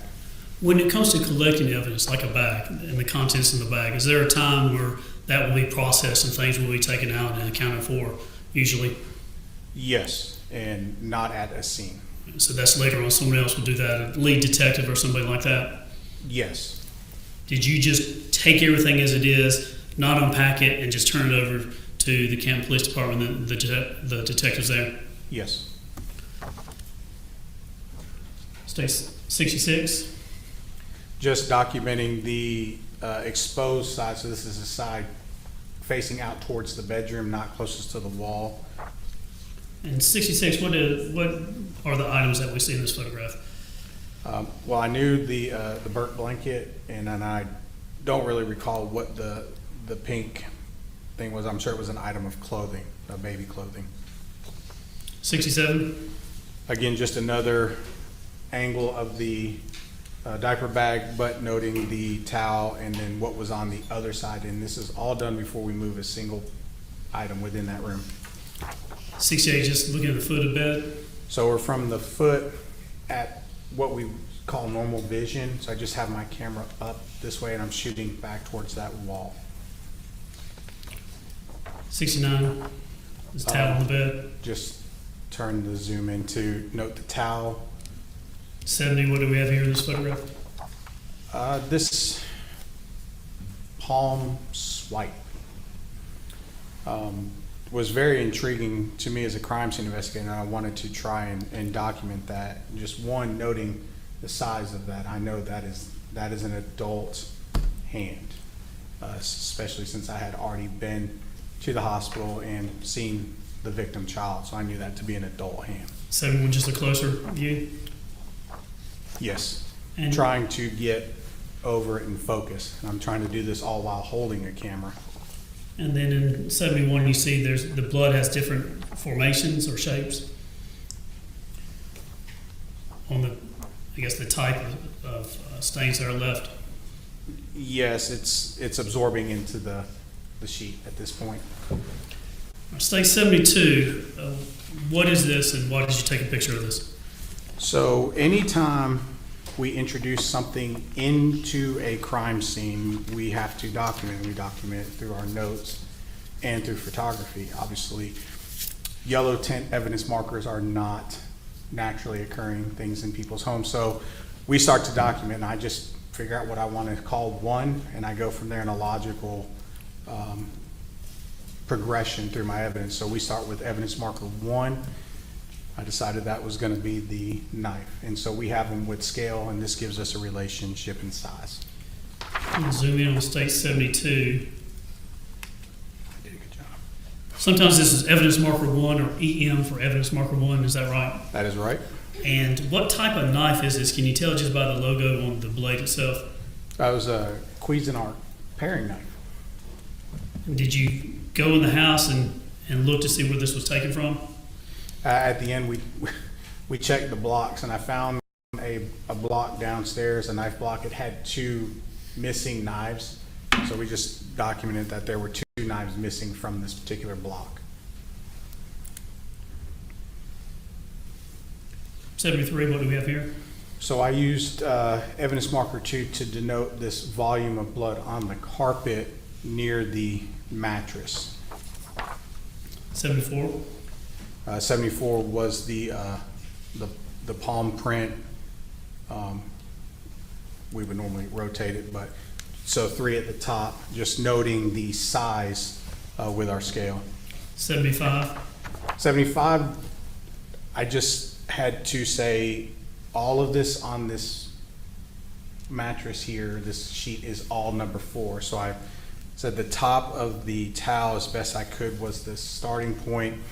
I laid a scale to show length and size and just called this 4.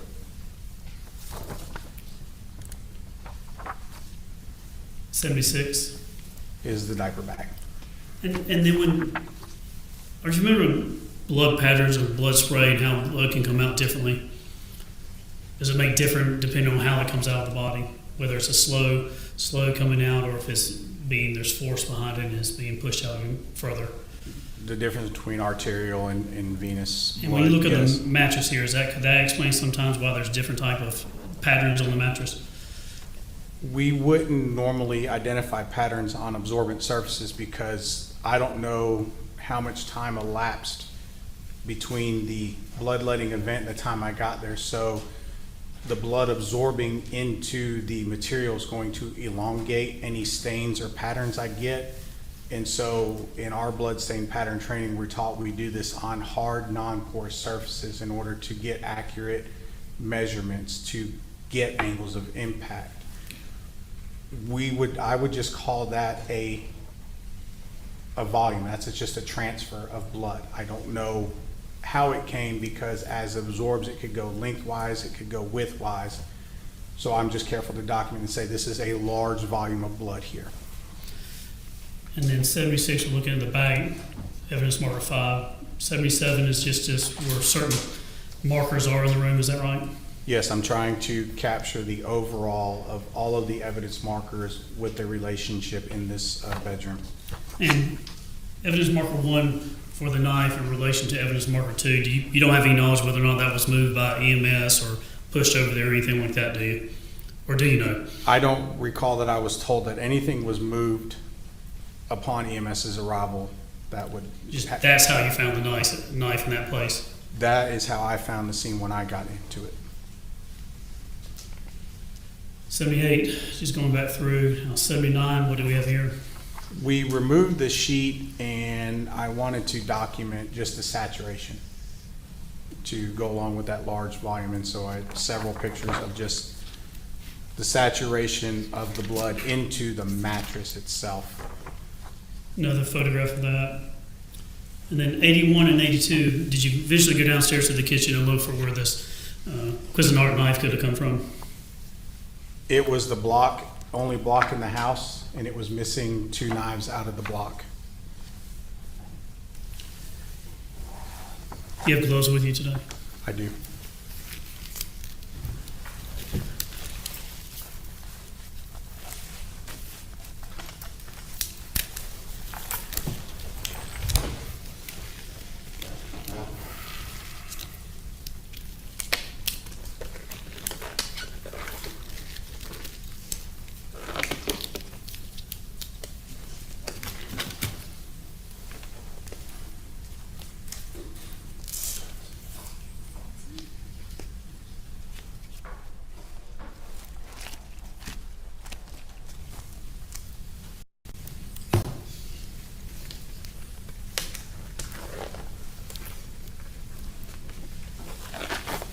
Take your time. These things are tough to get on sometimes.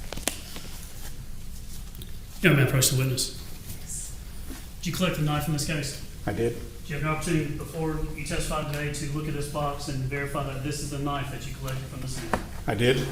Go ahead and double check, make sure State's Exhibit 83 is the knife collected in this scene.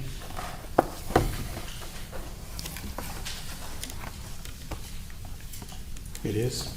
You know, this time I attended evidence State's Exhibit 83. Is it in the same or substantial similar conditions when you collect it, except for the protection and everything else in the box that marks the collecting of it? Yes. Judge, I tendered evidence State's 83. State's 83 is admitted. Judge, may we publish that in a traditional manner? I don't want to take it out of the box if that's all right. If you could just stand and just display it before the jury. Yes, you can step down. Thank you, sir. Thank you, Your Honor. All right, sir, if you would just get in front of the jury, don't say anything to them, and just hold it up so they can see it, then I'm going to ask you some questions about it. You just walk down the line if you would.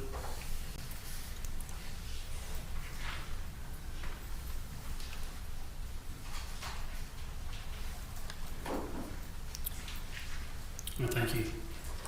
If you just take it up there with you, I'm going to ask you some questions.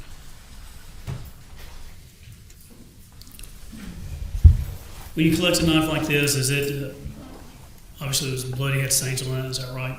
Yes. And then once you collect it, can it be processed or sent to the GBI lab sometimes to see if there's any fingerprints or other evidence in that? That is correct. And oftentimes fingerprints and things like that is to determine who held it or who used it, is that right? Yes. And is it in the shape that's in the box? Is that y'all don't try to clean it, change it, do anything with it? It's just it is in the shape that was found from the scene. Is that right? Yes. And then do you secure it? I'm sorry? Do y'all secure it and make sure it's properly packaged? Yes. And do you know about how long the blade is, or do you have an estimation about how long the blade is? I believe it was less than, right at 3 inches. It wasn't very big. Okay. And it was a knife with a set, is that right? As best as we could tell, looking at that particular block, I believed it to have come from that block downstairs. As you look at the knife today, is the blade open? It's not covered with anything? Correct, the blade is It's open. a serrated blade with a sharp blade on it, or appears to be. It's non-serrated. Non-serrated, but I guess a fine blade, if you would. Yes. If you go ahead and just package that back and close it for us, please.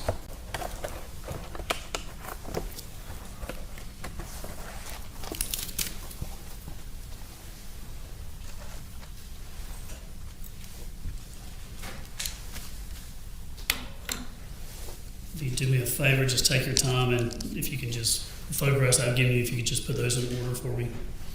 They are. Okay. Judge Manfroach. Yes.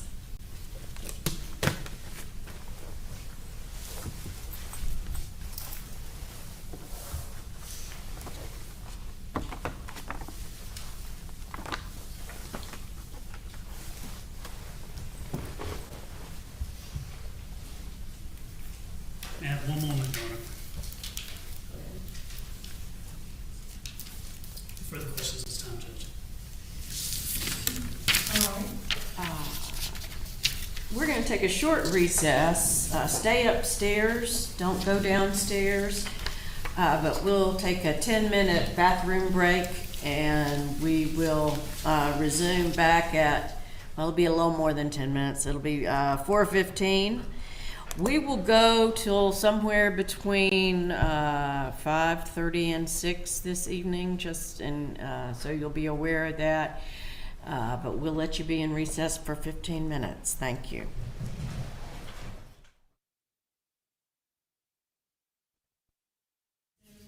Mr. Kessler? Officer Shaw, good afternoon. Just have a few questions for you. Yes, sir. Your job now, you've held different jobs throughout your career, as you testified to earlier, correct? Yes, sir. Detective at one point investigating cases such as this. Yes, sir. Many years ago, is that right? Yes, sir. Your job now, however, is to basically to document a scene as you find it and to set the evidence as you see it for purposes of a criminal case, courtroom. In this particular case, yes, sir. Yeah. And primarily what you did in this case was photographs of the injuries that you saw with Hannah at the hospital and photographs at the crime scene at the house. Is that right?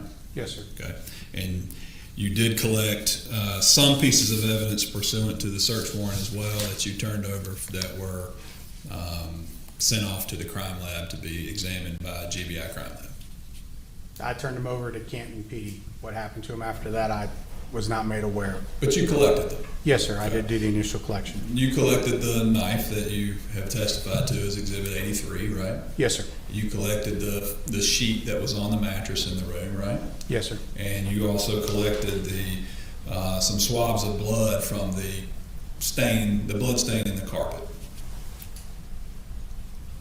I would have to look at my evidence control record, but if it's listed in there, then I collected them. Okay. Let me, may I approach, Judge? Yes. Officer Shaw, I'm going to approach with a document that I was provided in this case. Can you look at that and identify what that is? Yes, this is the inventory that we left with the search warrant. Okay. And it does list on that document you and Lieutenant Ballard. Is that fair? Yes, sir. Is it possible that Lieutenant Ballard took the swabs of the carpet, blood stain on the carpet? No, one of us collected them. Okay. But do you recall doing that yourself? I don't at this point, no, sir. Okay. But it's fair to say that those are the three items that, pursuant to the search warrant that you took, you, and I don't mean you individually, but you and law enforcement took from the home that were turned over to the Canton Police Department in their investigation. Yes, sir. Okay. When you turned those over to Canton, you didn't have any say-so with Canton Police as far as the nature of what they did with them. Is that right? Correct. Do you know who the lead detective was in this case? I believe it was Detective Cruz. Do you recall how many conversations that you had with her about this case? Or did you have any? I did not have any, no, sir. Okay. So you didn't have any instructions or directions to her about any of the items of evidence that you seized from the home? Correct. Okay. You took photographs of a couple of handprints on the sheet in the room, is that right? Yes. And you found those handprints to be important from a documenting perspective because it showed some signs to you that there was movement in the room. Yes. Right? That was your testimony. Yes, sir. Do you know how many people were in the room before law enforcement arrived? I do not. You were not aware of that when you were documenting the scene at all? Correct. Okay. Were you aware where, for example, Hannah, the child, was in the room and where Chloe was in the room when law enforcement arrived? No, sir. Okay.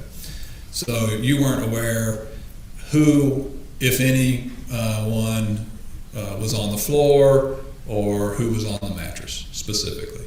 Correct. So you're not clear when you're documenting that scene whose blood that is that you're photographing, right?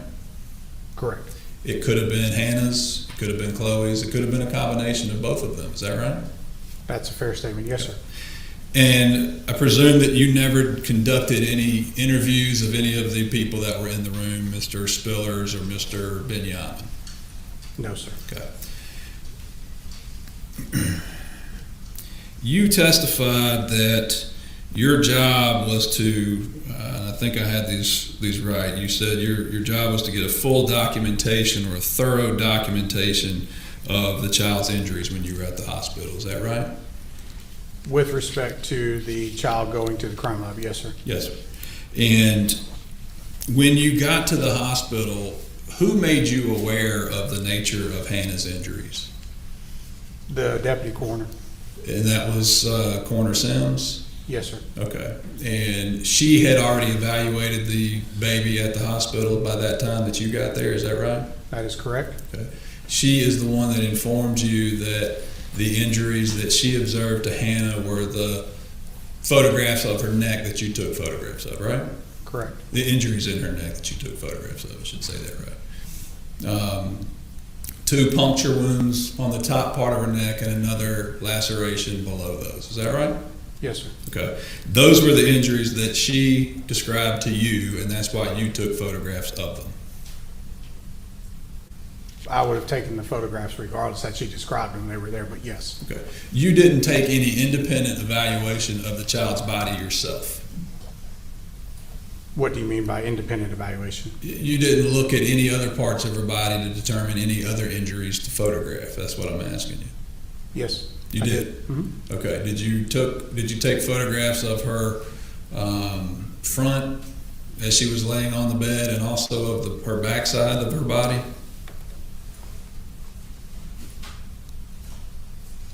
I'd have to look back through all my pictures, but that's what we do when we document a decedent in the hospital, or anywhere for that matter. So we take pictures of all. Okay. You recall writing a police report in this case too, is that right? Yes, sir. And have you reviewed that police report before you testified today? Yes, sir. And you noted in that report the 3 puncture wounds on the neck. Is that fair? That's fair. You recall saying in that report that these were the only visible injuries on the victim that you observed? That I observed, yes. Okay. And no one else at the hospital, ER staff, coroner Sims ever described or identified to you any other injuries that you would have taken pictures of? Is that fair? Yes.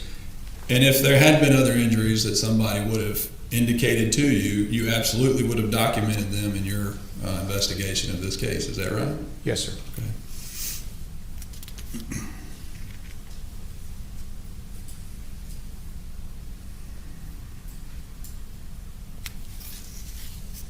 One second, Judge. I think that may be all my questions.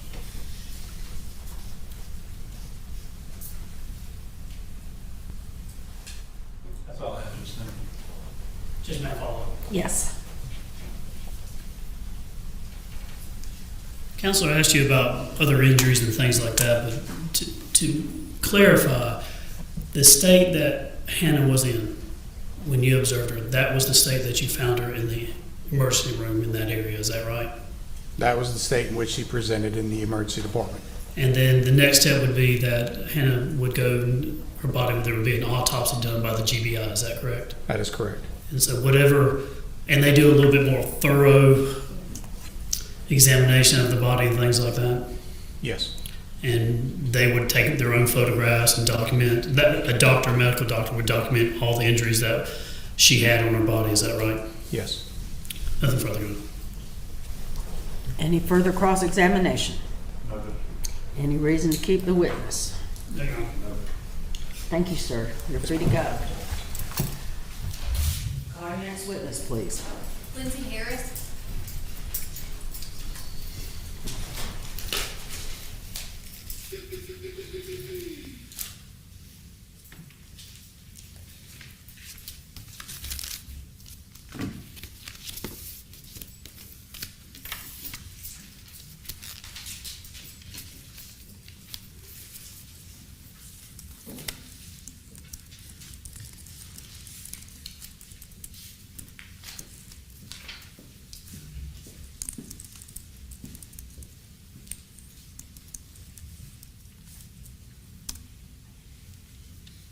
One moment, hang on. All right, can you raise your right hand? Do you solemnly swear or affirm the testimony you shall give will be the truth, the whole truth, and nothing but the truth, so help you God? I do. Can I have a seat? Can you state your name? Lindsay Harris. All right, and Ms. Harris, how are you employed?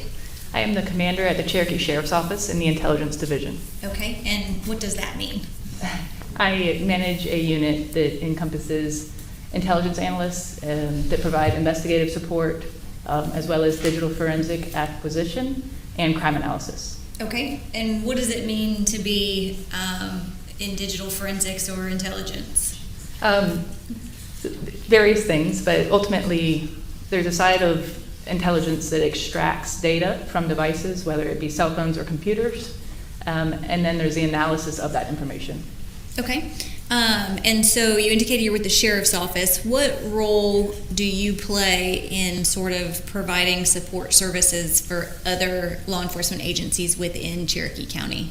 So in particular, digital forensics, the tools we use are very expensive. So we purchase them at the sheriff's office, and we often assist other agencies that may not have the personnel or the equipment to do so in extracting devices. Okay. And when you say extracting devices, what typically are you talking about? So yeah, the term extracting is simply you take a phone, for instance, and you plug it to a piece of technology, and you follow some prompts, and it extracts the contents of the device. Okay. And can you tell the jury a little bit about your background and training that sort of allows you to perform the functions that you perform? Sure.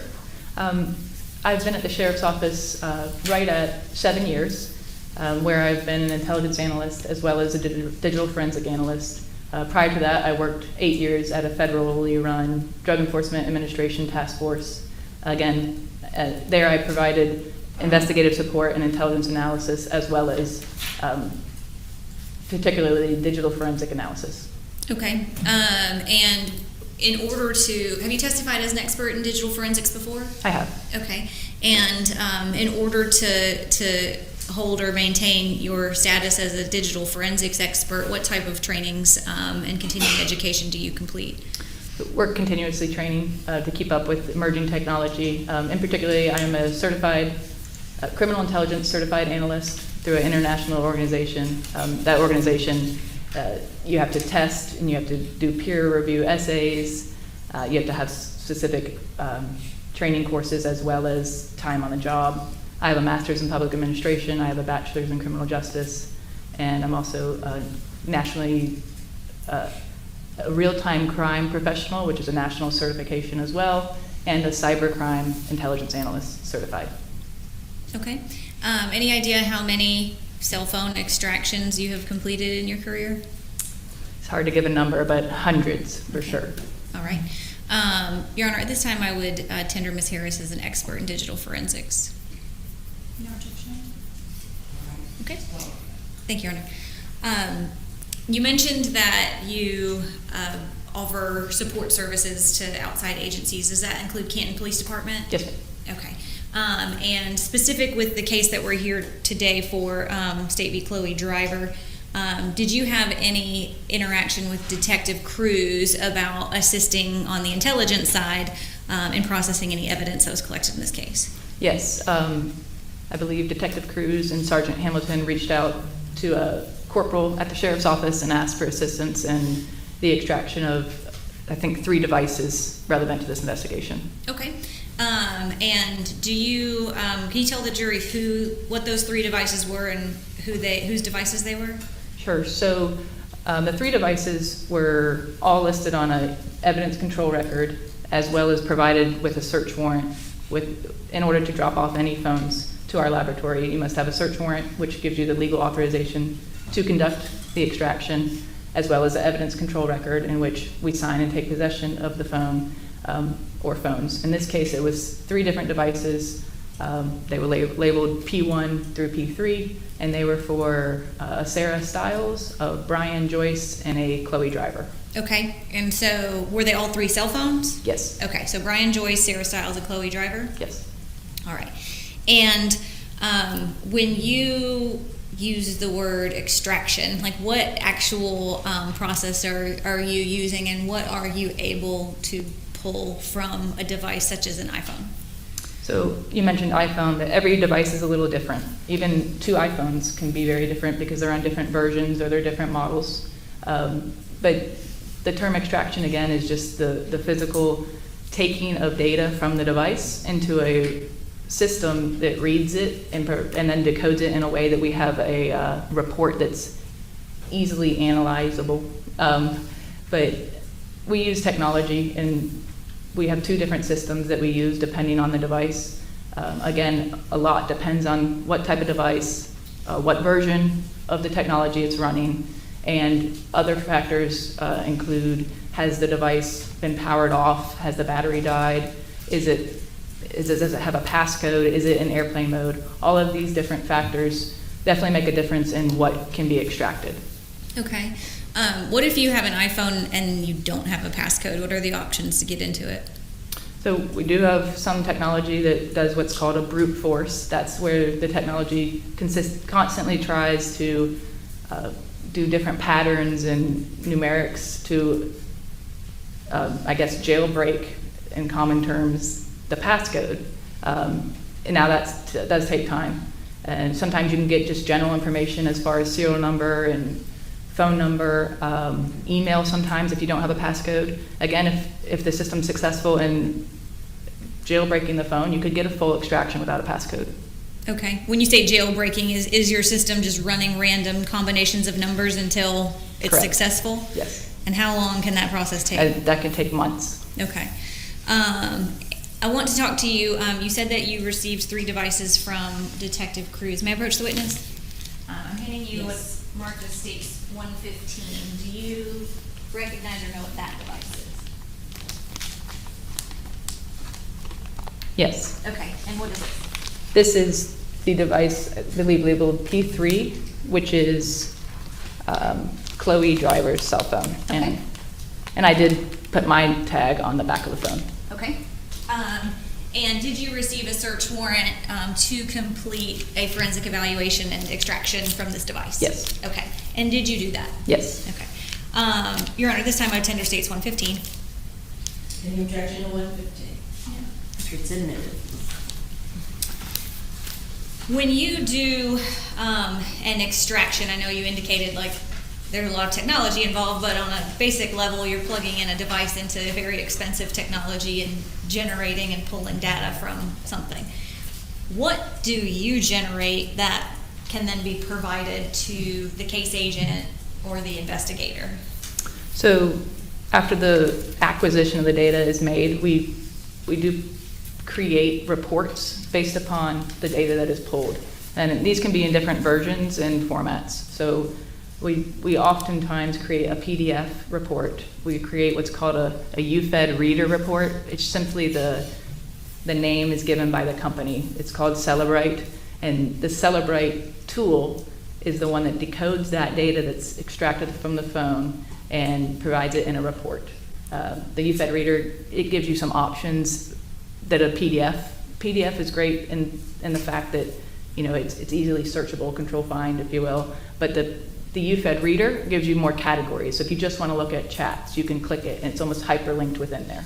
Okay, so when you're looking at something through the reader, is the UFED reader almost like an application that you can navigate through the phone data? Correct, and Okay. it's similar to a PDF, it's got hyperlinks again. And the data is the same in both reports. You cannot manipulate the data at all. You can just sort of focus your efforts a little bit better. Okay, so that kind of leads me into my next question. You said once you extract that information and provide it to the case agent, like whether through the UFED reader or the PDF, can that data be manipulated or modified in any way? No, the actual data cannot. Okay, and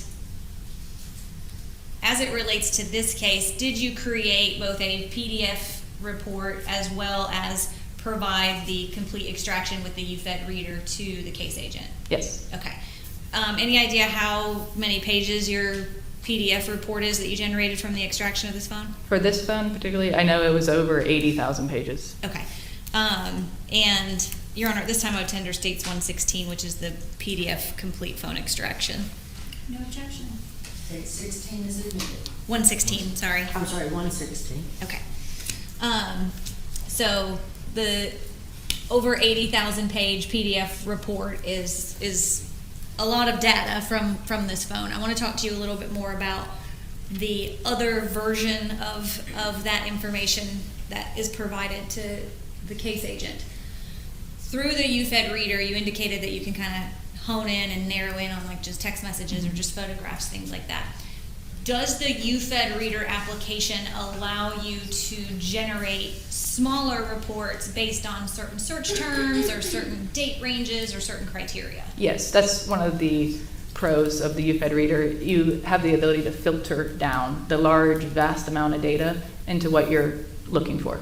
Okay, so in the UFED reader, if somebody wanted to look at all of the data that you extracted from the phone and just put in the search term kill, would it generate a report of all the times the search term kill was found in the phone? That's correct. Okay.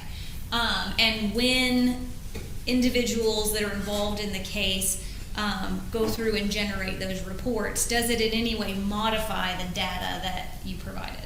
No, it cannot modify it. It just, again, concentrates, isolates the data into a separate report. Okay.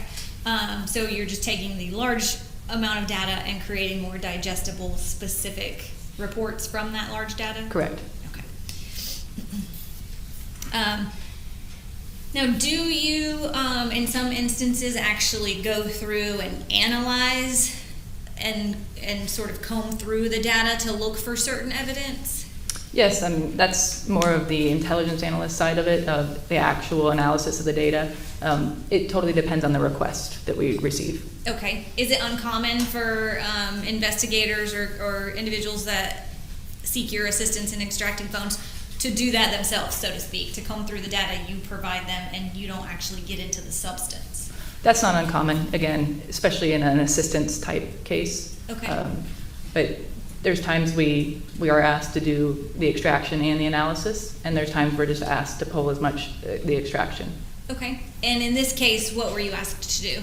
This was just an extraction request. Okay. So you extracted it, you provided all the data and the UFED reader to the case agent, and did that conclude your involvement? Yes. Okay.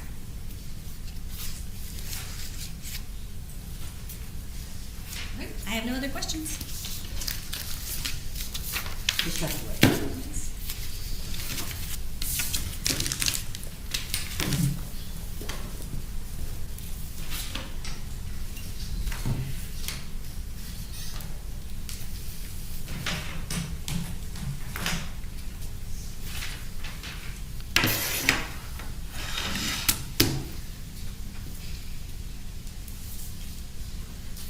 Good afternoon. Hi. You also did extractions on the two other phones in this case, correct? Yes. All right, and one of them belonged to the Benjamin Ben Michael? I had it as Brian Joyce. Okay, and were you told that he goes by both potential names, or? I wasn't told very many specifics about the case. All right, do you remember what kind of phone that was? I have it in my notes here on my report. You're asking specifically about Joyce? Yes, ma'am. Yes, that was a Samsung device. Okay, and you generated a Cellbrite report based on that extraction as well? Yes. And do you recall approximately how many pages that report ended up being? I do not know. If I said somewhere in the nature of 8,000 pages, would that be refresh your recollection?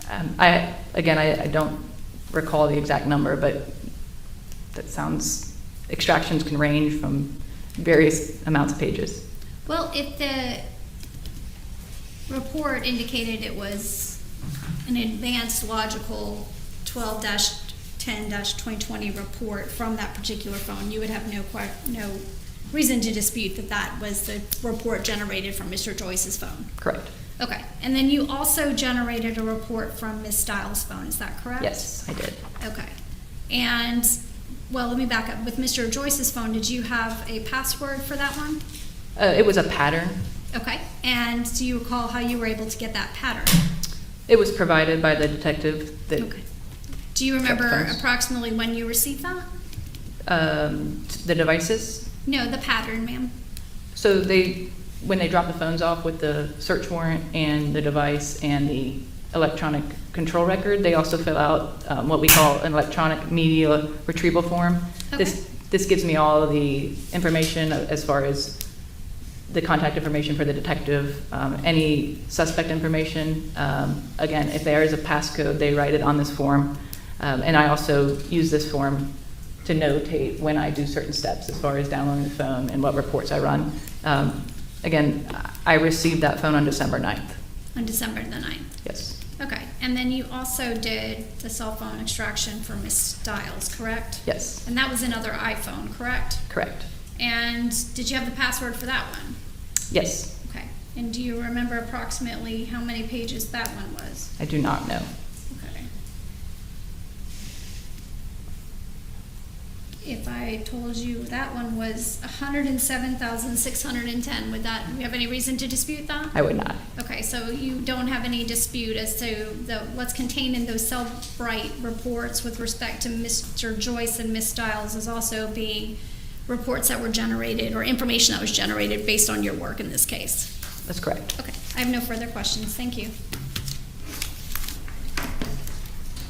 Thank you. Any redirect? No, Your Honor. Any reason to keep the witness? No, Your Honor. Subject to potential recall of the defense for purposes of today. No excuse her. All right, you are excused. You're subject to recall. Call your next witness, please. Your Honor, the state would like to break for the day. The witnesses that we have lined up for tomorrow are medical witnesses that cannot be here this afternoon. All right. I told you we would go past 5. I was wrong. We are going to adjourn for the day. A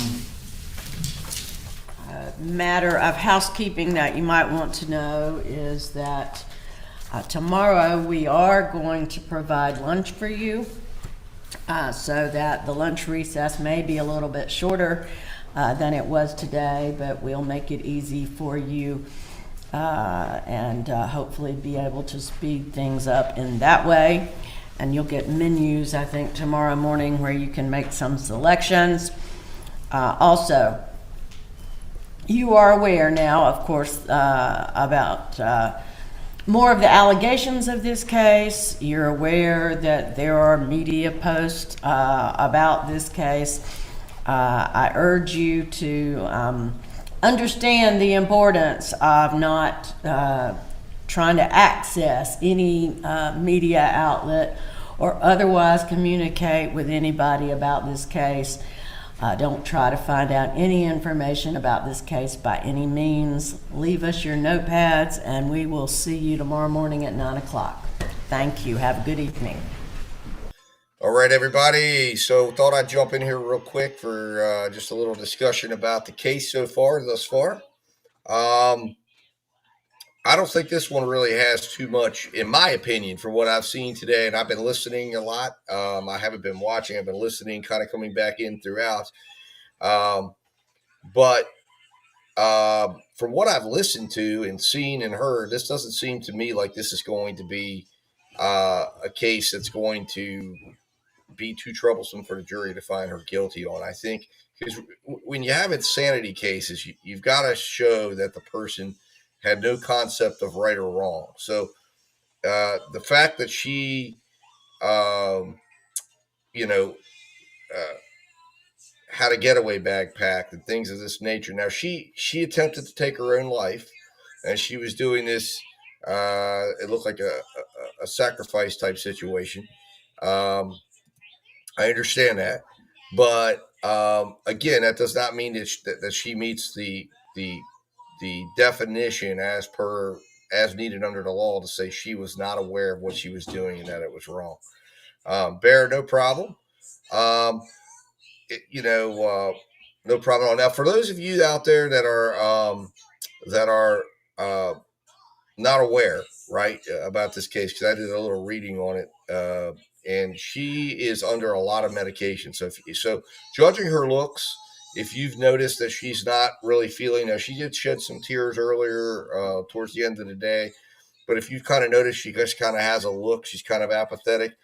Don't let her behavior judge, because the judge did go over that. She is highly medicated, and that came out when, if you go back, you can watch the video when they had to go through a procedure at the beginning of this where the defense was stipulating that this crime happened and if she committed it, which takes a lot of the need for the state to have to get into proving certain elements of the crime. So they're basically stipulating that she did this, stipulating how it was done, all of that.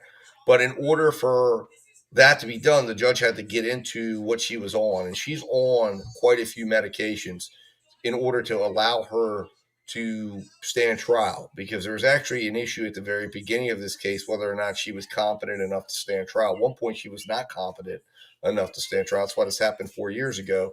It's been quite a delay because they had to get her up to the level of standing trial. So I assume, I'm keeping my mind open, but I know insanity cases are incredibly hard because you've got to prove that the person had lost the ability to understand what she was doing was wrong. And I think they're going to show through text messages things she was saying, the fact that she had a bag ready to go, a getaway bag, if she wasn't successful, even the fact that she was killing herself, kind of can all be used to say she knew what she was doing was wrong. And that she wasn't totally broke with reality. Now, she wasn't successful in killing herself, but in order for her to be absolved completely for a matter of law, and be found not guilty by reason of insanity, she's got to show that she had lost all concept of right or wrong at the moment, and she wasn't able to perceive it or understand it. And I think the state's going to prove here that she did. I think that I really just don't think the jury's going to struggle with that, because her boyfriend or whatever this guy is, the cult leader, is going to testify, and he's going to be put on the stand, and it's going to be interesting. Look, this is going to be a wild trial, but it's not going to be a wild whodunit.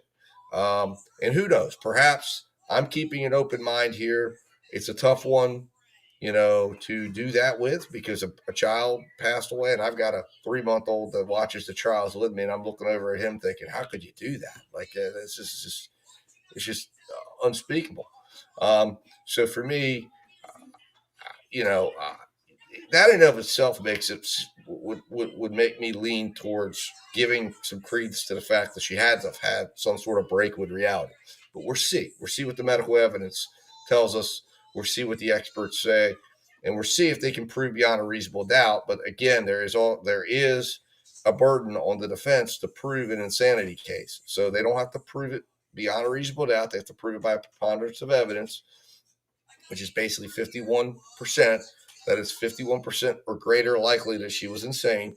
And then the state has to prove beyond a reasonable doubt that she wasn't insane. So it's kind of a confusing thing for jurors.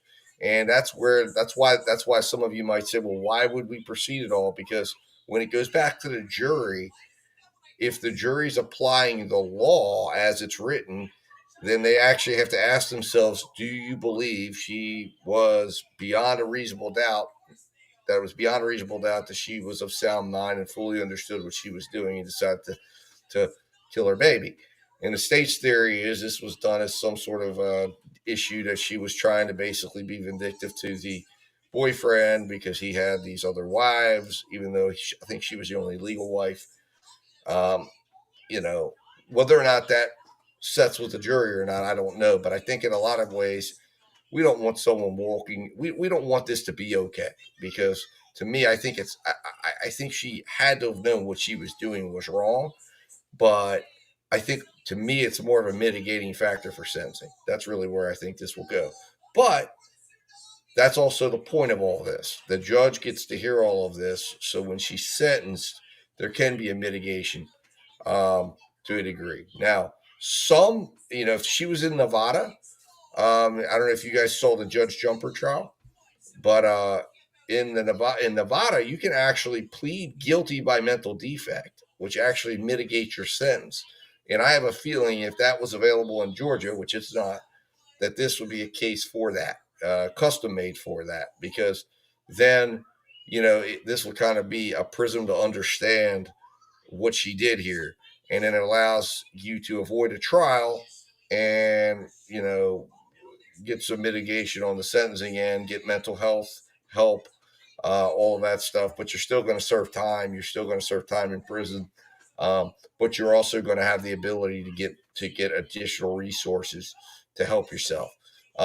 So I could have seen, if that would have been available in the state of Georgia, that would have been a route for a case like this. But listen, that when in doubt, and a trial is always a good thing to have, especially because it allows for the state to have to come and make their case. And if there's any chance again, one of the things that's kind of standing in the back of my mind is 4 years, right? It's taken the state 4 years to come to trial because she wasn't able to be declared mentally competent to stand trial until last year. So about 8 months ago. So, and the judge went through all the medicine she's on. So to some level, there was a lot of problems going on there mentally. And again, I'm not an expert on this. Now, my wife is a mental health nurse, so I intend to pick her brain on a case like this because she could maybe provide some insight that I don't appreciate having. She's around individuals. She's been around people who are arrested with crimes and they're brought onto her floor because she works on a secure unit. So she's seen people, in different aspects, in different stages of the criminal justice process that have come through her floor or that have come to her facility for a mental health evaluation. And she has a little bit of experience with this that I think she could say, yeah, that's actually, there's a possibility here that this is the case or not. She's pretty good at judging it. So I'll be interested to get her opinion on this as this trial progresses. I believe this judge seems like a no-nonsense judge. The fact that she was willing to go till 6 o'clock tonight, which is 7 o'clock for the trial watchers out here, because just so you all know, this case is on an hour delay. So tomorrow, the case will begin at 10 a.m., not 9 a.m., because the judge is demanding an hour delay, and they have an actual member of the clerk's office watching the case who is in real time connected with the producers of Court TV, letting them know if there's anything that needs to be blurred or anything that needs to be edited out, to ensure that things that aren't supposed to get out don't get out. So this judge has been very, very concerned with that. She really seems like she really probably would prefer that there be no cameras in the courtroom. But that's not her decision. That's not her choice. And the laws do not permit the judge to just throw everyone out. Now, she threw Law and Crime out earlier today. If y'all saw it come up on Law and Crime, she threw Law and Crime out. She threw a local news station out. And she said they didn't file timely motions to be in a position to be able to stream it. So she said basically you have to piggyback off the Court TV live stream. You can't be on your own with your own cameras because they had their own cameras that they were going to be using with their own camera angles. So that might be rectified tomorrow. So we might have additional places that we can pull from. But pretty interesting stuff that happened earlier in the day, which is why this thing got off to a late start. But let me know in the comments. Let me know in the chat. I've seen, obviously, this has been a I've been enjoying watching the chat today and seeing everybody's perspectives. I've got to go back and see the knife. I haven't seen that. Like I said, I've been listening a lot, moving around. It's my 5-year-old's birthday today, so we've been moving around doing stuff with that. And we're about to go into birthday mode here in a few minutes to celebrate with him. But I got to go back. I want to definitely go back and take a look and see. Now, also, guys, check out the Louisma case as well as going on. So if you've been watching this all day, go back and check that one out. They played his police statement. If you guys have been following that, extremely interesting stuff. I was kind of bouncing between the two because they played his police statement, and it is really, really interesting. I'm going to grab that out and make it its own separate post because it's worthy of listening to. But it's his police statement, and he gets into a lot of stuff with that case. It's really interesting to hear what he claims is going on. Now, he's guilty of sin, in my opinion. Just what I think. And I think that police statement pretty much seals it. But, maybe there's a juror there that believes what he's saying is true. I don't believe it, though.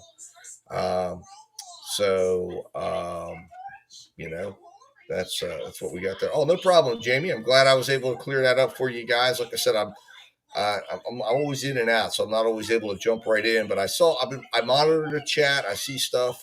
So I will jump in, or I'll try to throw things in the chat from time to time to keep you guys apprised of what's happening.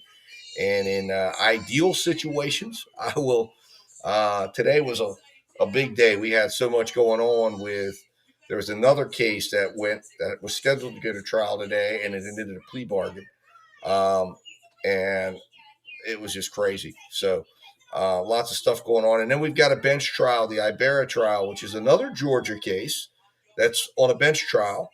It doesn't. If for those of you that were interested in that will resume again next Monday. Is this going to be kind of like the Quentin Nixon case? When you're on a bench trial and you don't have a jury, the judge will fit them in around his schedule.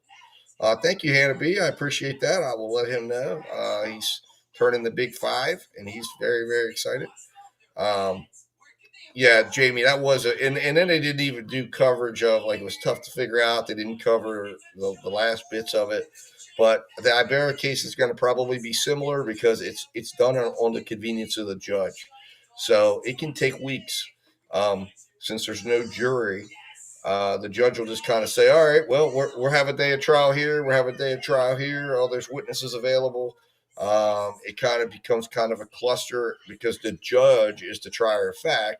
So in his opinion, he can keep it all together.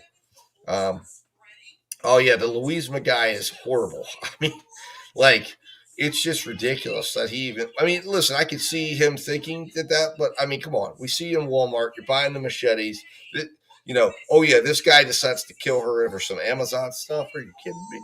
When you got this girl pregnant and you're trying to break up with her, come on, man. Like, this guy's going away. But it's a big case. It was a big investigation, and they're doing a good job locking the key on it. Now, the co-defendants will be interesting because we'll see what their defense is. I mean, I think they should have taken pleas and testified against him. That was their best bet to get something here. But maybe they can say he did it. It's going to be he did it all and he forced us to do it. But I think his story is totally ridiculous. And what a horrible situation. I mean, just a horrible, terrible, sick situation that he absolutely deserves to get the most. Oh, and William Mazingo. Oh, that was brutal as well. Yes. And I've got more. I've got all the hearings up so you guys can see that if you missed any of it or didn't get to see it.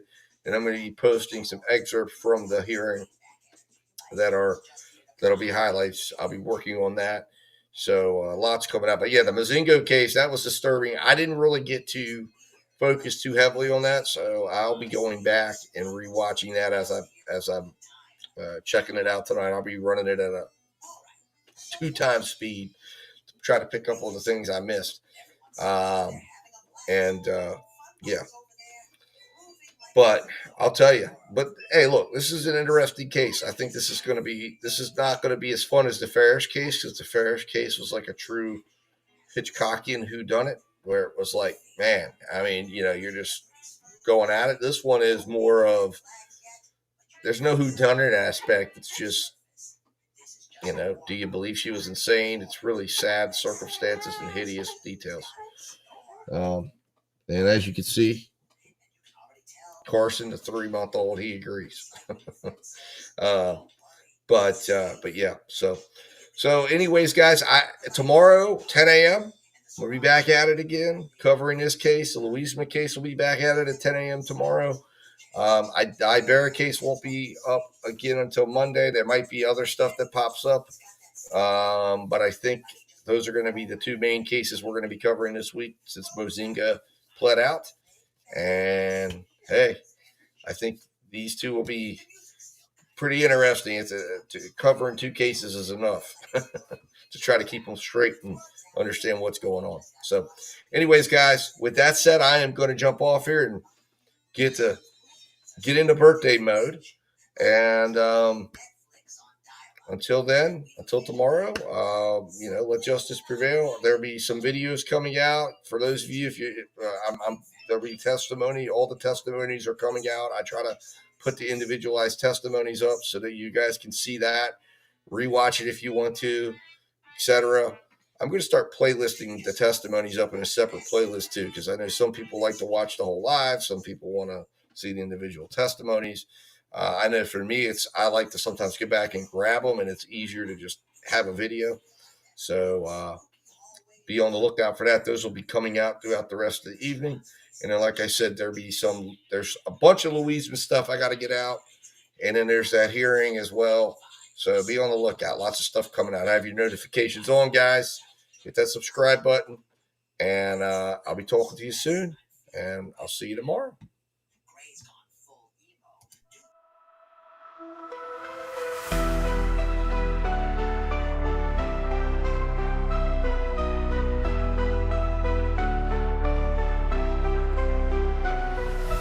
The system's rigged, man, it's time to break free. Eyes wide open, gotta see what I see. Standing on the front lines, fighting for the truth. Lift the veil of lies, it's time to be the proof. Take a stand, don't you back down. Raise your voice, let's shake the town. We're the voices that won't be ignored. Breaking chains, yeah, we're ready for war. With the power of the people, we'll make them see a world of justice, unite.